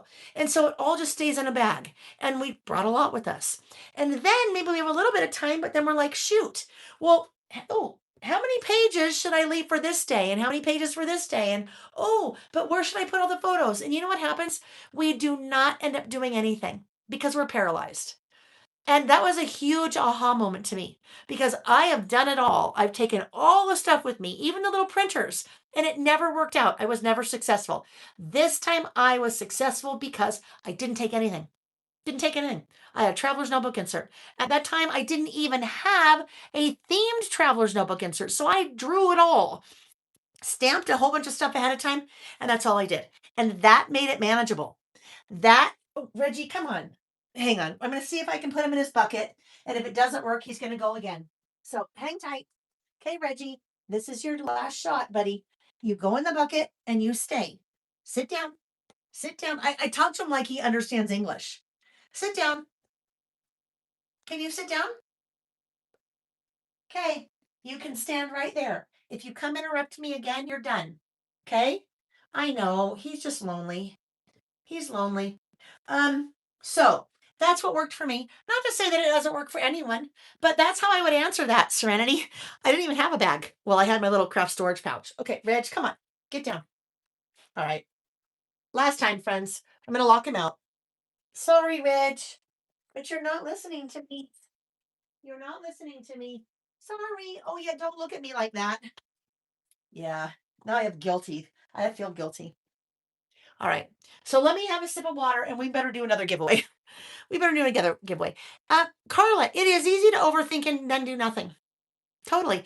Now I will tell you, that's not what I did when I went to Little Craft Fest because I knew that I needed to do a little bit. I wanted to do some work. I wanted to play. So I took my little Delphonics bag. Let's see. Is it down here? Might not be down here. It might be upstairs. I took a little bit of washi. I took a glue stick. Glue stick is big. I can't remember if I said that. When I went on this trip, I took a glue stick with me because I needed to be able to glue things in that I cut up. Scissors. I took some colored pencils. But you know what? I actually didn't even take that much more. I really didn't take that much more with me. So that's what works for me. May work for you, but you might take all your things and then that's what we do. Okay. So I'm going to do it twice. I am going to do it in this one with my new Far and Wide collection. So that launched this morning. Holy cow, friends. I think you guys like it. Yes, I think you like it. So thank you. Thank you for your orders. Yeah, it's been kind of amazing. So Becky did an amazing job on the design. Yes, Elizabeth. I will have my Delphonics back. I'll grab it. I will. Wait, wait. Oh, here it is. It's in my little cart. It's in my cart. Here it is. My Delphonics bag. This is, I think, a medium. I also have a small. Also have a small because I love the small too. I bought the small while I was there. I already had the medium. And look, I took this with me to Japan. I did. Because I have my traveler's notebook in there. But look, I've put all my little pins from Japan that I bought. I was collecting pins from Japan. That was fun. Um, all my little danglies. I did add a little dangly from Little Craft Fest on there. But this, so you can see, there is my glue stick. That's my little credit card case of colored pencils. These I do have on the website. So that's really easy to take with you. Couple rolls of washi that I added. I didn't take these with me, but I bought them on the trip. What else? There's another glue stick in there. Oh, and over here, this part's important too. Pens, right? You know me and my Sharpies. And then these are scissors. Those are scissors. So really portable, right? Just the basics. Just the basics I took, right? So that made it easy. I did buy a couple stickers. Okay, just be honest there. I did buy a lot of stickers while I was there, but I used some of them. Just a few. And then get these little clips. Anyhow, I still have not unpacked. I have not unpacked all of my goodies. I will not let myself unpack yet because I have work to do. I can't play until I get the work done. So, all right. This list, yes, we are using Far and Wide. Now, I realized this afternoon, where does the Delphonics pouch come from? Online. You can order them online. If you search for Delphonics, Delphonics, there were stores in Japan that had them. So I bought the smaller one there, but I had purchased the other one online before I left. Vicky just sorted all of her goodies. Yeah, we did a little shopping there, a little bit of shopping. But I remembered, I feel so bad when I was showing Far and Wide this morning. I forgot to show a couple projects that the creative team had done. So let me just show you this because this is, we were talking about scrapbooking before. This is a beautiful layout that Nicole Nawasad did. Also on my creative team, Reggie's, he's out there clawing. But how cool is that, right? All of the circles that she punched and used some of the die cuts and titles and stamps, just beautiful. And then this, Shelley McDaniel used the new postage builder travel stamps to do, she made buttons, like the little pin buttons. Reggie, oh my gosh, you guys, I'm so sorry. Can you hear that? Can you hear that? All right. I'm so sorry. What? What? Can you just please cooperate? Please? You can stay if you get in your bucket. Yeah. Um, how cool though. Like little buttons, pins, the little pins with the little, pins. Cool, right? I just hello. Stamped black ink and took out her little markers, probably, I'm going to say. All of these projects that I showed earlier today and now, you'll see them on the website already with all the farm-wide products. And you will also see blog posts coming of the projects where they're kind of explain a little bit more. But look at what she did. She made luggage tags. You guys, look at those. How cool are those? Used washi, used the die cuts, her little buttons that she had created. Just, you guys, clever. I can't even tell you the cleverity. There's another word. The cleverity, the cleverness, the talent of my creative team that takes my products and makes them look 1,000 times better than I ever could. Shh. Okay,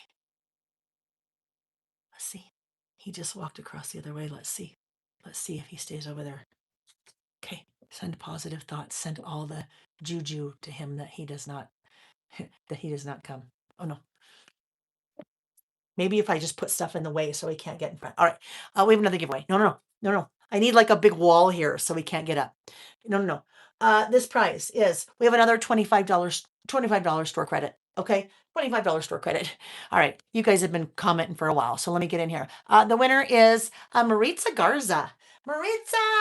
Yay! Maritza is our next winner. Maritza also wins a $25 store credit. So, Maritza, send an email, laylebymail@gmail.com, P.O. Box, no, no, Box 350, Boston, Mass. 02134. No, that's why I got confused. It's not P.O. Box, it's Box. Maritza, please send an email to laylebymail@gmail.com. In the subject line, please put winner, $25 store credit. And then we will add a $25 store credit to your account. And next time you shop, that will be available for you to use.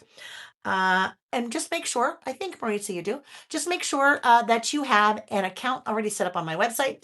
If not, please do that before you email me, because I won't have anything to attach it to if you don't have an account set up. All right. So now, far and wide, we have not even looked at this, you guys. We haven't even looked at any of the products. So we better start looking. I think there's so much product in this collection. There are actually 13 items in the collection. There is a 12 by 12 paper pack. I am not going to use the 12 by 12 paper in this list, because guess what we can use that we have now? Guess what I did? Nope. No, mister. No. Get the wall. Get the wall. You can't come over. Oh, no. Get in the bucket. He did. He just got in the bucket. Okay, hold on. Keep going. He's standing half in and half out. All right. 6x8 paper pad. I'm using the 6x8 paper pad. 6x8 paper pad. Same pattern-ish as you have in the 12 by 12 papers. The pattern is scaled down because it's a smaller size. So let's look at this one, for example. Oh, he's in and he's laying down and he just closed his eyes. Yes. Okay, better not celebrate too soon, because you know what'll happen. All right, so 6x8 paper pad. This is an example of one of the 12 by 12 papers in the collection. How fun is that? Look at all of those suitcases. Becky, hand-drawn. None of this art is purchased. Well, I purchased it. I paid Becky to create it, right? But none of this art is purchased. Nothing that we do is AI. That is really, really important that you know. I am not a believer in that, and nothing wrong with that. If someone has a business that it's AI art, it's just not something that I do. Support artists, right? So all of that, all her own art. But you guys, look at those. Look at some of the suitcases. I mean, the suitcase that's packed, just so good. I didn't show you this earlier this morning. Look at what's in that suitcase. Do you see that? That is a Layle by Mail craft storage pouch that has a traveler's notebook in it, right? So cool. Anyhow, that's a 12 by 12 paper. So look at this. This is the same paper, but in 6x8. See the difference? The pattern is scaled down to size. So when we are working in a smaller area, like a traveler's notebook, it's nice to have a pattern that is smaller. I know some of you use planners, and it's really fun to take part of a piece of pattern paper and kind of rip it and put it in the corner of your planners. I've seen people do some really cool things with that. So 6x8 paper pad. That is what I am going to use. The 12x12 paper pack has 12 double-sided papers. You can see those on the website, but I'm going to put this off to the side for now because we're going to use the paper pad. Paper pad has 18 sheets, 2 sheets each of 9 patterns, but everything is double-sided. So you have double side, double side. New pattern, new pattern. You also have this. The cover is the exact same cardstock as the rest of it. So if we have to print the front, we can print the back too. So you have a little bonus pattern there. So now I got to decide what do I want to be, what do I want to use? Got to look. I haven't thought about this at all, so I'm not sure yet.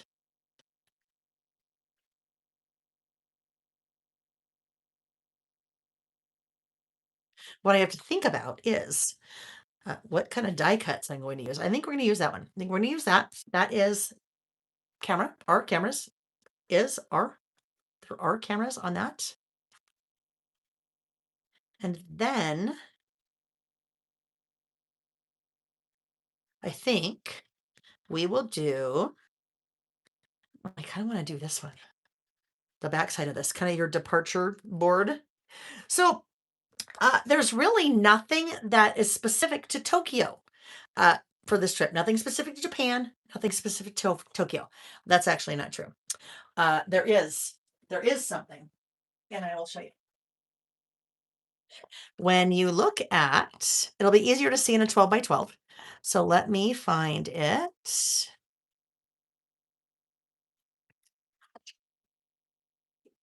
Is it this one?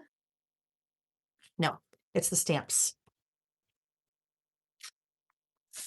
Looky here.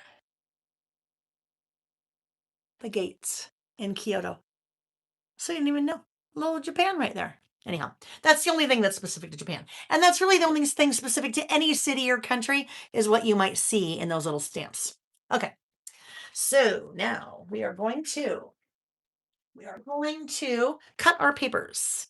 Let me get my trimmer out. I am making this list in my traveler's notebook. Traveler's notebooks I use, these are standard wide. Standard is 8.25 inches tall. Wide is 5 inches wide. A regular standard is 4.33. So standard wide, this is standard wide. Yes, the 6x8 pad. Oh, reminder, 6x8 pad is part of the big bundle. And as Terry says, big bundle. There is a bundle that you can purchase of all of the products in the Far and Wide collection. You click one button, you get all of them. When you buy the bundle, it is 15% off because you're buying it all. And it's much easier for my team, Lily and Denise, to pick one bundle as opposed to picking 12, 13 individual products. Water. But you can also buy it a la carte. You can decide what you want, what you don't want, but you want it all. And I will even tell you, guess what? You might sometimes even want more than one thing. I will be using Far and Wide up until I do my next travel collection, which will be a year from now. So if you are playing along, you like to travel, you might end up saying, oh, I need more. Maybe I need 2 6x8 pads. Maybe I need a couple packs of die cuts or a couple packs of rub-ons or whatever it is. All right, so I need to trim this down.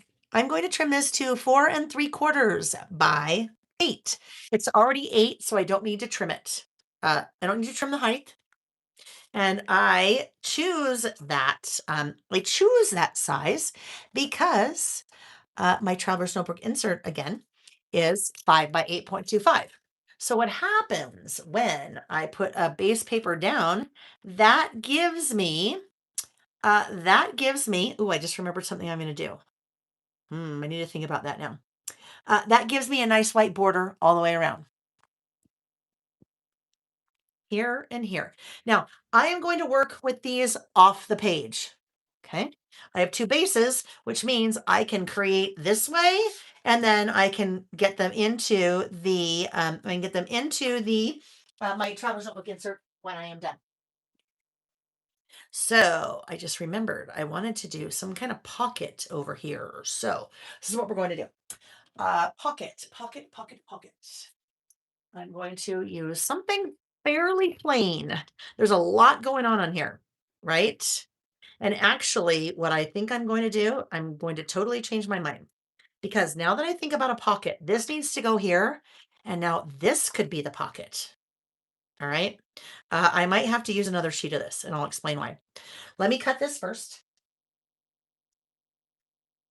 Let's cut this. I have a lot of photos that I printed for this list because even though this is going to be my top 5 things list, I have all of these photos. I have 2. I was going to print more, and then guess what happened? My printer, my Epson PictureMate PM400 printer said, out of ink, and I didn't have time to replace it because I was down to the wire before we started. So another fun way, those are pre-configured templates, right? Pre-configured templates in the Epson Creative Print app, just like that was a pre-configured template. I could use those as whole photos. I could use those as individual photos, or you know what else I could do? This. I can get out my little trimmer and I can create a photo booth strip. If you've taken, my gosh, I don't know, well, I think we were doing this all the way back in the pandemic when I was creating little photo booth strips like this. And if you've taken a traveler's notebook class from me, you may have seen me do that as well. Look, now it's a photo booth strip. So I certainly don't have to have any crazy kind of printer to do that, right? I've got a single, now I've got a double. I can make all individual strips if I wanted, or I could have little individual photos. Terry, is that another paper trimmer? Yes, it is. I know. Yes, Vicky's in there. She's in there lots. She's there. She's there. She's there. Um, well, she's there because there we all are at the 8-story tall Itoya store. She's there in the train, and she's there in the bus. So yes, lots of there, lots of Vicky there. All right. So the reason why I mid sentence, mid thought, mid list decided I needed to switch this up because if my photos are going to go, if I'm going to do a pocket here, and my photos are here. I don't know. Might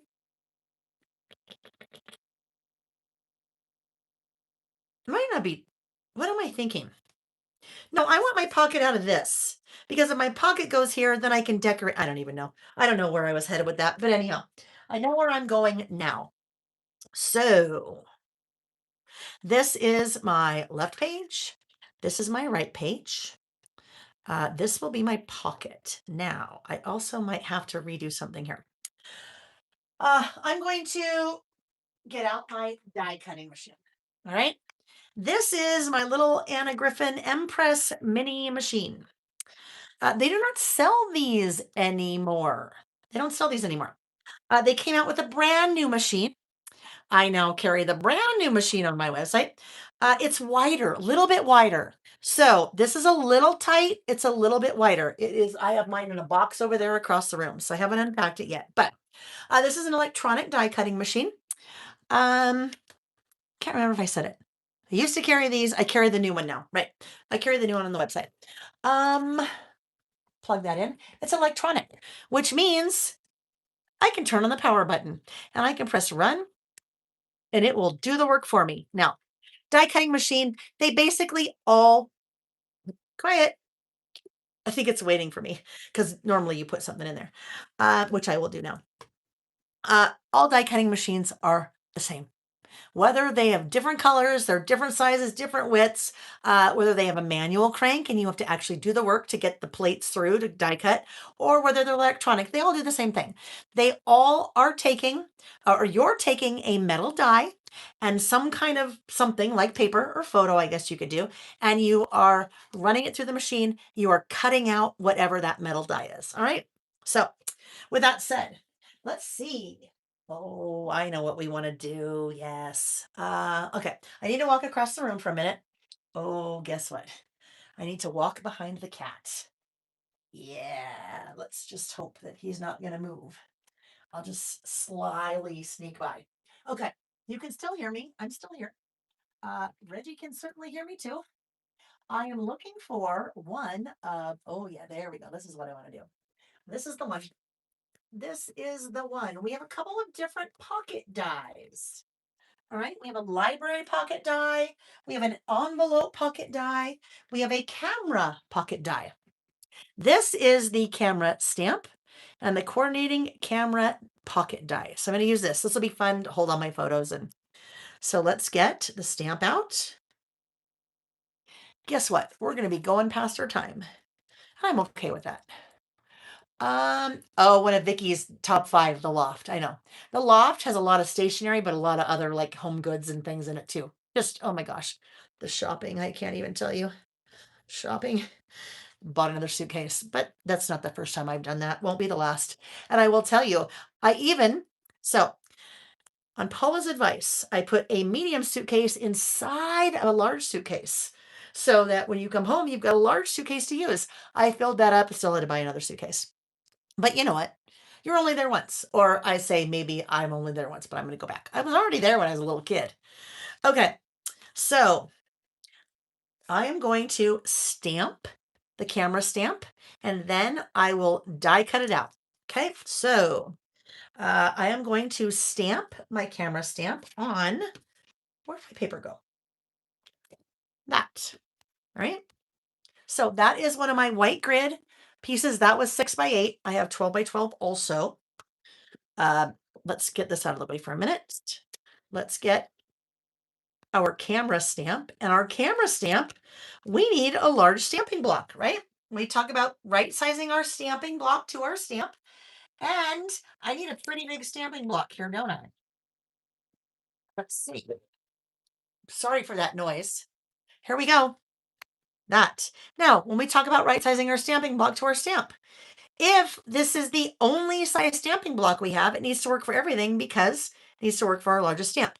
Works great when it's a large stamp and a large stamping block, but it becomes a little bit trickier if I am using one of my bullet stamps with that big old stamping block. Just makes it easier. Having the right tool for the job, right? Now, my dad was like a king of cliches. Well, he's still alive, but my dad was the king of cliches. He has Alzheimer's, so a little bit harder to remember some of those things for him. Although I'm sure he still is. Anyhow, I digress. What was I even? I really digressed there. I'm like, where was I? Oh yeah, having the right tool for the job, right? He also said, measure twice, cut once, right? All those cliches. I even have a list that I did dadisms. I have a momisms and a dadism. So that's kind of a fun list to do too. If you have members of your family that talk in cliches all the time, document it. All right, there's my stamp. I am pulling out the only black ink that I use. I use pretty much distress oxides for everything I do. I collect lots of other inks, don't use them often, but this is the only black that I use, and it's different than a distress oxide. It is still a pigment-based ink. A distress oxide is a pigment-based ink. What I like about a pigment-based ink is really nice coverage. Nice coverage, okay? Oh yeah, Amy was with us in Japan too. Yes, I can't even believe I didn't say that yet. And Heather, Amy's daughter, Heather was also with us. So I like a pigment-based ink because it gives me nice solid coverage. This is, in my opinion, the best black ever. I've been out of it for a while. I am waiting for it to come back in stock. I have it on order, so as soon as it comes back in. What I did just get though, it's at the warehouse. I forgot to bring it, is the re-inker for this. We're going to play with a little bit of re-inking. So if you've already bought it, re-inker when it starts to dry up. Okay. So I am going in and I am inking up this camera stamp. Going to make one big old camera and it's going to be a pocket. So I can tuck things in the pocket. Now, I'm going to tuck photos, but you could just as easily tuck memorabilia in, right? Little tickets from wherever you were. Make sure to get that all nice and inked. Now, what I need to do is I need to test this, right? Don't skim on the testing. Don't don't skimp on the testing. Doesn't really matter where I test it, right? But let's just test it. Make sure I've got it all nice and inked up, especially when you're working with a larger stamp. You want to make sure nice coverage. So we're good there. Let's come back in again. We do need to ink it up again. If you were to just stamp it right now, you probably wouldn't like it because we've already taken off most of the ink from that first stamp. Here's a little tip. Sometimes it is very overwhelming to get out your ink and your stamps and your die cutting machine and your dies and to do all that work. If you're getting it all out, why not do a bunch of these at once? Stamp 5 or 6 cameras, die cut 5 or 6 cameras, so that the next time you are ready to use one of your cameras, it's already done for you, right? Already done. A lot of times we just don't get out our stuff because we don't want to. It's a pain. We don't want to take it out. We don't want to put it away. So if you're getting it out, do a little mass production. Okay. Now, I can't really do it this way because, yeah, I'm going to do it this way just so you can see what we're doing here. It'll make it a lot easier when I go to use the die if we have a little bit more paper here. Okay. All right. All right. Carrie said, I'm fading, but I have a vested interest in this list. Carrie, we're going to be a while. We're going to be here a while. All right. So there we go. Nice. Ooh, ooh. Okay. So what did I do? See what happened there? You see how it's a little blurry right there? Probably what happened when I picked it up and went like this. Okay, so that's fine. I'm not going to fix it. I could. I've got it all out. I could re-ink. I could turn it over. I could fix, but I'm not going to. All right. I do want to clean it right away, though. That's a good idea. I can't believe he's sleeping. Can't believe he's sleeping. Oh, am I like now flirting with the devil by saying that? Maybe. And when I say devil, sometimes he is the devil, Reggie. Because sometimes when it's the middle of the night, like that's why I've been up since 4 a.m. I had a lot of work I needed to get done too, so it was actually good. Because guess what? By the time 11 a.m. rolled around today, I'd already done 6 hours of work. So I had almost a full work day in. So that was good. Not that I only work 8 hours a day because it's way more than that. Okay. So let's get this now on here. Put it back, put your things away right away. That way you don't lose them. And you take care of them, they will take care of you. Your stamps will last you a really long time if you take care of them. I don't know where did that go? Oh, here it is. Let's come back over here. Now I need the die. So that is the camera stamp. This is the camera pocket die. See how that's a pocket? These are wings. Like Red Bull gives you wings, but not really. I mean, I don't know. I don't drink Red Bull, so. But these are little wings. So what's going to happen is we're going to die cut that camera, and these little wings are going to fold in and up, and that's what's going to create our pocket. With your metal dies, there's a flat side and there is a raised side. The raised side is what is actually going to, through pressure in the machine, cut out whatever we're cutting. In this case, cut out our camera. Now, this is a little bit too wide because this is the original machine. The original machine, I think, was 4 3/4, maybe 4 and 1/4. So the new machine is 5 inches wide, and that might not seem like a lot, but it's a lot. It also comes on a little like lazy Susan, a little swivel. So we need to cut this down because it's too wide. It won't fit in that little opening. So let me trim this on the floor. We good? Yes, we're good. So when you are working with a die cutting machine, if we look at this space, that space is where I'm going to put my sandwich of plates. My plates will layer plates. The paper will layer the dies, will layer some other pieces to kind of make it fit, make it thicker. And then when we put that through the machine, all of your die cutting machines have really heavy. This is 8 pounds. That little guy is 8 pounds. There's heavy rollers inside. So whether you have a manual machine and you're cranking it through, or you have an automated machine, those rollers are pulling the plates through, applying an immense amount of pressure, and it is what is going to cut out your image. So we're going to do our sandwich. This is going to be a bologna sandwich. We are back in 3rd grade.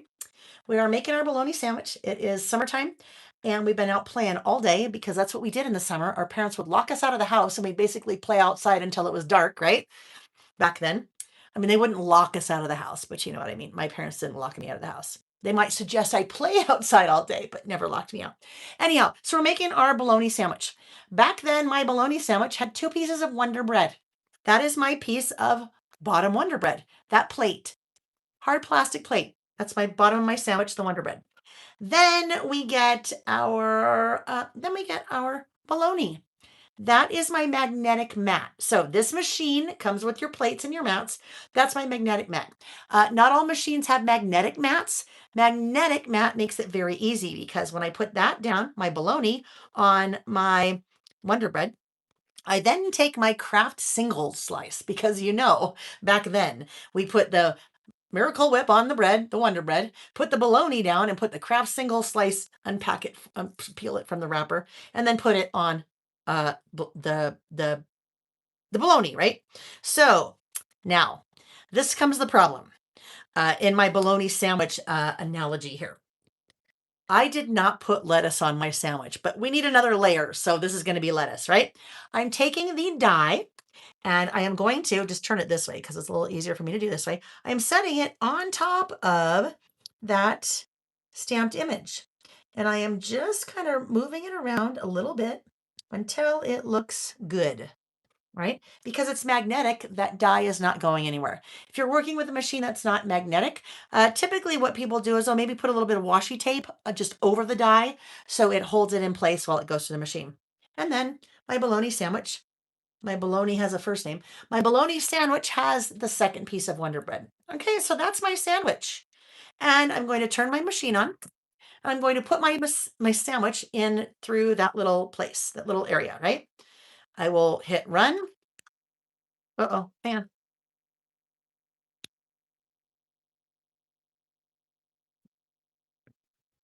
There we go. It's pulling it through.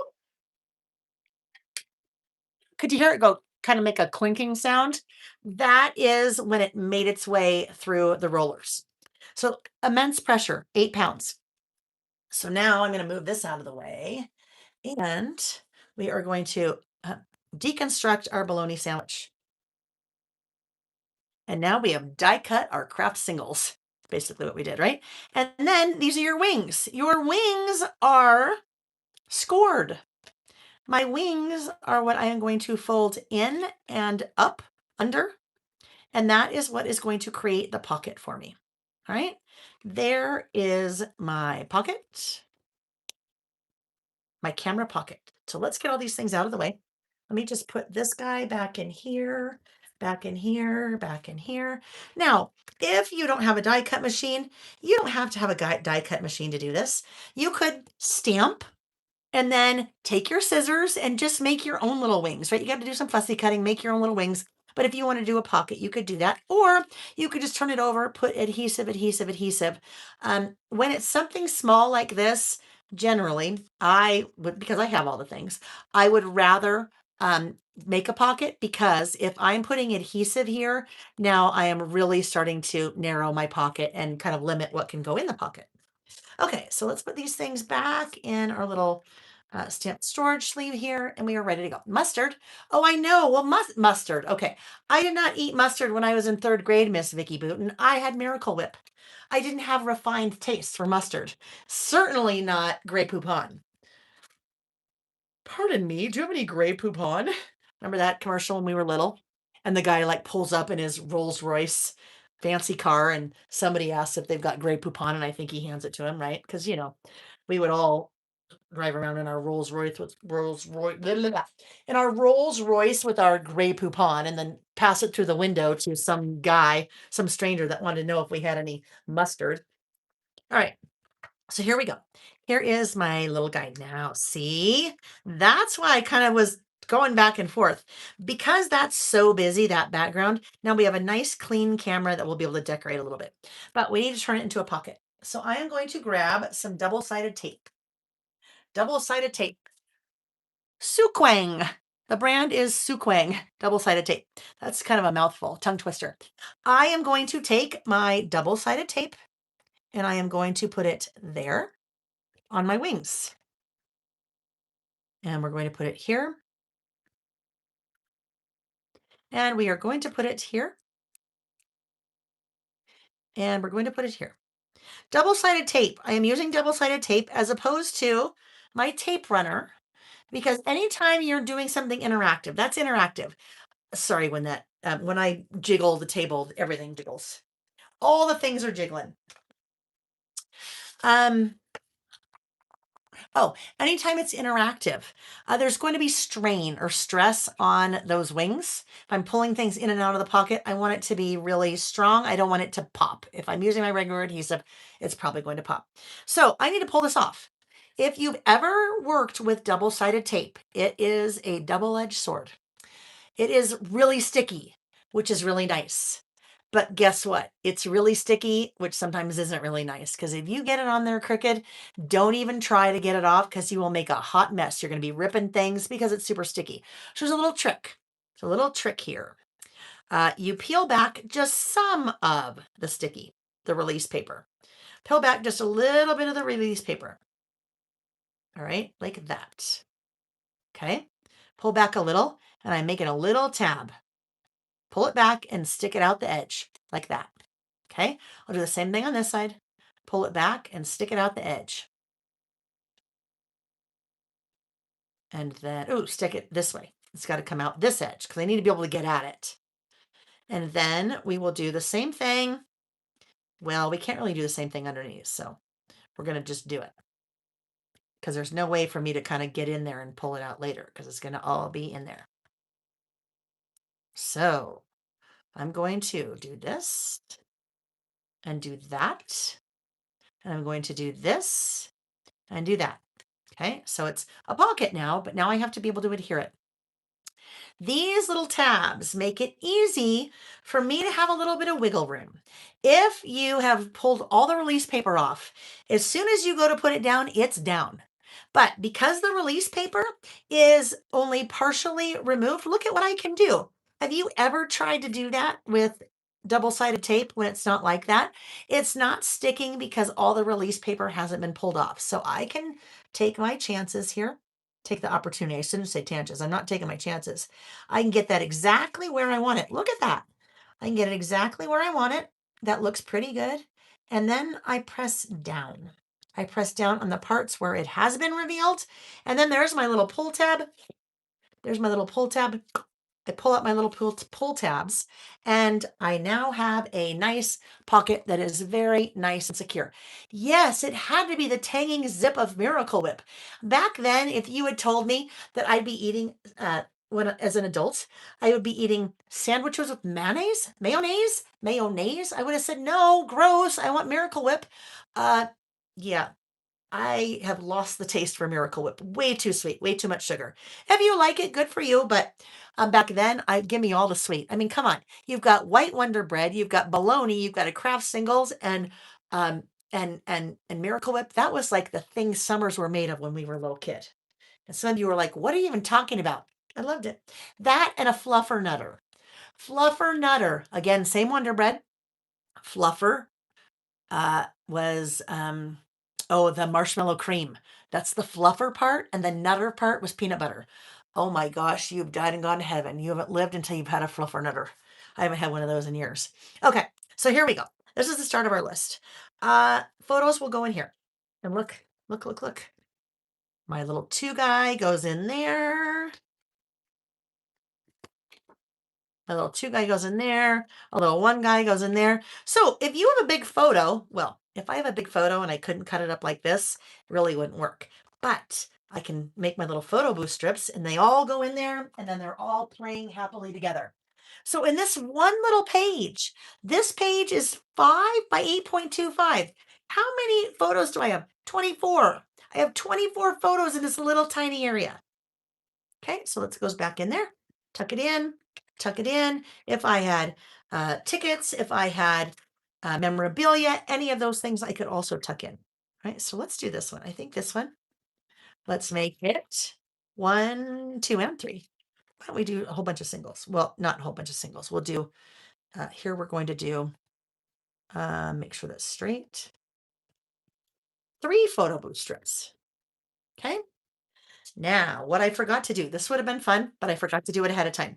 If I had punched a circle in the center of the camera, it'd be a little peekaboo and we could see things underneath, right? But, ooh, you know what I might want to do really quick? Hang on. I am going to do something here. I am going to put up a little sign. I am going to say, going to say, be right back. I will do a giveaway as soon as I get back. I'm going to run upstairs and get a circle punch.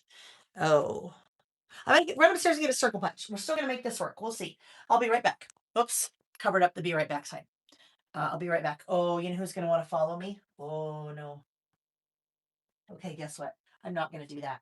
I was going to go upstairs, get a circle punch. I was going to punch a circle in one of my photos to 2-0 end of second. Do you mean 0-2, Nick? You mean 0-2? We're down 2. I think we're down 2. Oh, that's not good. All right, it's okay. There's one period left. There's 20 minutes. It's still a really long time. Really long time. All right, I was going to go get a circle punch. I was going to punch one of those in a circle and put it right there since I forgot to do it ahead of time. We'd kind of go backwards. But I'm not going to go upstairs because as soon as I leave this room, you know who's going to run after me? Reggie, because he's going to think I'm done. And I will not be done. And then there's no getting the cat back in the bag. You know, cat's out of the bag. No getting the cat back in the bag. So what I'm going to do instead, yeah, Vegas 2, Utah 0. See, Nick doesn't know how to do score. You always say your team is first. So it would be 0-2, right? 0-2. Okay. So what I'm going to do is I'm going to find a little die cut to go there, right? We'll put a die cut there. And oh, heavens to Betsy, there are so many die cuts. There are words and phrases. There are titles.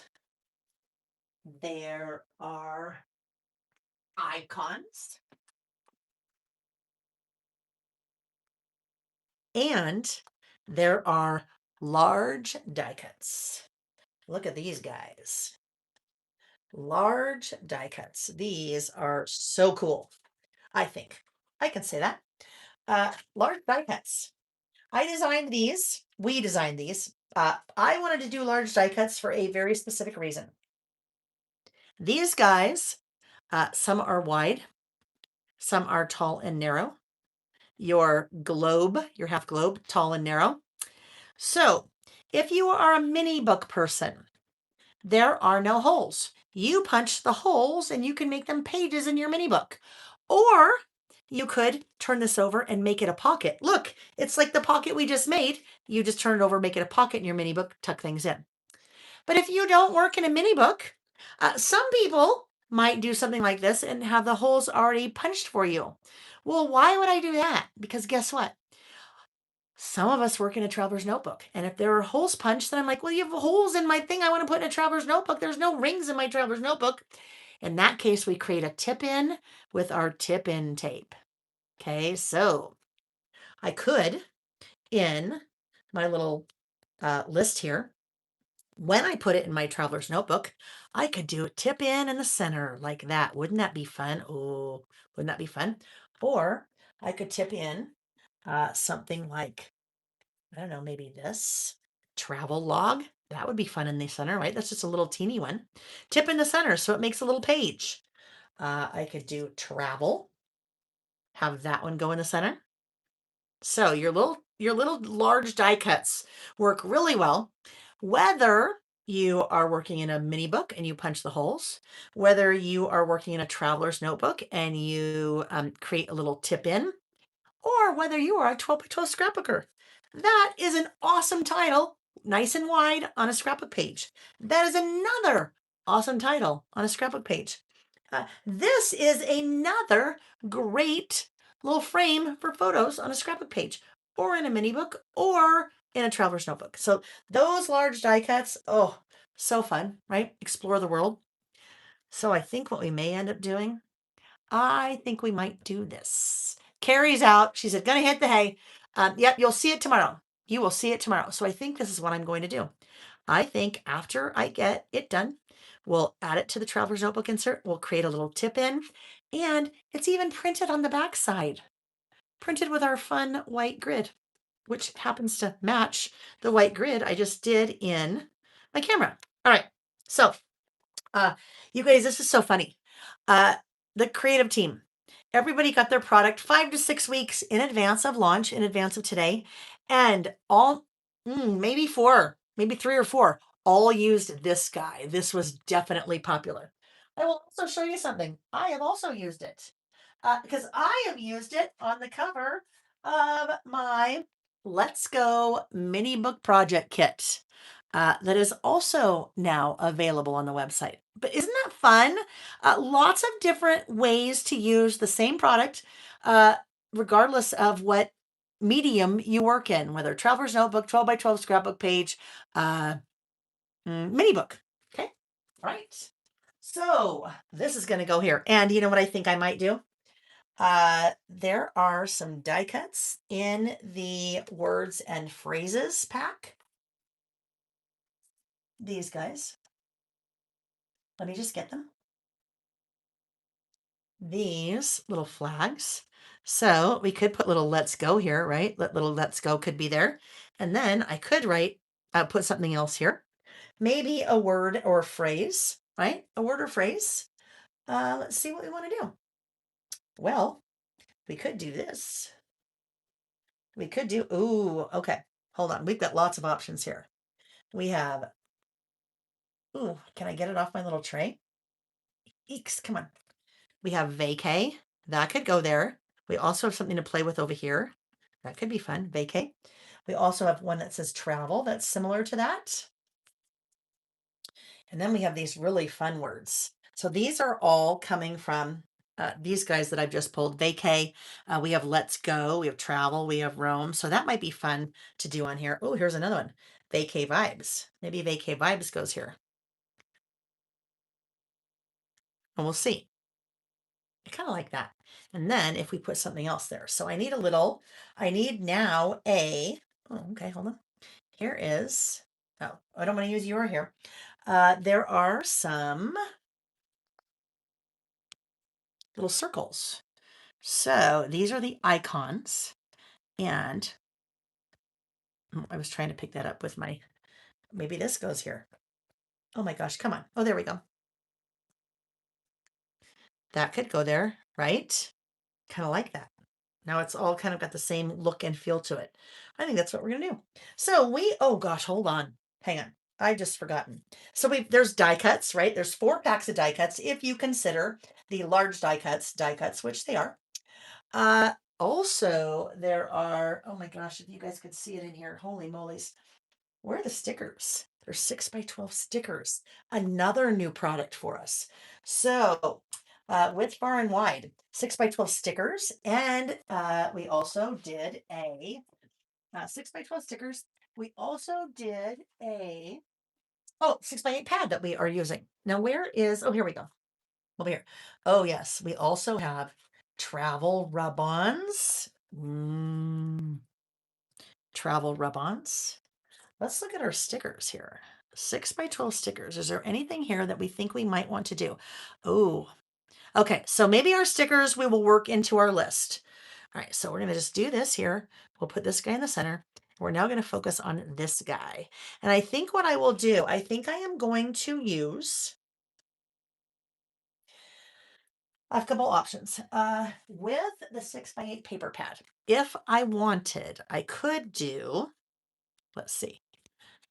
This for me is too busy for me to personally write on. I would use that as a background, but you do you.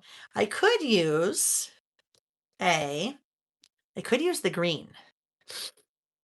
I don't know. I think I need to be white. I think it's just going to be white. I could use a green, right? If this combination right here was way too much for you, if that's way too much going on, remember in the 6 by 8 pad, there are 2 sheets each of the 9 different papers. So if you wanted to do camera next to camera on your spread or kind of your departure arrival board look on each side, you could do that too. Okay, let's put that down because I think we need to go to back to life, back to reality. I think in songs, I don't sing the songs because you don't want to hear me sing, but I think in songs. You know, the back to life, back to reality. Let's see. What if you move the globe tip into the far left of the left-hand page and create a folder? Oh, okay now. So let's talk about what Terry's suggesting. This could go over here. That could be fun because then this would open like this and you would see my list. I will show you an example of that. Uh, at least one person on the creative team did that. Oh, here we go. This I shared this morning, and this is one of I never would have even thought about this. So I'll show you what she did first. Oh wait, actually, it's not that one. She did it the opposite way. This is Janelle. She did. That's what is happening here. This one folds out. This one doesn't move. But guess what this is? This is not about traveling. Well, it's not about traveling how we would maybe think. I'm going to read you what she wrote just a little bit. To read is to travel. I firmly believe that. Some journeys don't require a suitcase. Reading gives us someplace to go when we have to stay where we are.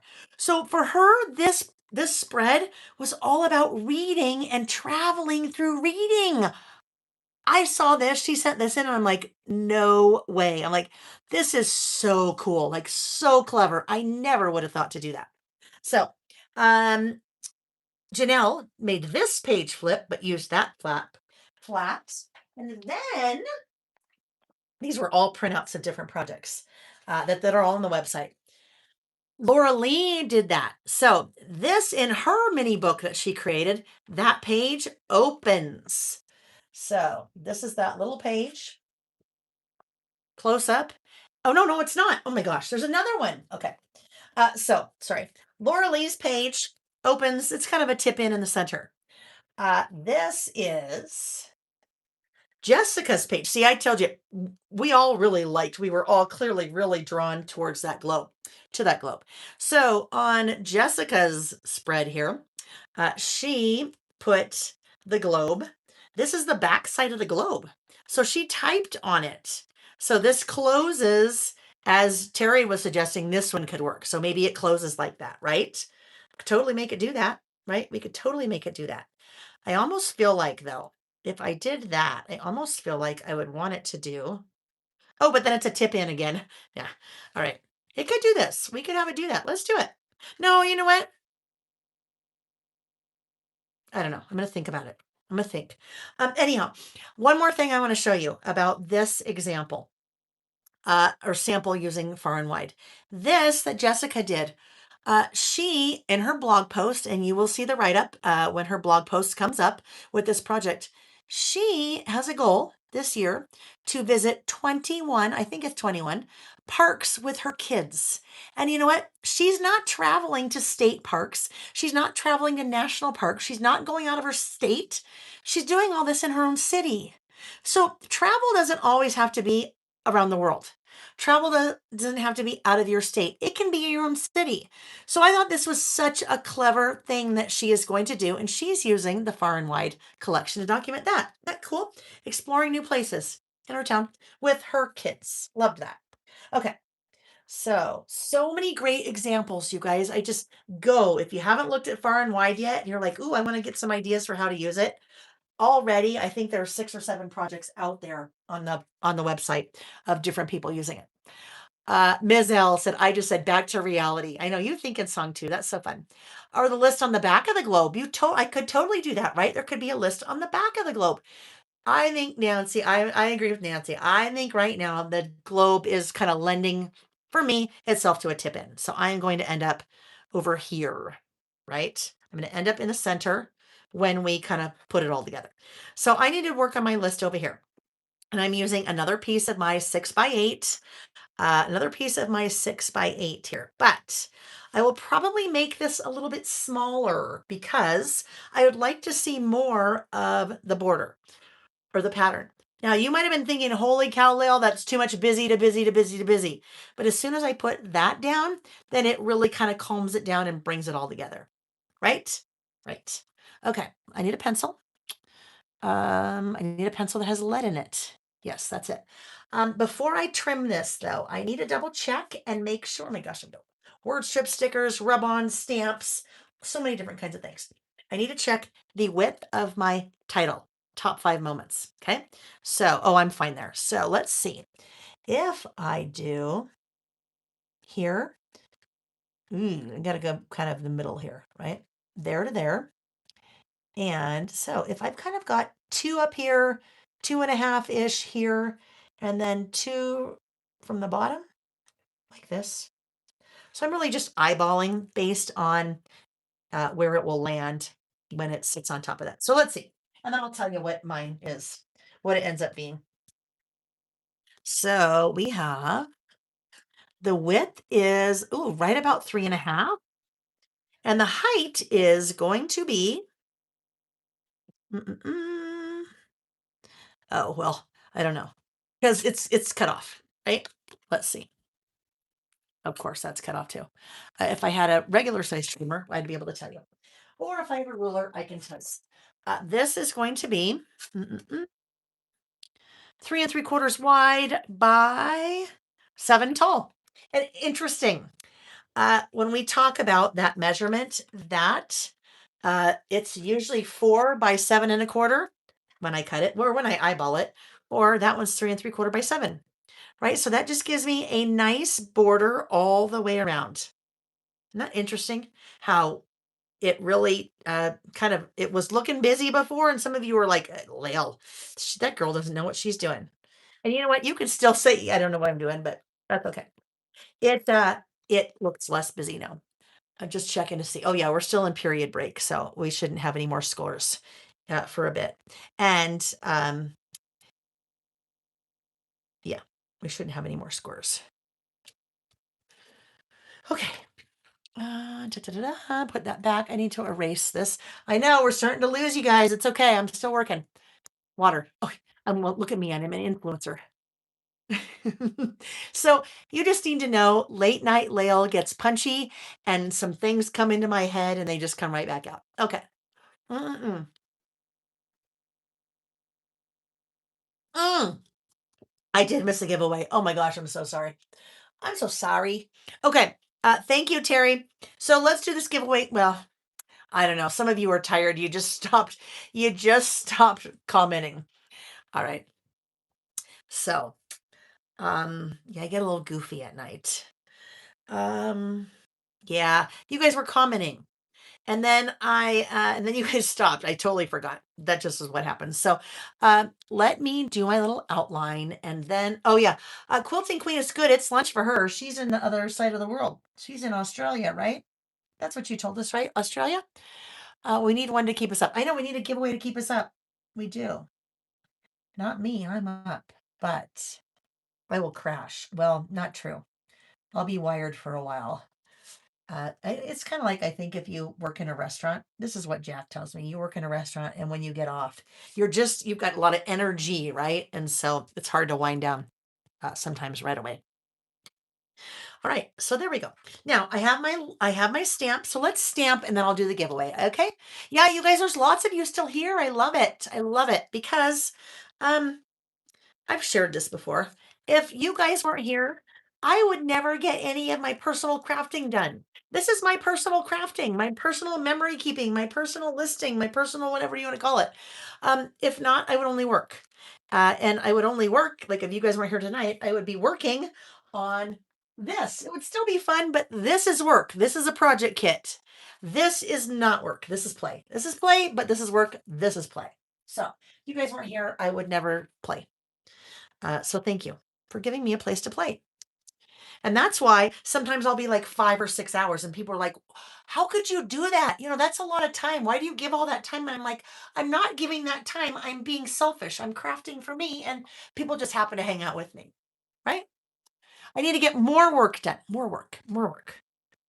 I had a very interesting conversation with Rachel. Rachel on my design team. That I told you she's an executive function coach. Deals with people like me that have hard time keeping attention span, and staying focused. Um, One of the things that she said is we need to allow ourselves time to play. Because for me, a lot of times, if I am playing, I'm processing. I'm like floating up in the top of my brain, processing while I'm playing.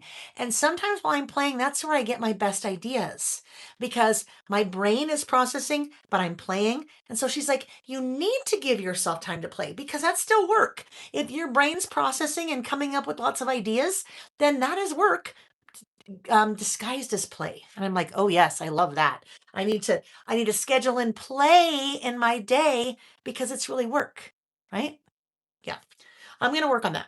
I'm really going to work on that. Okay, so I think this will be now. Do I want that to be? I have to decide. Do I want that to be black, or knowing that this is going to be in here, do we need to have it be color? I don't know. I'm going to do it black. I think we're going to do black. So we need to test, right? Always, always, always test. This top 5 moments is from, sound like this top 5 moments is brought to you by Calgon. Calgon, take me away. I know this top 5 moment stamp is coming. Golly, I'm punchy. Sorry, is coming from the documenting the details too stamp. That my mind thinks these things all the time. Usually, it just doesn't come out. But when it gets late and I get punchy, it just starts flowing. All right. Okay. So top 5 moments. Ah, yes. Look at that. Isn't that nice? Top 5. Oh, I'm flipping you up. Sorry. Top 5 moments. All right. Here we go. We're going to stamp.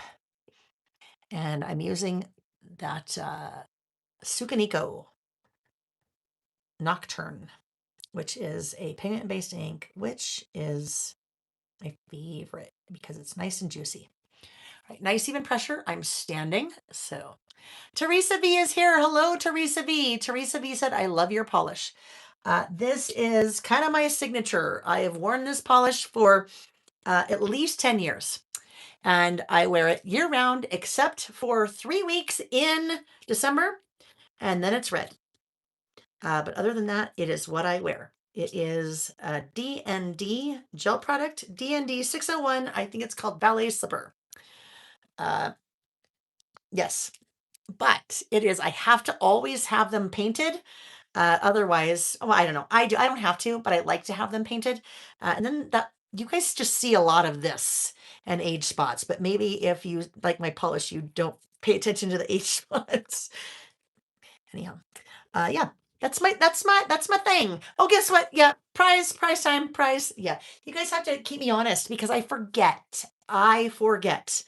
I get distracted. So this prize is going to have a little demo with it. These are my fussy cutting scissors. Have you seen these? Fussy cutting. Let's talk about what fussy cutting is. Fussy cutting is when you take scissors and cut something out of something else. Actually, what I really should do is this. I should cut it out of where? Where'd it go? I was going to find the suitcase paper, but I will not do that. I will cut out of one of the season pass papers. So let me just find it. Let's see if I have one here that will work on. Oh, yes, here we go. So I would like to fussy cut one of these bunny rabbits. See this bunny rabbit? I think that's really cute. I don't have a bunny rabbit die cut, although I do. Season pass is a bunny rabbit die cut. But maybe I already used it. And I need another bunny rabbit. And I say, I want to cut that bunny rabbit out because I'd like it to really look like a die cut. So I use 2 pair of scissors to do this. And this is the way I do it. I will start with where'd my scissors go? Not the fussy cut ones. Oh, well, I'll take a different pair of scissors. I will start with a pair of scissors and I will cut it I'll cut out of the kind of a larger pair of scissors just because, a little bit easier. I will cut that out away from the sheet. Now I have my die cut bunny and I could use it that way, but oh, it's so much cuter if I really fussy cut it. Fussy cut, I am going to get rid of all that excess paper around so it will really look like a die cut. To me, the number one rule in fussy cutting is you want to use the smallest pair of scissors you have. Yes, we are. Actually, let me do this. Let me draw the winner and then I will use them. Okay. Let me draw the winner. Da, da, da, da, da. Winner is Liz Keel. Liz Keel. Congratulations, Ms. Liz Keel. Liz Keel, you are the winner of the fussy cutting scissors. So, Liz Keel, please send an email to laylebymail@gmail.com. In the subject line, please put winner fussy cutting scissors. In the body of the email, please give your name and mailing address, and the team will ship those off to you in 2 weeks-ish once they get through all the orders from the weekend. Now, Liz Keel, if you happen to place an order this weekend, you don't have to be, you guys know you never have to purchase to participate in a giveaway. But if you happen to have made a purchase or are making a purchase, let me know and we will just throw it in your order. Okay, so congratulations, Liz. Now, Liz, you watch. You watch. So this is a demo for Liz and anyone else that is interested. But Liz needs to know they were on your wish list. Liz, I love that. That's perfect. I would not have known that, would I? Okay, so these scissors, they look really different than a regular pair. You're like, Layle, where do I put my fingers? And I say, you don't, right? Fingers. No fingers. There's no holes for my fingers, right? They work very differently than a regular pair of scissors. You hold them in the palm of your hand like this. Little raised edge there, that's where your little thumb goes. Little raised edge here, that's where your little finger goes, your pointer finger. And I cut like this. Do you see? I look like an influencer again. See my thing? I'll put it on this so it'll be a little easier to see. When I am cutting, I am barely moving my finger. If you have problems cutting, if you have arthritis in your hands, these are a game changer. If you like the idea of fussy cutting, but you really hate it, these are a game changer because a little tiny blade, short, tiny blade, you have a lot of control over that blade with just a slight movement of your hand when you are cutting. So watch this. Here I go. I am holding my scissors and I'm cutting. See my little finger moving? That's the only thing that's moving. And I'm using my opposite hand to move the piece that I am cutting. Okay, here we go, here we go, here we go. I am going to cut out the grass because I am not going to fussy cut that. And I keep going. But you guys look at my finger. I mean, that little finger is barely doing any work, but I have so much control over those little blades when I am using these scissors. If I am using my big scissors, here's the thing. You don't have to have fussy cutting scissors. If you're fussy cutting, use the smallest pair of scissors you have. That is a big pair of scissors. If you're using a big pair of scissors like that to cut that little bunny, no wonder you hate fussy cutting. They're way too big. So you want the smallest pair of scissors you have. And if you like to fussy cut, or if you hate to fussy cut, but you still do it, fussy cutting scissors are for you. Okay, so Liz Keel knows how to use those now. Anyone else watching knows how to use those, right? Now, what I do when I'm fussy cutting, I leave a little bit of border around whatever it is I'm fussy cutting because it's very forgiving if I do that.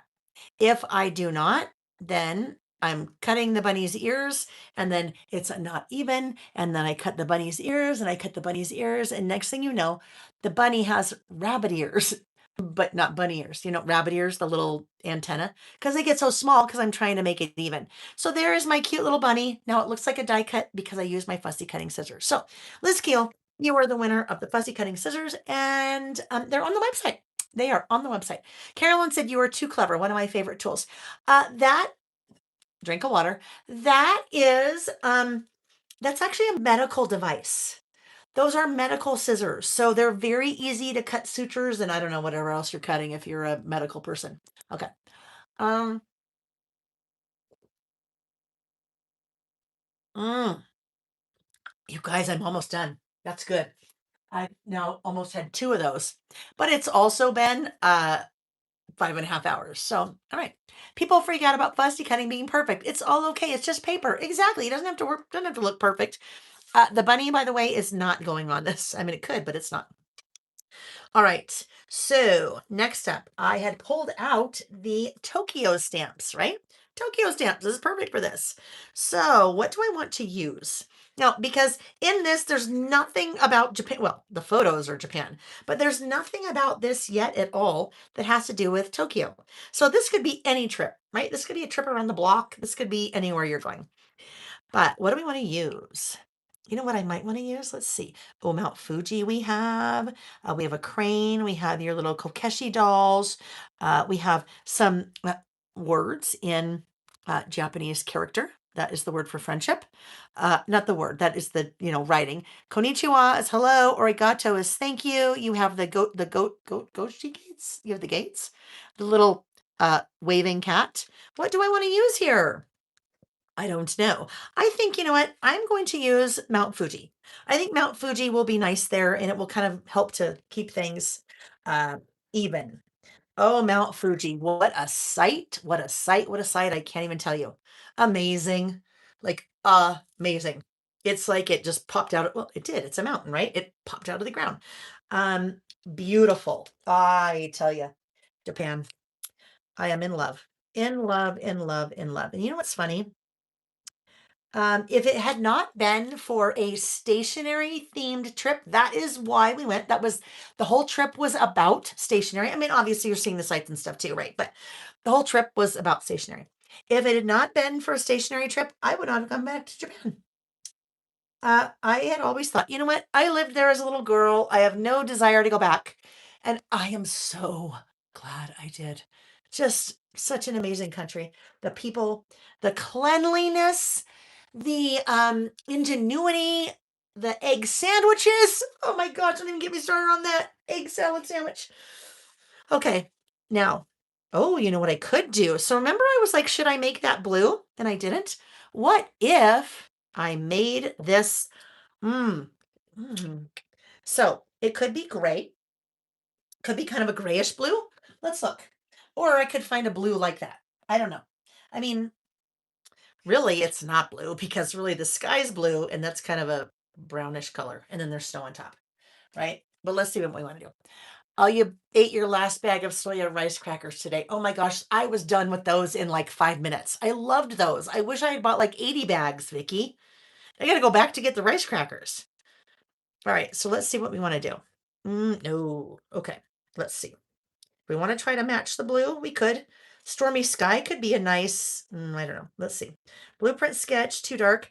Faded jeans. Now, I think what we might do is try something. Let's try faded jeans. And I really think, though, it needs to be stormy sky because I think it's going to look, yeah, that doesn't, we can't have, the mountain's not blue. Oh, the cream fruit sandwiches. Oh, yes. Yes. They use the, oh my gosh, what's the bread? What's the bread? The on the egg salad sandwich, they use the Kewpie mayonnaise. But the bread is what's the bread? Somebody help me. Somebody help me with the bread. Vicky, what's the bread that has like a little sweetness to it? What is it called? I can't remember. But yes, then they put cream inside of the sandwich, and then the ones we had strawberries. Oh my gosh, I can't even. I can't even. I was really worried when I came back I was going to weigh lots of pounds more. But we were doing about 20,000 steps a day, so it's a little forgiving there. Let's try stormy sky. Let's look stormy sky. Stormy sky. Cloud bread. There we go. Cloud bread. Yes. So Kelly, it is kind of like Hawaiian bread. You know how Hawaiian bread has a little bit of a sweet taste to it? The cloud bread looks like Wonder Bread. There's no crust on it. They cut the crusts off. Oh, and you get the sandwiches at the 7-Eleven or the Family Mart or the Lawson. They're all convenience stores and they are, let me tell you, that's not your father's 7-Eleven. It's not your father's Oldsmobile. 7-Eleven there is, it's owned by the same company, but totally different. Oh my gosh. So you hear about all these places and people like really like to eat at 7-Eleven because the food at 7-Eleven is really good. And I know that sounds like an oxymoron. Good 7-Eleven food. It sounds like it's an opposite, right? Like jumbo shrimp, but good 7-Eleven food. Trust me. Oh, it's good. It's good. I don't know. They have those egg salad sandwiches delivered probably 28 times a day. All right, there's my little Mount Fuji. I'm just going to test it in here. Do we like it? Now here's the question. 7-Eleven lost in the bomb. It's fresh food. It is fresh food. I know that sounds weird. You don't really think of 7-Eleven and fresh food. It is so good. Now it's interesting. All three places, Lawson, um, Family Mart, and 7-Eleven, all do egg salad sandwiches. And they all taste the same, but there's one that seems to stand out, and it's the Lawson one. I mean, I don't know. That's what we thought. So let's look. Is this going to look okay? I think it'll be fine, even though the blue is here. Oh yeah, that The other blue would have been looked way too weird. So I think that's a good one. We like that blue. Stormy sky. Let's do stormy sky here for our Mount Fuji. Vicky, it is almost 1 a.m. It's 12:30 a.m. Brenda's 12:30. Some of you guys I'm losing now, right? Dream of the Lawsons one. I know. Why are you up so late, you guys? You're hanging with me. I love it. Thank you. Because I still want to play. I want to finish this. I will be using Far and Wide again tomorrow. Whoa, whoa, whoa, whoa, whoa, whoa, whoa. Zen girls, there's a Lawson in Waikiki? Are you kidding me? Uh, Zen girls, I am in Waikiki every year, once a year. Nick has business there. It's a big trade show. And so I have to go with him. You know, I have to go. I would really rather not, but I have to go. Um, there is a Lawson in Waikiki. Oh, please tell me where. Please tell me where. I will Uber because if the Lawson's there, guess. Yes, Sherry. Yes, yes, yes. Okay, sorry. Sorry. Sherry said Utah scored. Okay. All right. How much time do we have left? How much time do we have left? Tell me how much time we have left in the game. Yes, sister. I know you go. Okay. Yes. So Lawson and Waikiki. Oh my gosh. I got to look that up. Oh, you guys, look how fun this is turning out, right? There's our little tip in the center. Top 5 moments. Now, somewhere here I need to write Japan. So I got to figure out where I'm doing that.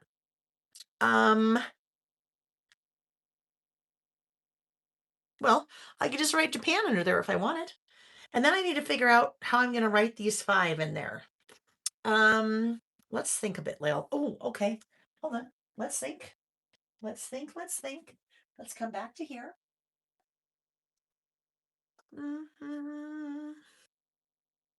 Oh, no, I know. Let's do this. Let's look at, guess what we're going to use? These are the mini icons, Far and Wide mini icon stamp set.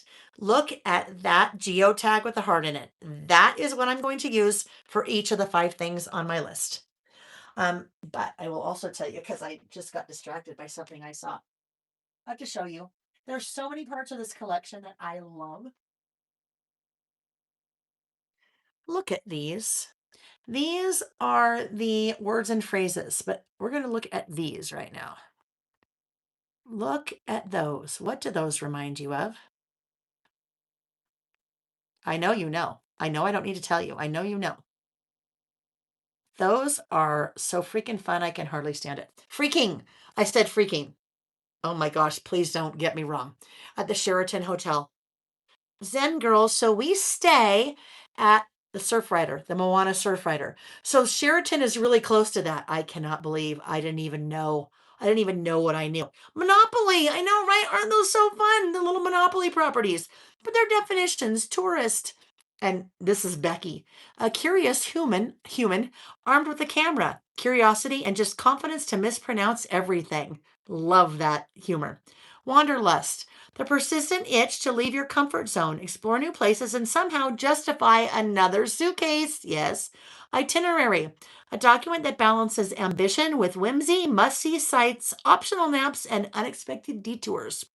Vacation, a period of curious wandering, self indulging, sleeping late, and delightfully ignoring the usual rules of life.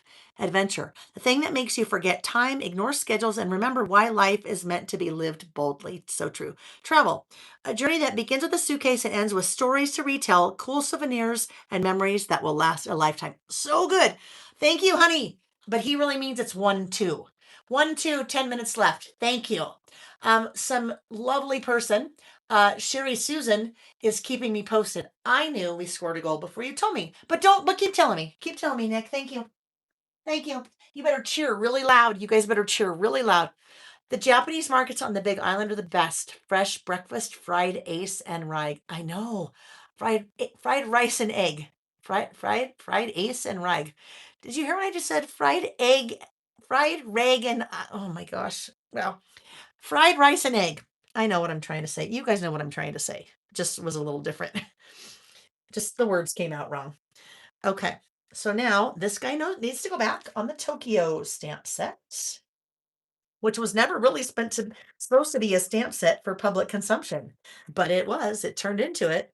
Oh, I could even use my little my little sakura, my cherry blossoms, but I won't because we're going to use this far and wide mini icons. Now, we have to do something really quickly. Lainey 406. Who's Lainey? I'm curious. Well, you're like, well, Lainey is Lainey. The reason I say I'm curious is because Lainey 406, I don't know, I'm not quite sure what that comment is, but Lainey 406, my sister is named Lainey. So it's just kind of interesting. Maybe you said, maybe she meant to say crazy shot because it says crazy snot. Maybe she said crazy shot for the hockey game. Not sure. Water. Mm, okay. So now something we have to do. These are brand new stamps. I have not used them before. You may not know that when you are opening a package of stamps, they're not necessarily ready to be used right out of the package. And it's not just mine. It is photopolymer stamps. You were thinking of Hawaii. That's funny. Uh, you have the same name as my sister, and you spell it the same way as well, Laney. They're not necessarily ready to be used right out of the package. On the back of my stamps, depending on when you buy them, we've been doing this for about a year. There is a little QR code that takes you to a free class here on YouTube where I tell you how to get your stamps ready to use. The reason they're not ready to use is the way that photopolymer stamps are manufactured, and I'm going to assume it's the same way for acrylic. They create a mold, and they're pouring the polymer into the mold, and it sets, and that's what creates a little stamp. But just like if you're making muffins in a muffin tin, you wouldn't pour the muffin batter into the tin without putting something in there first because it would stick, right? You might spray pan. Same thing in manufacturing of photopolymer stamps, and we're going to assume acrylic stamps too. They have to put something in the mold so that when they pull out the polymer or the acrylic, the stamp, that it doesn't stick. So we're going to say they spray Pam. It's not Pam. They spray something in there. There was someone once that said, "Oh, I work in a place like that," and that's what it's called, release agent. I think she said it was called a release agent, but they spray something in so the stamps don't stick. So when the stamps come out, they have sometimes some of residue on them. You can't see it, but it's there. So it's always a good idea when you get a new package of stamps to prime or condition your stamps. There are a number of ways to do this. In that free class, I tell you 3 common ways, but I'm going to show you the way I do it. This is just the way I do it. I take a little eraser and I just erase the top of those stamps. You can just start inking them and stamping them. But if you ink them and stamp them, I really recommend you do it on a piece of scratch paper and not your project, because the whole point of either inking them and stamping them first or erasing them is to get that residue off.